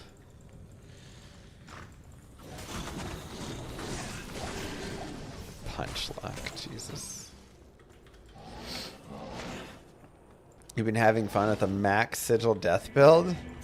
What's the percentage on it at that point at maxed?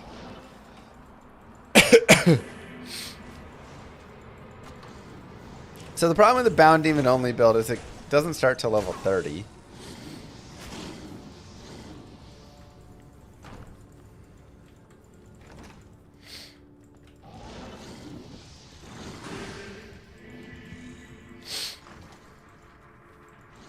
Hey, thank you.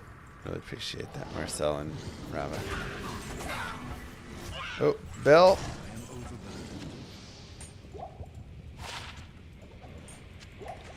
What you doing, Bill? 1 socket. Alright, I think I'm on players 8, so let's make it count. We are, but it's okay. Our damage is so good.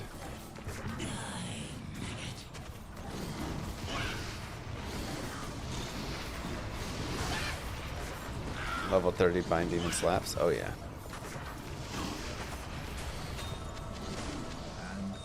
It'll come. Click.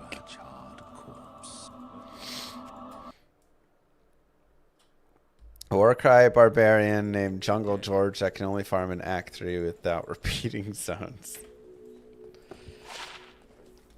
Specific. Decent res and stuff on those. We'll take them. Nothing too crazy. But Act 1 is done. Congratulations. You're crushing it. Now, for Act 2. Ultra hardcore, no healing run. Oh, that could be fun. Let's go ahead and grab a Might Mercenary. It doesn't look like it's going to give us one. Alright, well, since we don't have Might, we'll just grab Holy Freeze for now. We can pick up a Might later on.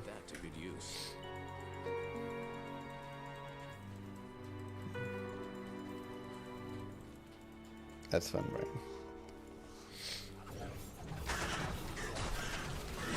Holy Freeze is still nice for safety.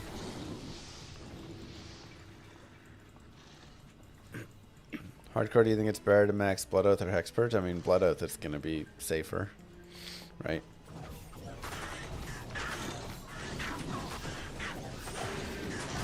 I like Hex Siphon for the survivability it adds, personally.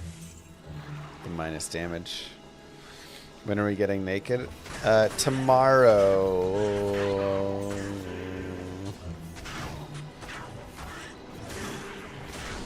Yeah, I guess tomorrow evening. I was going to say, we have part hell of this build, but we can run that after.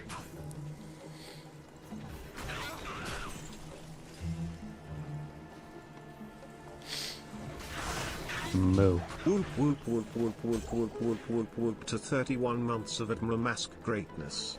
Thank you for everything you do for the entire community. Any Diablo walks this weekend? None that I see immediately, but...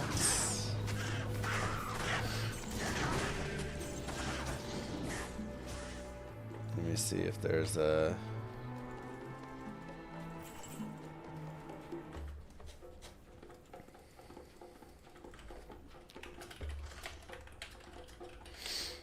I'll ask.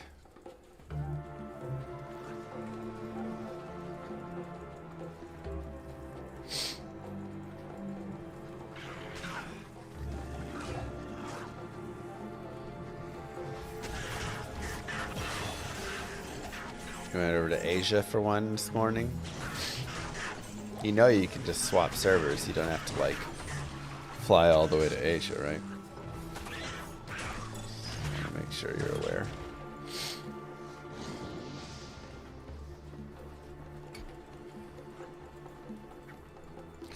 I mean, enjoy your time in Asia, though.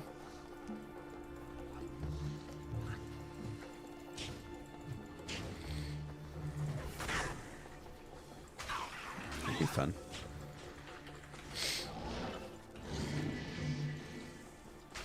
You know what doesn't help?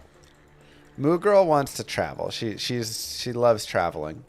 She's like, I just want to go places. Let's go to Asia. Let's go to Europe. Let's go to all over. I'm like, we got a 1-year-old and a 2-year-old. Almost 3-year-old now. Sounds miserable. But you know what's awful? All of the, like our neighbors travel all the time with their little babies. Our most nearby neighbor was like taking trips with like a 3-week-old. I'm like, that seems really early. She's like, they just had the baby and they're traveling.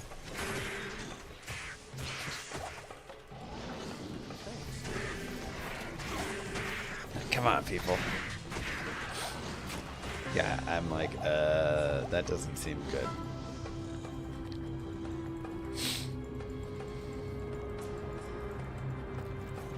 I'm like, I don't know. Does it? It just seems not as fun. Traveling with babies, dealing with nap time schedules, and all the everything.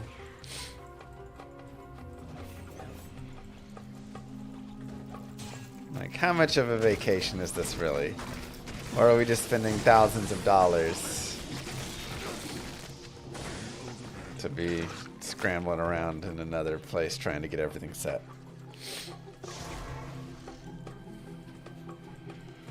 Plus, they don't even remember any of it.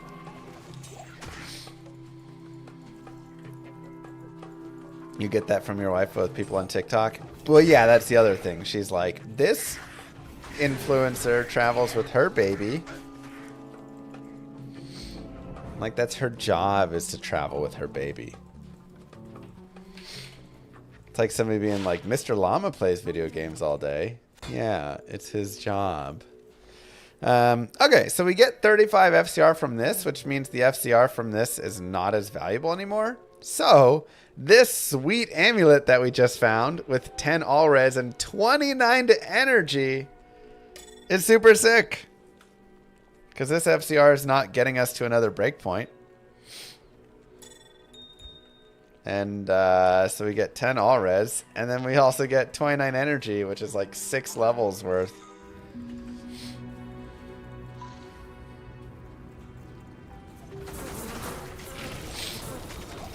So that's really nice.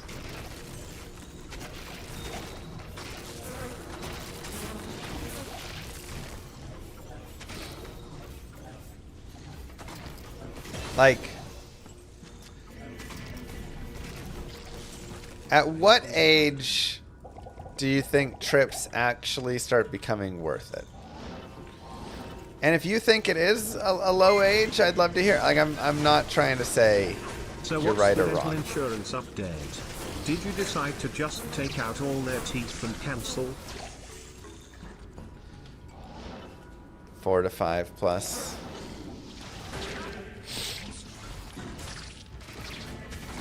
Is that when a child can comprehend what's happening? I guess that's part of the question. When does a child gain consciousness? Wow, what a map.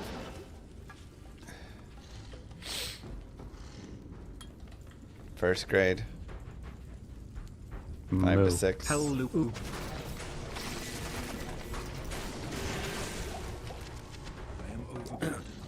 Thanks, Chowds. No dental update currently. I waited for the claim to come in. The doctor said we owe like $250, or the dentist. My insurance says we owe $160. So I have to figure out what the difference is there. But also, my insurance, the dentist, like I said before, accepts no insurance. They are now out of, not they don't accept it, they are out of network on every insurance now, so that they can balance bill.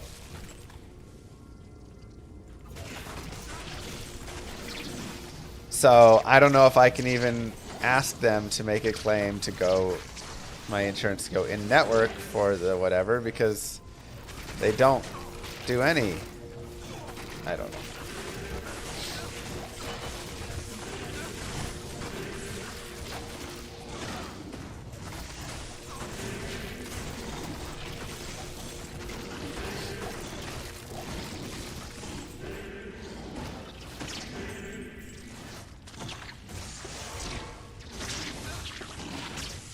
It's confusing. Yeah, we'll find a new dentist. We still got to deal with this one. Or just let it go to collections, whatever.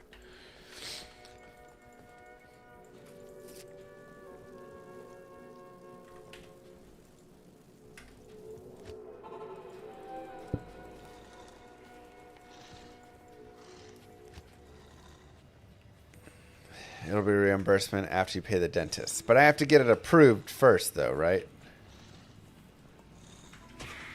Like, I have to appeal to the insurance.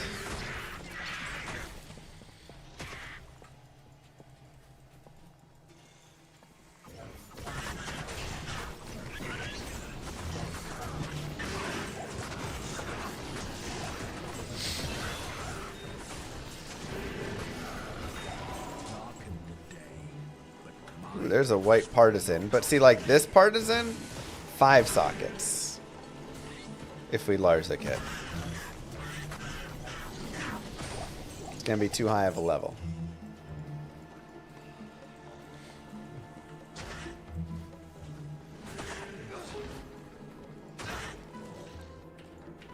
Or they have network when you went. So here's the thing. Everything is out of network. Oh my god. Load up the hate and pain, I instigate a flow so great, eviscerate the syndicate, I decimate, eradicate my foes and turn tonic state, they suffocate, choke on my name. Jesus today. Load up seduction, load up disruption, load up the lies, blah, hides inside, he's terrified, mass genocide, my master rhymes identify the stale while they listen as I amplify, to specify it's time to die. Binary with a 20 gifted. Oh, I love it. From 2.5 years old, she remembers? That's crazy. Wait, what do you mean you double clicked? It only did it one time, right?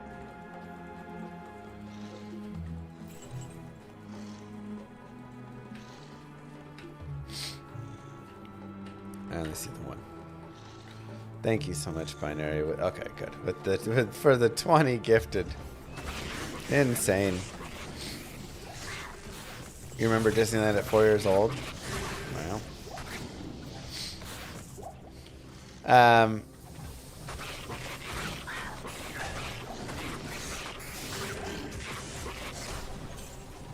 Yeah, but if I normalize the quality, then I'll get 3 sockets max.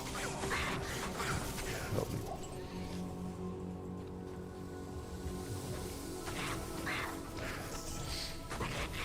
7 is when they pretty much remember everything.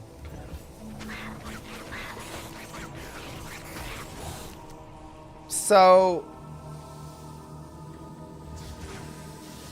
like I said, last year or something, the dental office said, hey, we're no longer in network for any insurance whatsoever.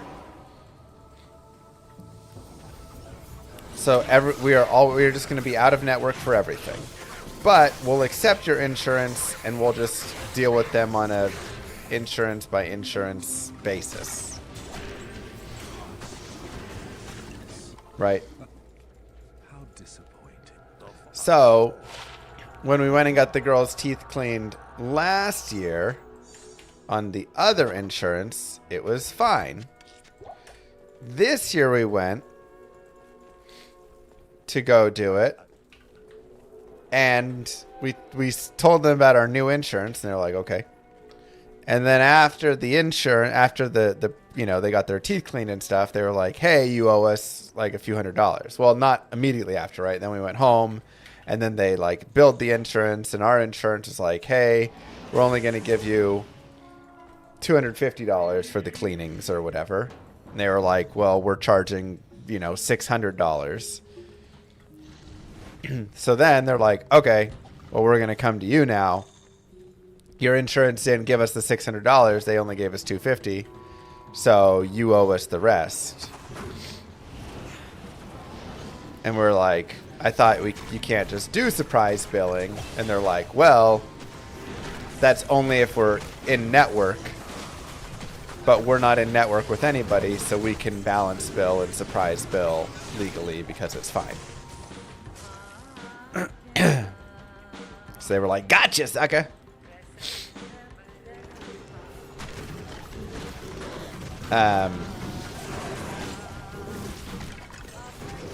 So then chat was like, okay, ask them to file a claim on your behalf to go in network. But then my question was, if nothing is in network, because everything is out of network there, then does that matter? Or do I just go straight to my insurance and just do a one-time appeal? Hey, will you guys pay this one time? Or reimburse me, whatever. And then go find a new dentist that, is in network the next time.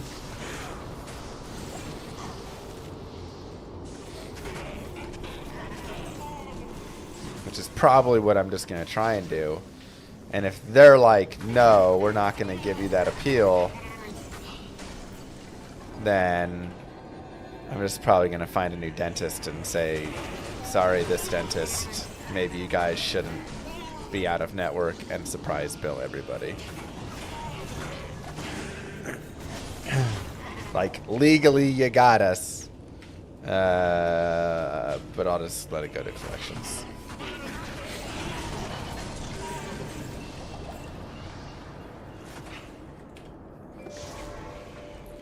Yeah, it's like the insurance is a scam, the dentist is trying to scam. It's like everybody's trying to scam and get everything they can right now with it. And it's like, what the heck? I just want to get a cleaning for my kids. Why is this so difficult?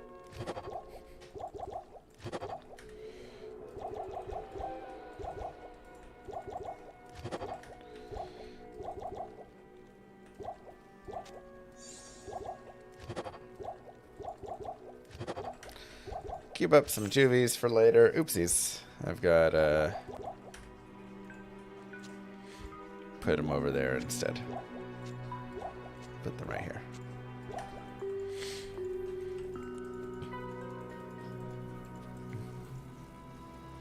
Was there already a new sub goal for 5,300? No, we didn't even have time to come up with a new sub goal. Ultra hardcore was the thought of something, maybe.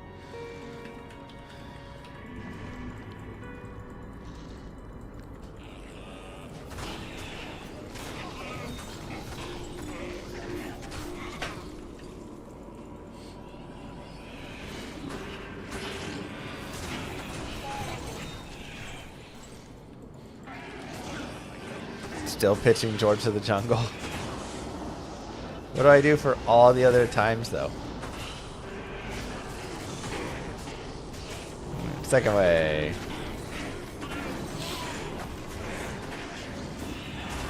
Naked treadmill playthrough. Now I gotta be on the treadmill for it.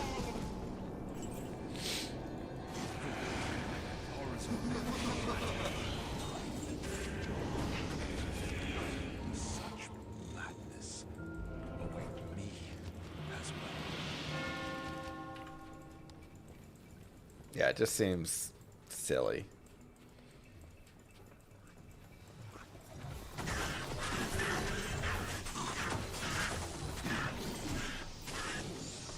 Aw.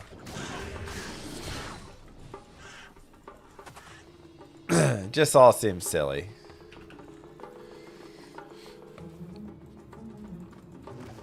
Now, like, I go to my dentist and I'm like, how much is this cleaning? And they're like, we don't know. We'll see what your dentist says or what your insurance says 3 weeks later.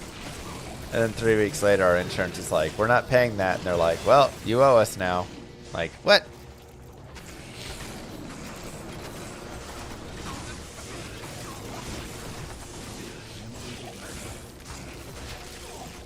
Can you give us a cash estimate? No, we can't give you a cash estimate because that's unfair to other customers. Everybody has to pay the same price, but we can't tell you how much it is for cash versus insurance. If we know you have insurance, then we can't tell you what the cash price is because the insurance companies would be mad. It's like a lot of stuff, you know.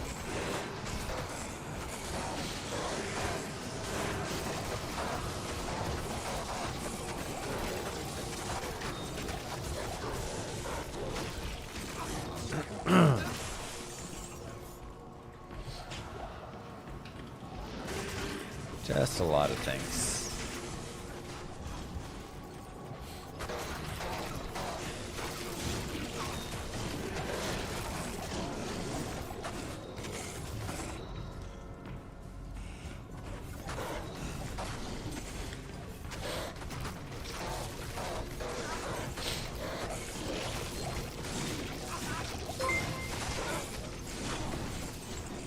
Hey Llama, I'm Hello. about to have shoulder surgery and won't be able to use my left arm for about 6 weeks. No. What's the most one-handed mouse hand-only build you can think of? I did a Boazon one-handed only, and that was not easy.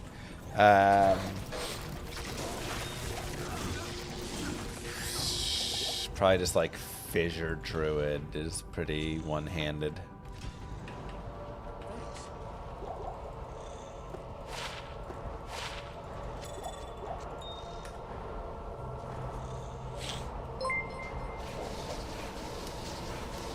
Are you going to switch to left-handed for the next 6 weeks? Smile.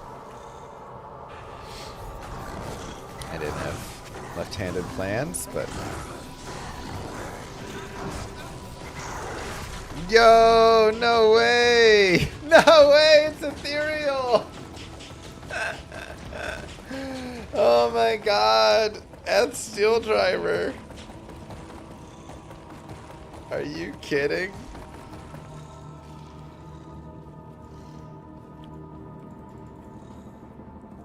I mean, that is going to be a lot of damage. Damn it. Terror and Wow. will not elude me forever.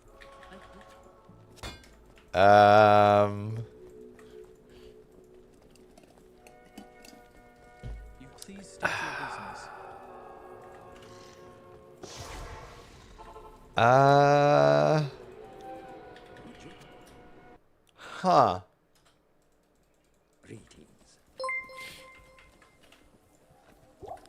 That's Welcome to this insane. very common playthrough for the very common and average man.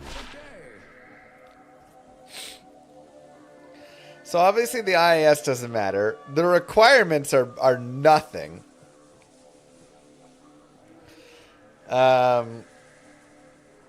Wow.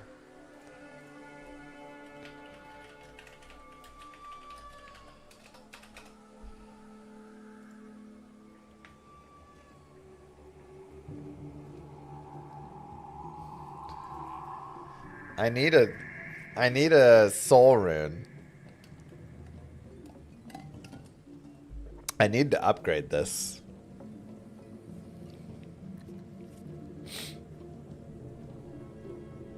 Like, I'm pretty sure that damage is just better. So let's do... Jeez. I'll put that to good You use. know where you can pull one from? It's true. Let's just verify. A martel. Uh-huh. Uh-huh.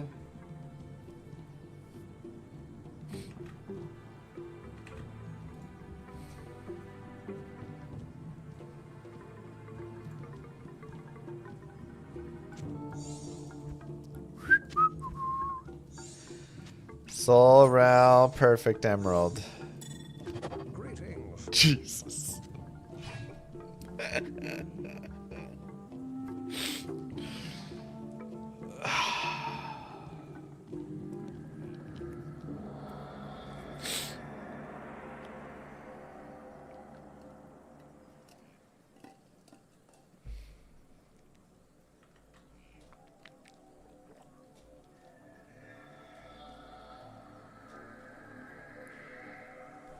Wow.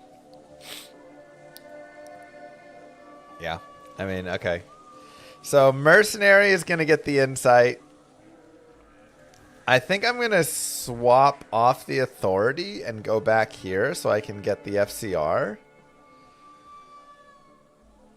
Hello. A perfect skull socketed in this would be amazing. Gas $5 in Arizona. No way. It's up to $5? Bro, that's insane. Okay, let's put on an FCR ring for now to hit the next breakpoint. Let's get rid of Bill.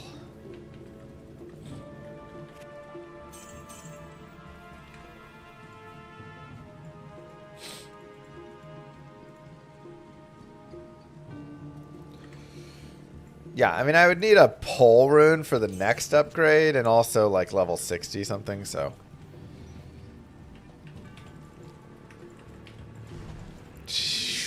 Wow. I mean, what an insane drop. Look, your insight is still going to be great. Okay? So don't. The fact that it dropped Ethereal too is just hilarious. Excuse me.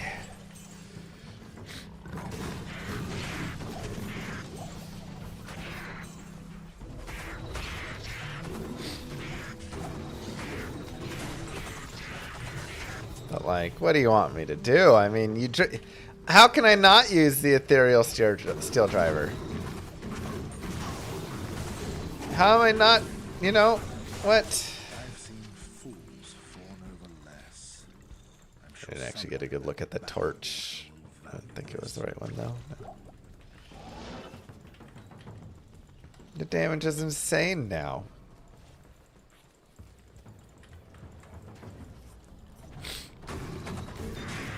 For Nightmare Act 3.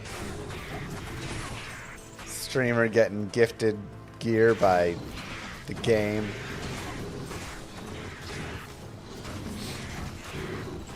You know, this is very similar to I did a PD2 playthrough and I dropped a steel driver and I corrupted it and it hit 5 sockets and then it just like destroyed everything instantly, you know. It's like, well, that's ridiculous.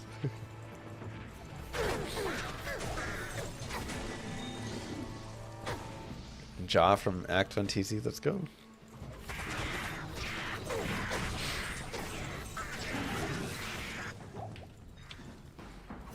Now, an exceptional, like, ethereal partisan insight, gonna be super godly too, right? So it's not like this is, like, I don't get the crit strike here, I don't get the FCR, I don't get the meditation or on me.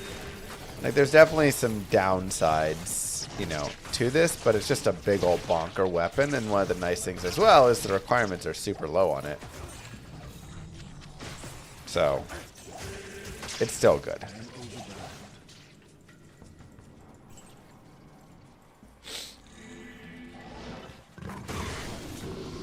It's still very godly, but if you have a solid, like, insight, you'll also be crushing stuff.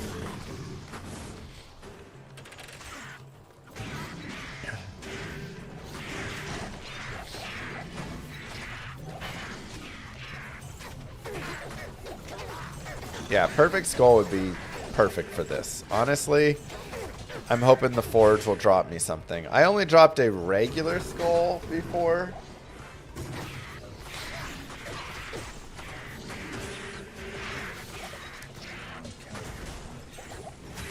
But a Perfect Skull would just do so much. Also a little sad that we don't get to keep the Authority going, but that's okay.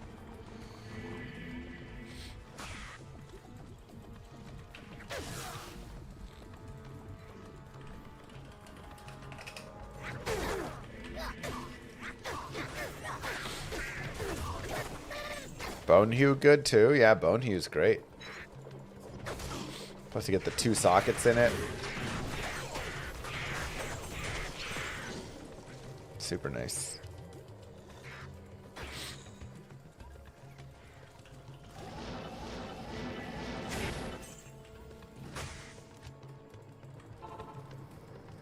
Do I think Warlock's getting nerfed? I mean, I think he'll have to get some nerfs.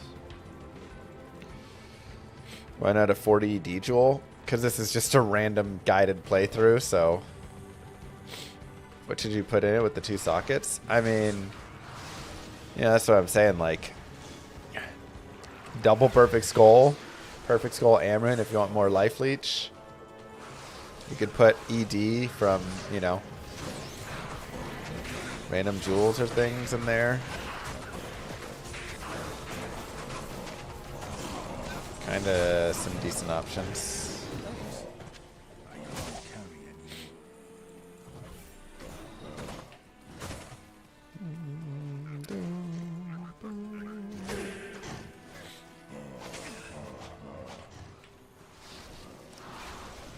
Yeah, you can't use the amp damage with your Echoing Strike, but nice for Act 5 Mercenary to use.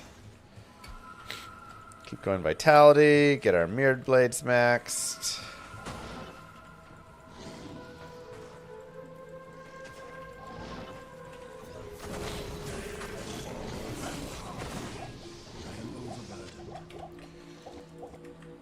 Let's get our Grail.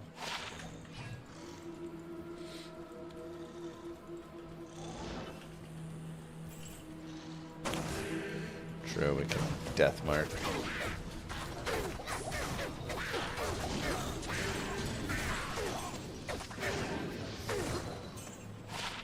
Whoa, 35 MF?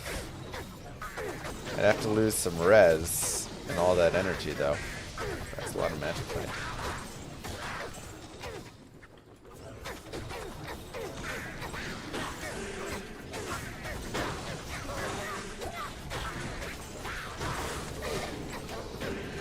Is it worth investing in hexes when you're Echoing Strike? I'm less inclined to invest in hexes. You could if you want. A lot of people seem to enjoy like Hex Purge with it, which is fine. But I kind of like spending the points elsewhere. Just one point wondering this.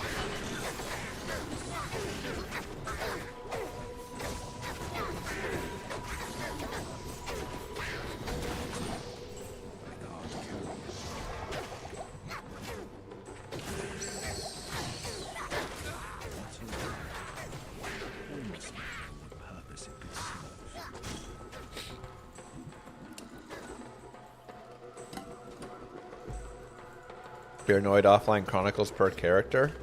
It shouldn't be, is it?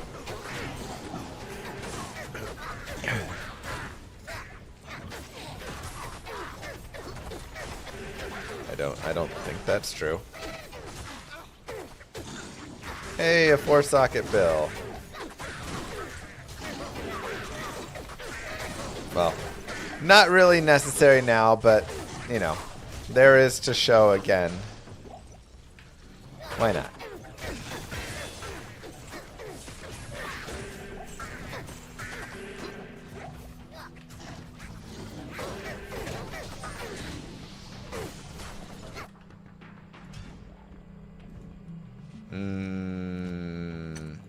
It definitely is not. First found 218. This character was made today.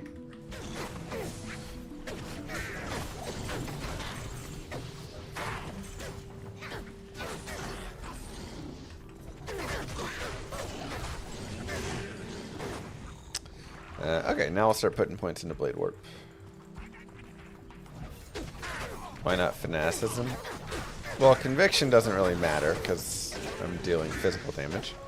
And so the minus defense is whatever, but it always hits. And fanaticism is nice, but I really like just the immediate proc. Whenever you have Holy Fire, Holy Freeze, Holy Shock, as soon as you like get near, it procs everything around and curses them, so you don't have to wait for the curse.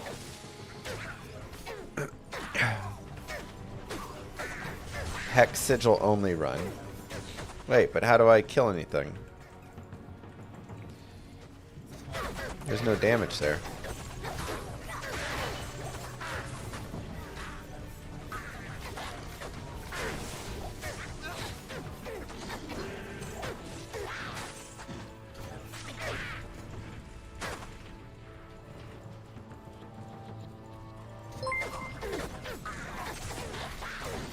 Merc only run?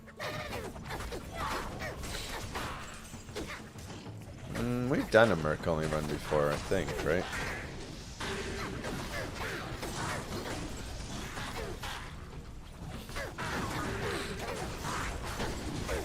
Midora gives more damage? Yeah, but you use Midora on your mercenary. Why am I using Holy Freeze on my mercenary right now? Because Might wasn't available last time we tried to buy it. Come back this way, Nope. Still gotta do a new game.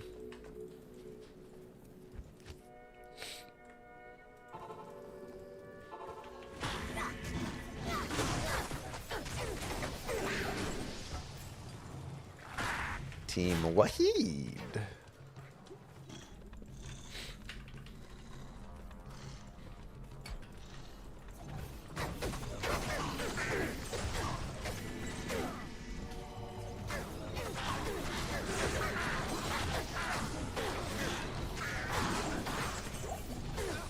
$10 mil, but you can never play Diablo again. Would you take it? Sure, I'll just play Diablo 2. Got him! 10 mil in my pocket, let's go.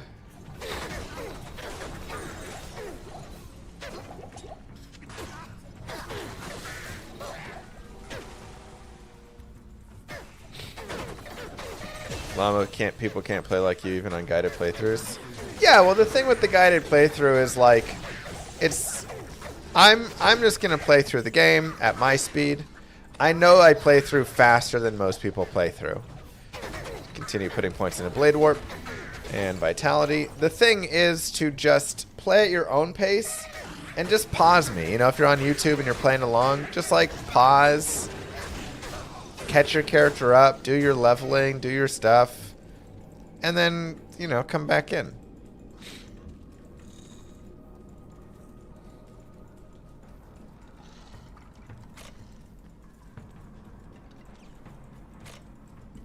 If you're going for pure Nova Source, then you want to make sure to put points into static as well for the synergy. Otherwise, don't put points into Frozen Armor. I'd start going towards Hydra as a fun alternative, and or Frozen Orb, one of the two.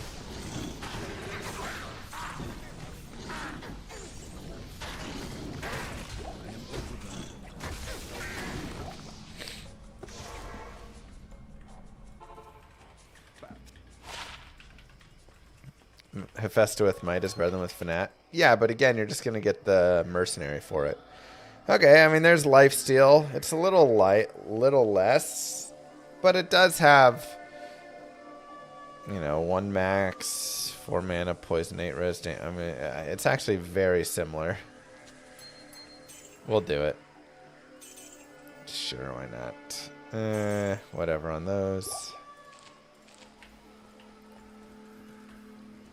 Okay, let's reset so we can try and get a Might Mercenary. Good day.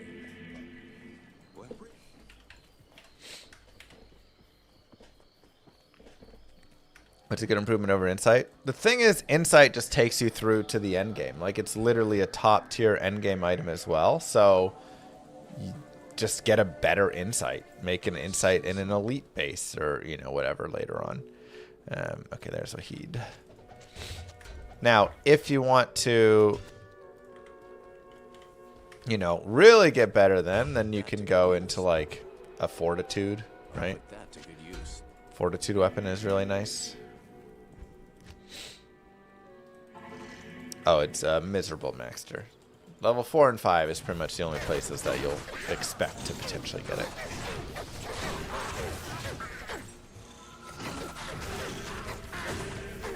You saw a nice bump to your damage from Fanat on Hephaestus. Yeah, Fanaticism Hephaestus is going to give a good damage bump.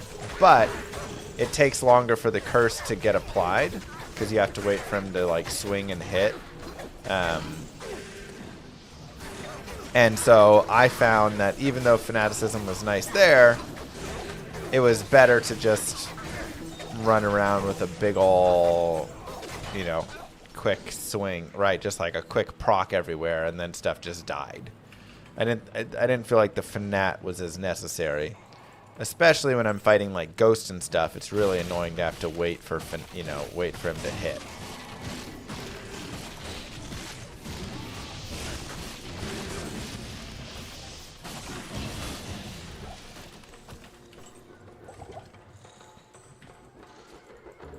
Here's our damage with the Might Aura now.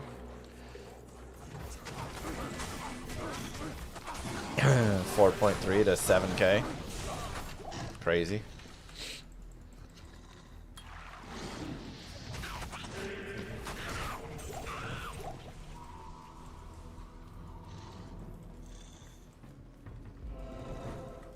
Yeah, the amp is worth more than the Fanat. That's the part I'm trying to emphasize. Fanat is nice and it makes your paper damage look better. But the immediate amp is just better. Ooh, an Ethereal Ars and Mephistos. That's rough.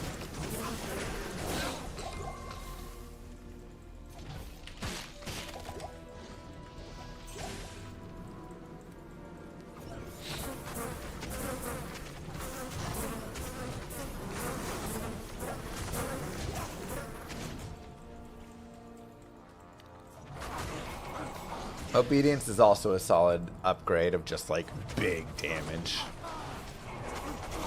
So remember, just like the bigger damage you can get on a weapon, the better. And Insight is obviously really great for it because it has the ED roll, it has the crit strike, it has the FCR. You can put it in an F4 socket, base.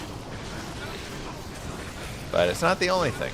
There are other options, and there are things that I would find along the way where I'd say, yes, I have Insight, but I'm going to actually go for Steel Driver instead. You know?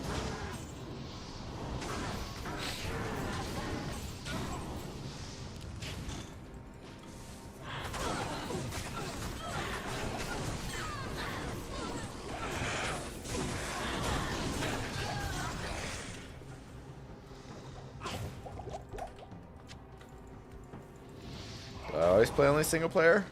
No. I've been playing multiplayer for the past, like, couple of weeks, actually.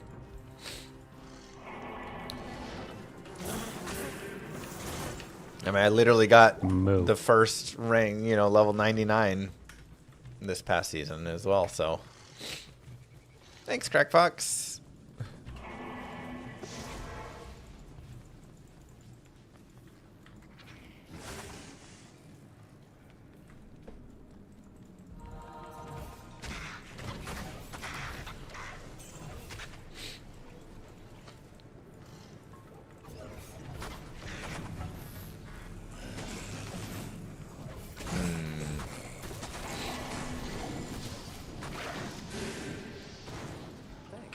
Painful.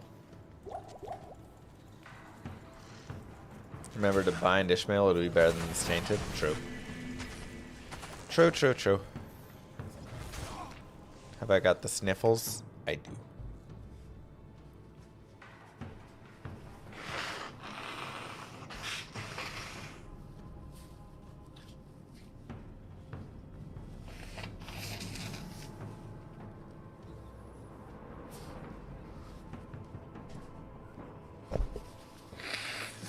Moo. I heard Warlock's a bit OP, is it true? Yeah.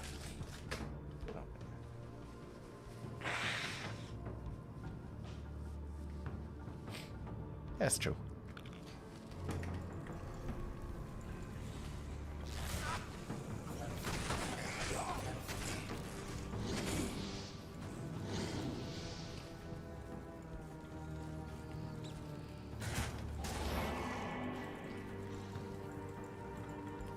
He's a little strong.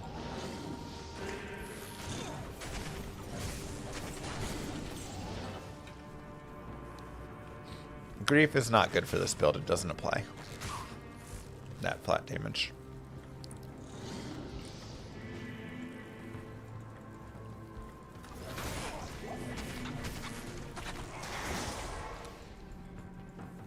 Do you still manage a full inventory of potions in D2?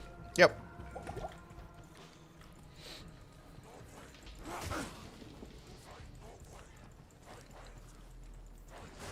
No, you don't need 125 FCR for Ubers, right? I just enjoy it. It's just nicer. But there are plenty of 75 FCR builds that are super high powered.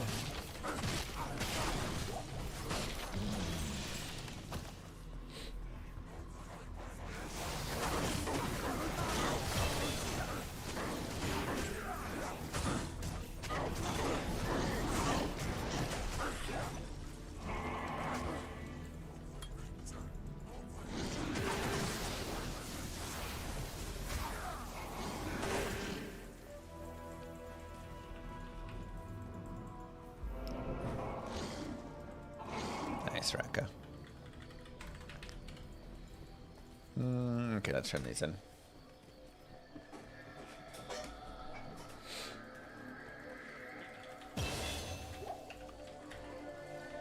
More vitality.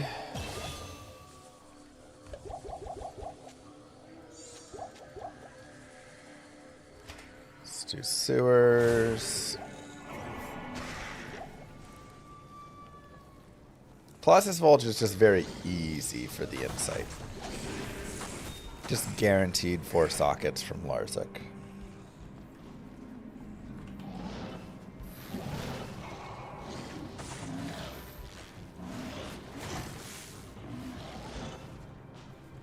There we are. Thanks.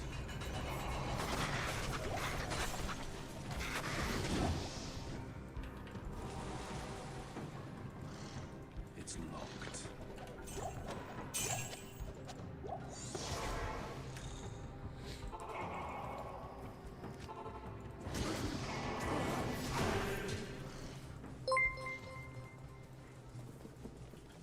Should I just farm NM Terra zones until one pops up without light immunes for my Java? Yeah, you can do cows and pit and other stuff otherwise.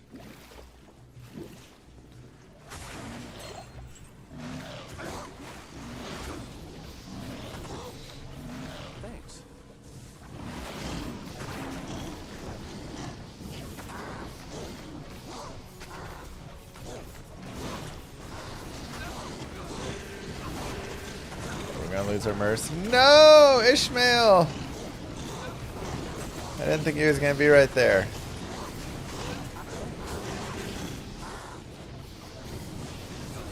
Okay, I'm actually gonna come back and get an Ishmael.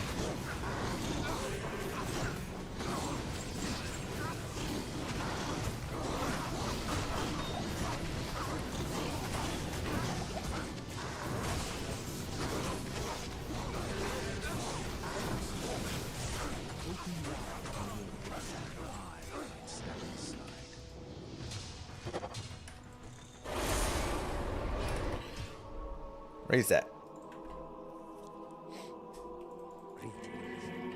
I want to upgrade to Ishmael.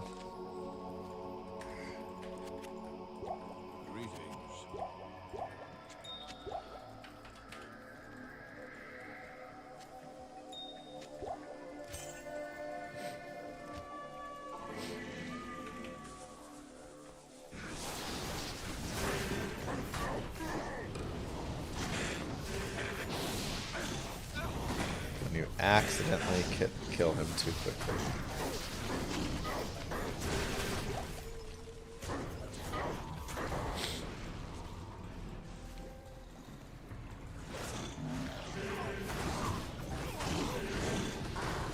Oh, he's actually perfect too.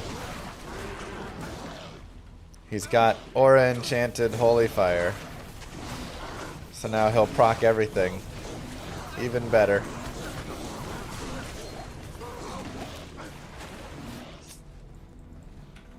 Even better.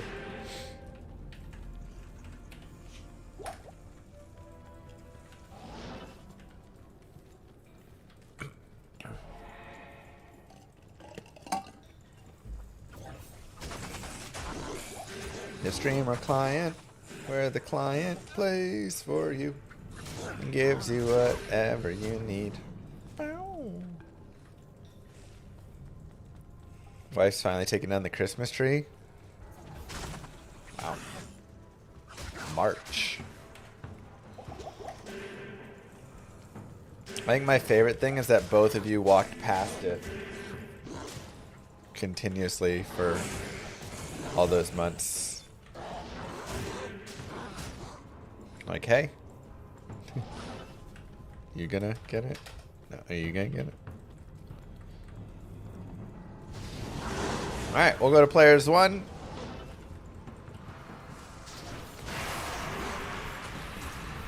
And fight El Mephisto.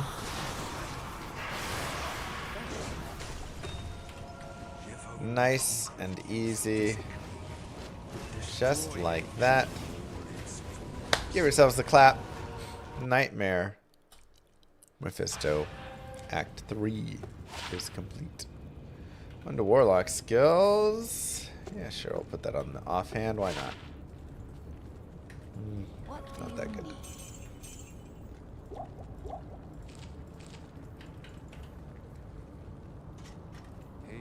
I don't really need that mana as much anymore.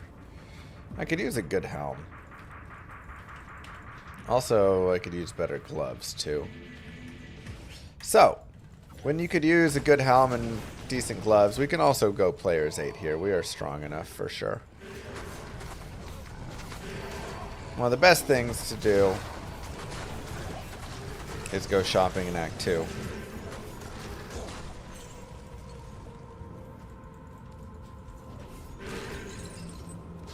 Just don't players 8 Isual. Honestly, it won't even be that bad if we do. But, yes. Remembering to try and not players 8 Isual will be, you know, nicer. Nobody needs to players 8 Isual.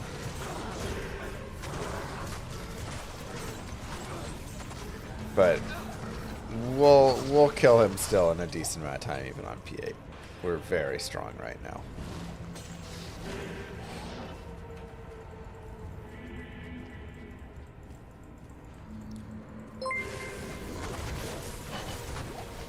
How could you do that to Mephisto?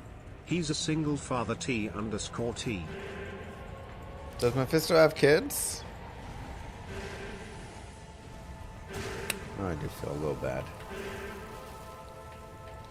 Alright, so we'll go down to players 1 before we head into the plains of despair. Lilith is his kid? Really?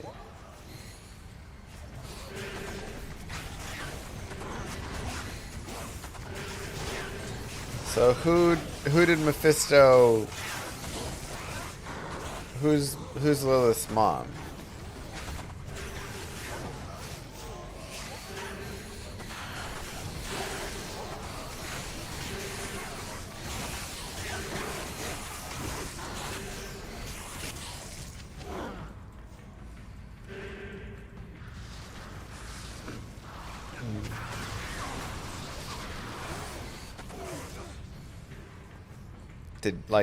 Who birthed Lilith? Hate is her mom?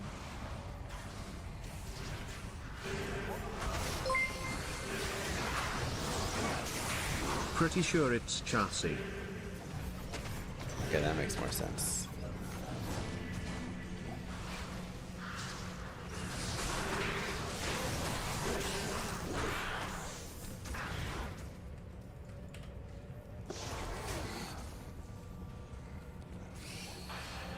Huh.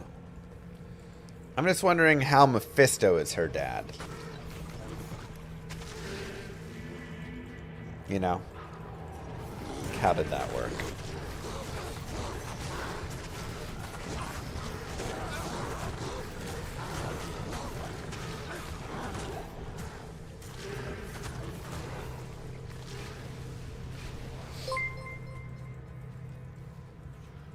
Well, when a mommy and daddy love each other very much. Yeah, I understand that. Moogirl and I went online and shopped on the Stork site, and then she got pregnant. So, trust me, I get how that works. I've been to the site.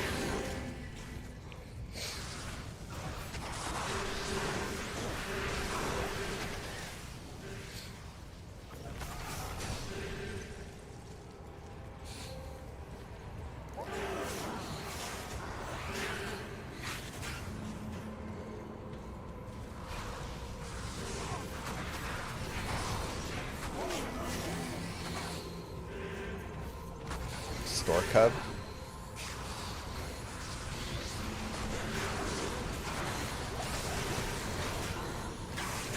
Y'all never been?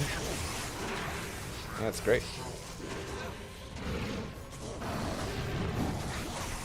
Just like has the, you know, different selections, and you pick one, and then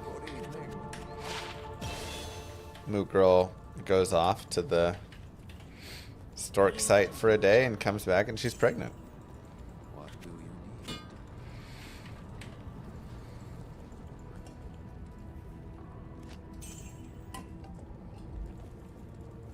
need? Alright. Nice and easy. Visual down.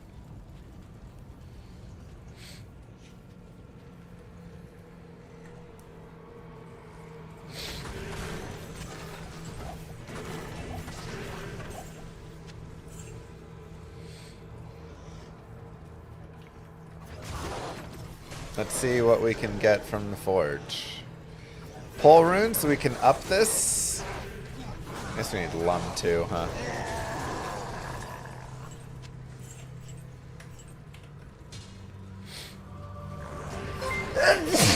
Excuse me. At Studio Duke became a member. Oh, dull rune. But we did get a perfect skull at least, and a flawless skull, and a skull. We just got all the skulls. So at least Steel Driver is there. Studio Dude, thank you very much.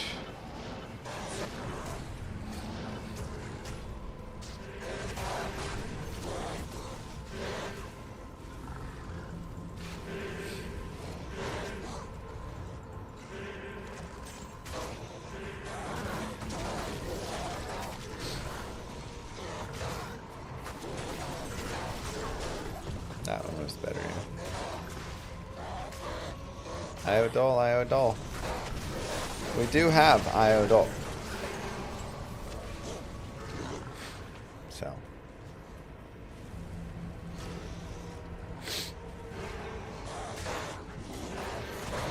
I heard people vomit like they sneeze. I do. It hurts a lot. 4 max 27 AR is actually not bad. Studio Dude with a gifted membership as well. GG, thank you so much.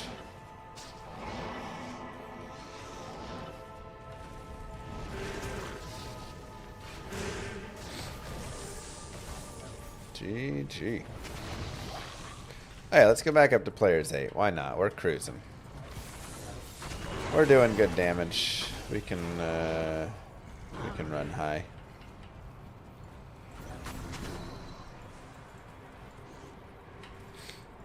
What's membership? Membership is YouTube's Twitch sub.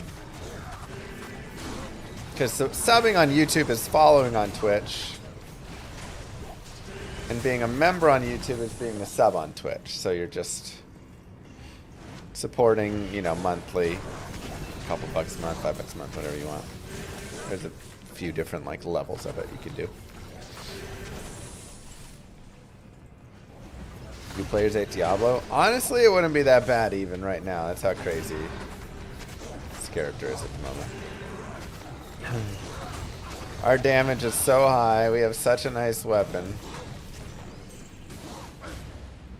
We'd be able to do players 8 Diablo pretty well.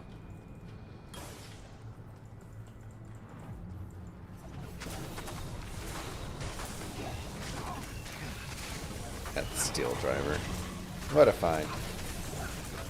You wouldn't mind a subway right now?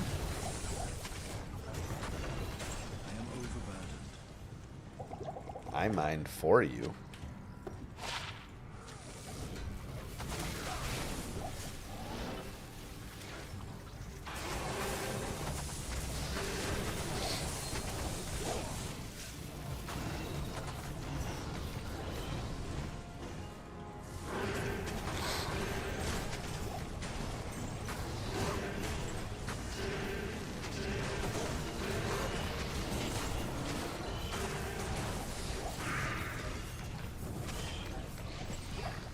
I didn't know people willingly went there anymore.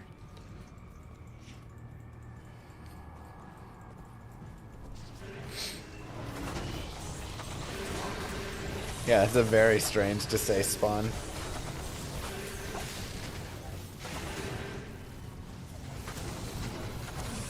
If Subway was still $5 footlongs, I'd be like, okay, I get it.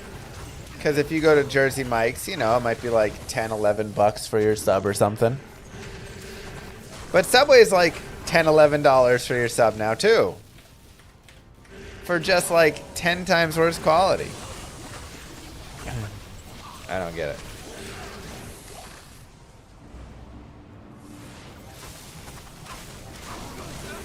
I'm on players 8, so rune drops are going to be more plentiful.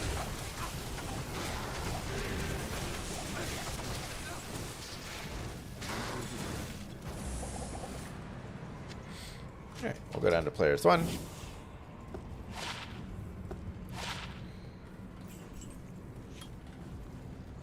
And vitality.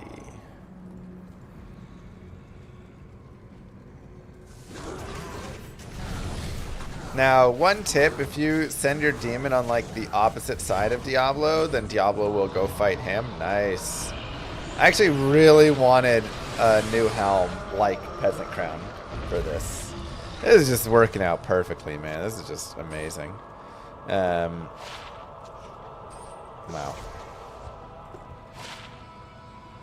3 mana steal on the gloves. That would free up the boots.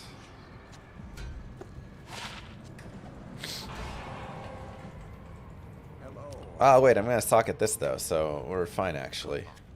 Oh, man. Alright, well, let's go. We actually have a lot of options. There's so much stuff, like... This has just been... We've been just... showered with gear, if I'm going to be honest.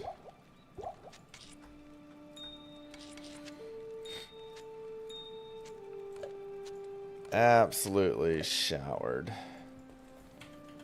Okay, let's go. Hawkmail for Can't Be Frozen on Mercenary. Yeah, I mean, it's like okay. He'll lose a little red. I mean, it'd be fine. I don't know.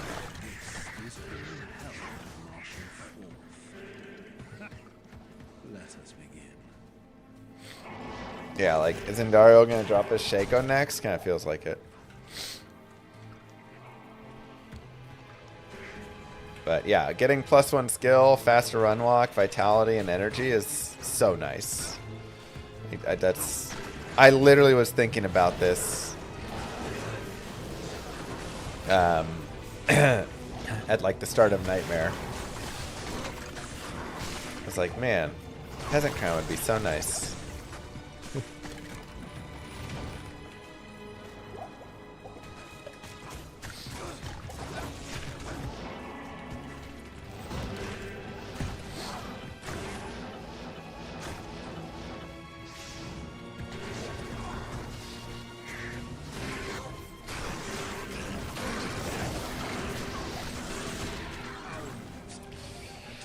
Okay.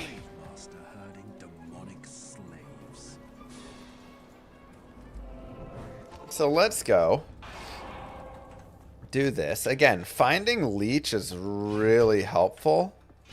So I'm just going to jam here, and we'll take 4% Life Leech, 3% Mana Leech. If you have like nice Mana Leech somewhere else, you could also grab an Amrune and put it in, and just get 7 Life Leech, and then get Mana Leech from something else. But now this like pretty well covers it.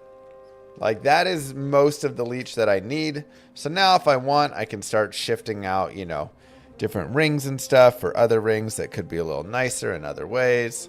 Right, like there's some options. But what I also wanted to show is over here. Trading.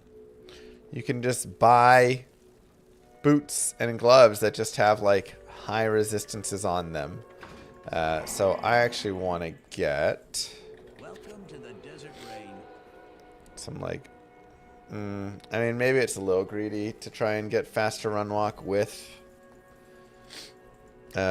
resistances as well, but that's like my favorite combo. Hi there. But we can see what gloves we could maybe pick up. I could find 40 fast run walk boots, which could be really nice because the 2% lifesteal is pretty like meh right now. And again, also my gloves are just basically 11 cold res. Yeah, they have some poison res as well, which is okay, but I don't care about that nearly as much. 26 light res, 2 to bow and crossbow skills. My FCR is just 35. 25 from here and 10 from here.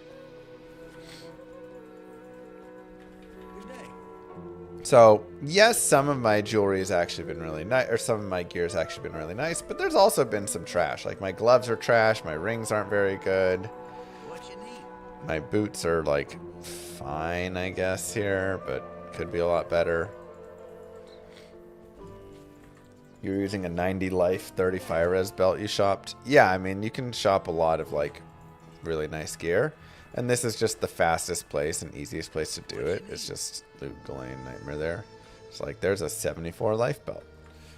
You know, I'll keep my 2020 because it also has 16 slots, which is nice. There's 30 fast run walk boots.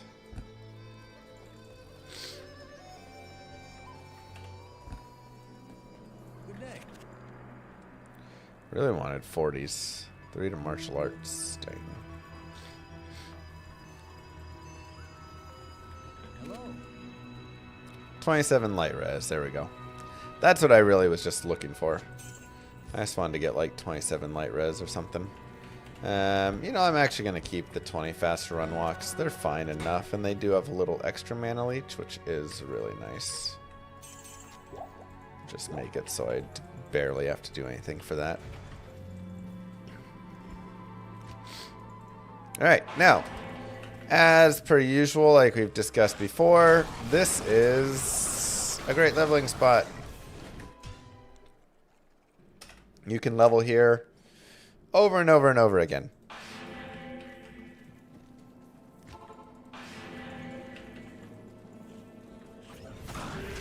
Alright, muzzle. Just want to see at gmail.com. Go ahead.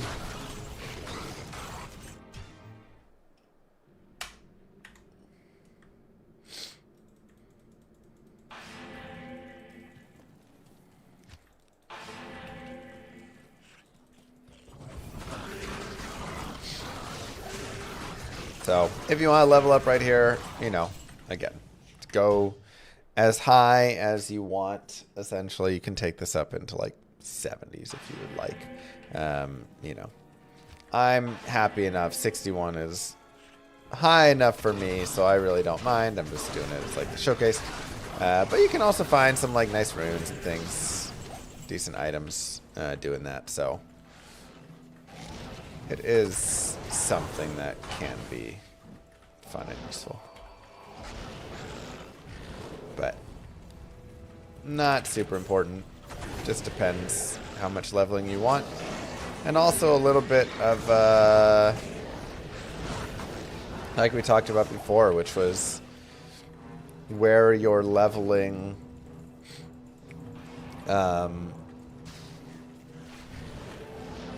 like comfort is. So I'm pretty comfortable with it. 30 forges, still haven't gotten your Demon with Curse at Forge. Ouch. Yeah, I mean, that's where I say just like go grab Ishmael from Travancore or something. So many people are like hung up on grabbing Hephaestus. Like Curse Fanat Hephaestus or something. Yeah, it can technically be a little better, but really,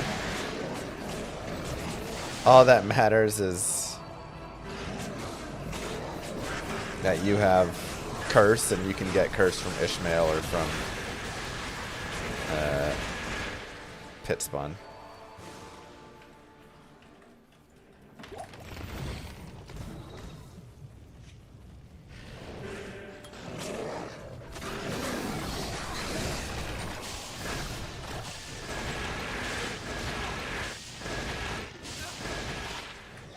To life. So many like meh charms.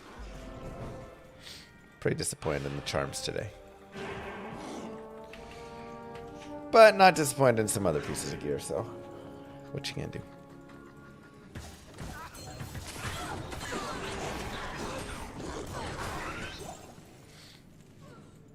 We got the steel driver.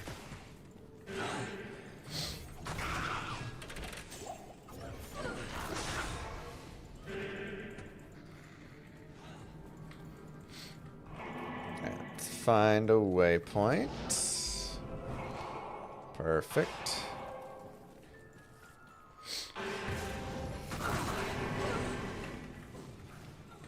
My charms are just like a little cold damage. That's it. And then 1/7 cold res. Really weak.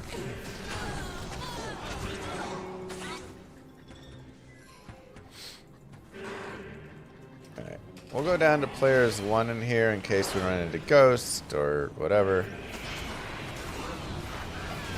Just try and kill stuff quick. Oh, that perfect skull just feels so nice. There we go, there are Ghosts.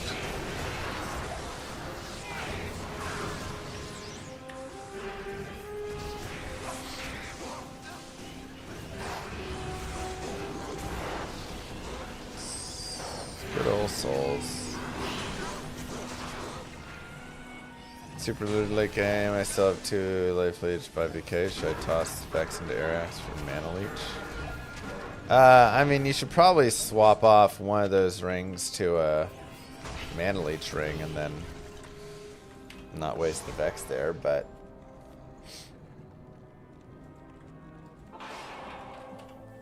like, hey, if you want to spend the Vex there, you totally can as well. I mean, it'll be fine. I just feel like I'd rather get the leech somewhere else, but and that's also where I'm just running like a perfect skull. Save me a Vex rune.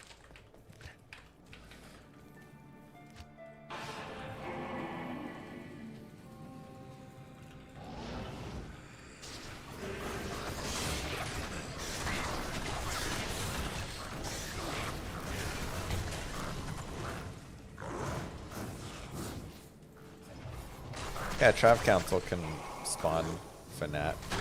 And there's always curse on Ishmael, so.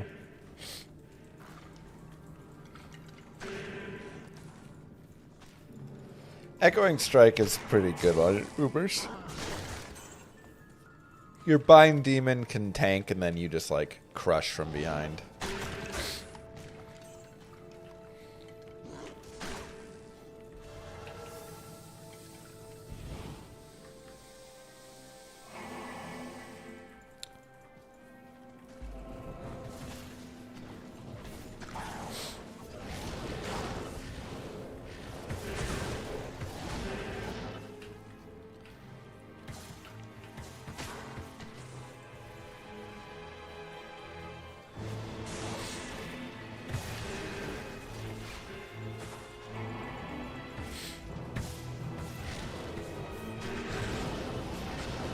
Oh yeah, he's pretty good.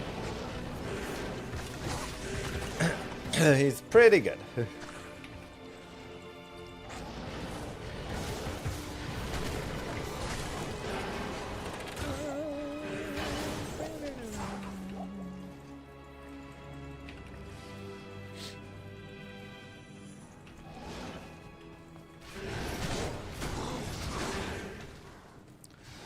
Let's go do some ancients, shall we?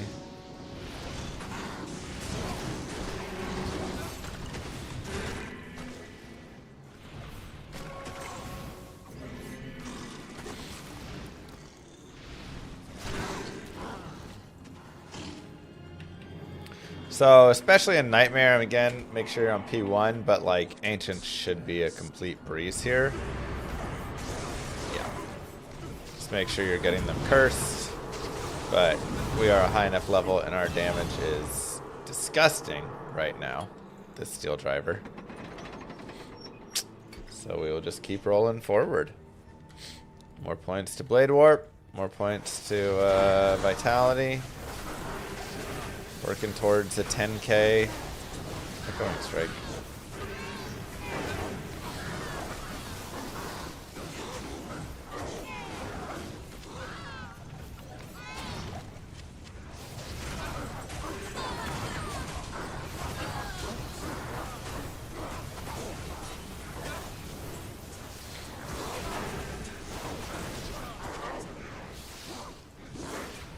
Again, we could go players 8 down here if we wanted.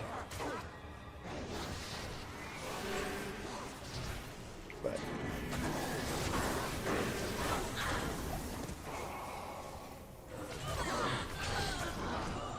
next Nemesis, hello. With the Might Aura, we are 6k to 9.3k. Pretty good.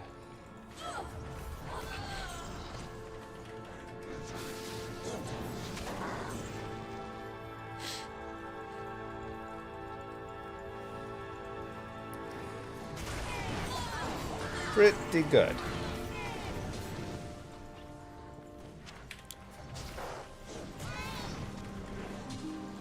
Three-socket lance. Remember, insight doesn't go into spears. I think I talked about a pike before. I hope I didn't mention it as like an insight potential, but just as like a good base for stuff. Hopefully I didn't mess it up. Speak incorrectly.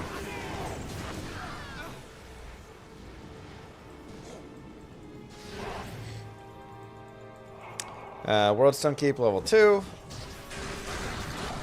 Grab the waypoint, like we talked about before. Just can be useful. Yeah, he does less.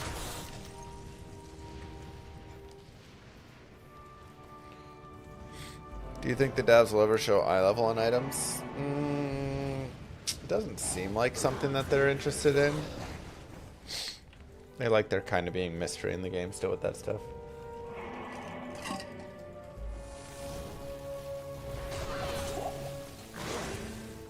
They like not having perfect information. I don't know, I was like, yeah, show it. But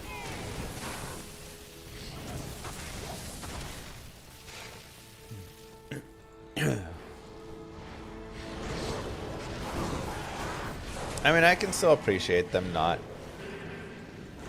My throat was like a broadsword is mad about it. Yeah, I mean, I've messed it up too before. So I see the annoyance of it, but I also can understand the idea of, you know, wanting to keep D2, D2 and not go too far with everything.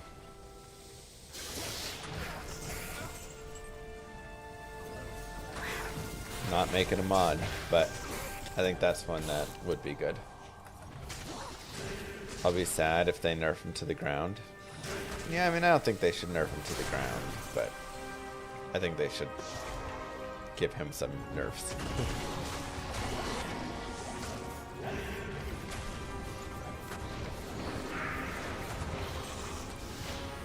Okay, now we will definitely players 8 all the waves here.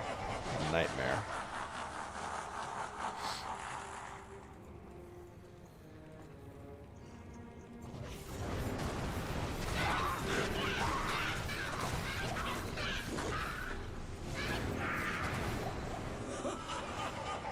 Yes, binary.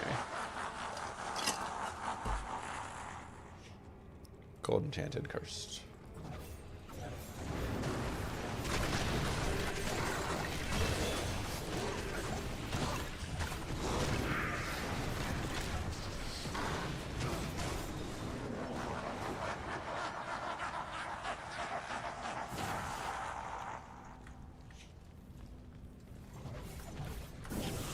I didn't find Shaco, I found Peasant Crown. Poor man Shaco.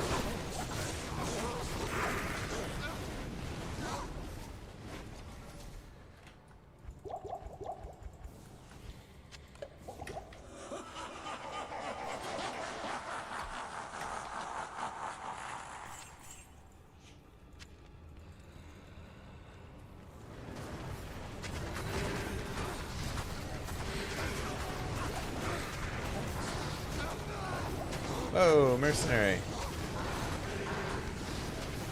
Sad.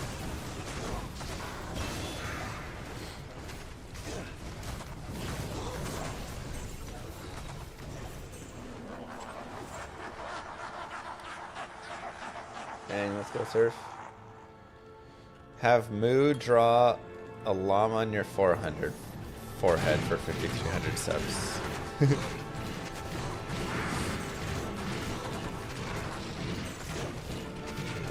Put the skull in here. That's what I want to do with the one I looted.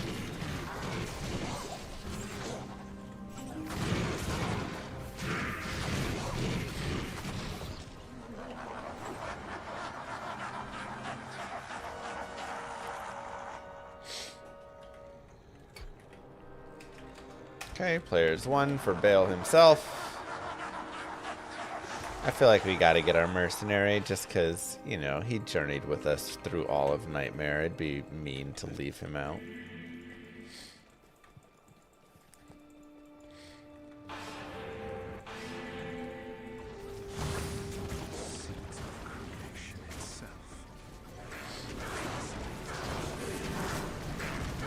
Oh, that's a pretty mythical west.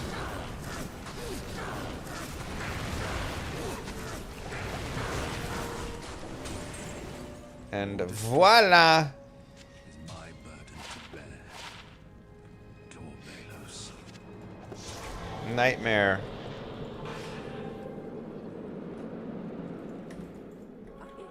Is all done on this beauty. Pretty solid. Yeah, like I don't know. Let's just review really fast our gear. We have enough stats to wear our gear. Rest into vitality. Base 35 energy. I probably don't need that anymore now that I have energy from all of other sources. Skills were max. One all around here. Could put one into lethargy again if I wanted, but I feel strong enough. One hexbane, and then I'm just maxing blade warp as we go. I mean, what am I supposed to do? Not up this and use this? I don't know. Seems like just... I mean, come on. Massive ED and Mana Steel, Lifesteal. Like, what more do you want? you know? I just realized as well, we got a terrible roll. Only 175. Still doesn't matter. We got it ethereal, so huge.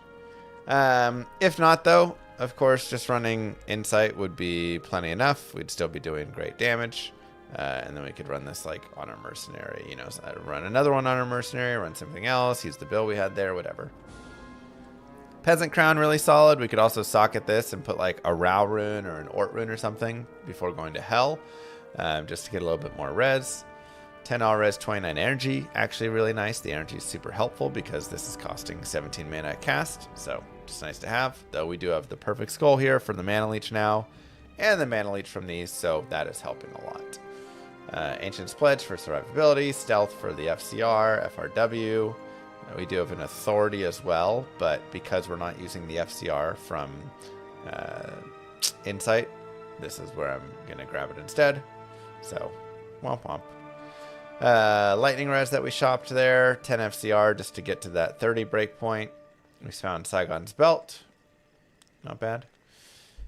Oh, if we wanted as well, we could have that 10% life leech from this and just go really big on the life leech, but we drop a lot of res for that. Life leech over here on this ring as well, why not? And then mana leech, of course, in the fast run walk. So gear is, you know, okay, really good up here, kind of mid and lame, and like our jewelry is not very good, our gloves, you know, whatever stuff. But yeah, that's part Nightmare. Mercenaries is kind of rocking some basic stuff. We're level 65, which is cruising. Again, if you want to do more leveling at this point, go do more Bale runs. This is actually really good for Bale runs. Go do more, you know, Eldritch runs. You can farm some terror zones now if you want, right? City of the Danged is now terrorized. So you can come back here and you can just like farm players 8 in these areas. And just pick up experience and whatever stuff. So really a lot of like good options for you overall for kind of leveling up. If you want to get, you know, up into the 70s before you go to Hell. I feel pretty good at 65, just moving to Hell. We could rush through Hell if we want really fast, or we can just kind of play through, continue in a normal way. But yeah, that is part Nightmare of the Echoing Strike guided playthrough. I hope that you enjoyed. Don't forget to like and subscribe, YouTube. I'll see you guys in the next one. Peace. Yes. Not bad. Not bad at all. I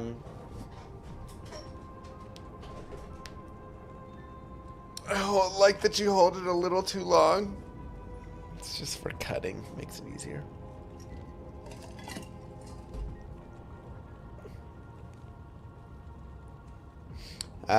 Okay. It's basically data clock, so we can chop it here, and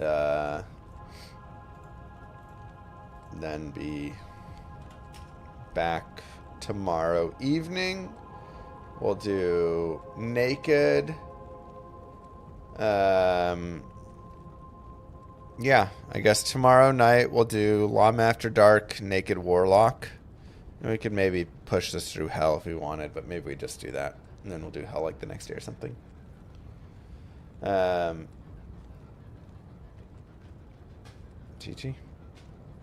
Mwah. Everybody's got to be. We all got to be there for it. Like that. Thanks for being here, you guys. You're the best. Have a great rest of your day, night, wherever you are. I will see you tomorrow. Peace.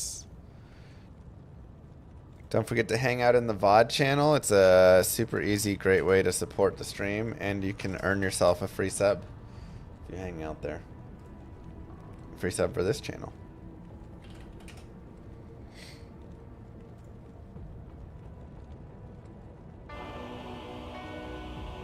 Many moons have passed since I left the town of Tristram behind me. Since then I've tried to forget the terrors I beheld beneath the cold earth and the twisted nightmares that have haunted my every waking moment. There's something dark within me now. I can feel it. blast of the past, a bitter killer's mastery class, an orb of ice, a centrifuge recasted the fast, a frozen mass. They shattered into glasses of ash, a chilling blizzard, wizards casting. Now I'm gone in a flash, and we don't stop. A Nova proc, a weapon swap, a unique drop. We're tearing through this chaos. Listen to our master raptor flock. The last who popped the moment stopped. He's finally free. Not even death can save me from me. Holy bolt, holy shield, holy freeze. I might smite the Lord of Terror unto his knees. I'll set free the beast within just to watch him bleed. Pure concentration, no salvation, just to restore peace and bring order to the world. Desecration from my sword, he start a war. I'll massacre the core foundation of the law. This ain't no soul in search of answers, just a hero with a T. And by the time I finish slaying, there won't be Diablo 3. Lord of destruction, Lord of corruption, Lord of the hate and pain. I instigate a flow so great, eviscerate the syndicate. I decimate, eradicate my foes in teratonic state. They suffocate, choke on my name. Lord of seduction, Lord of disruption, Lord of the lies Belial hides inside. He's terrified, mass genocide. My master rhymes identify the stale while they listen as I amplify. Strict specify it's time to die. Bring it back to the master of the track. Travel east to find the beast so I can slay him with my rap. Don't need flails or a sword. Tie my hands behind my back. Like a shop up, I'ma kill him with my lyrical attack. Time to let out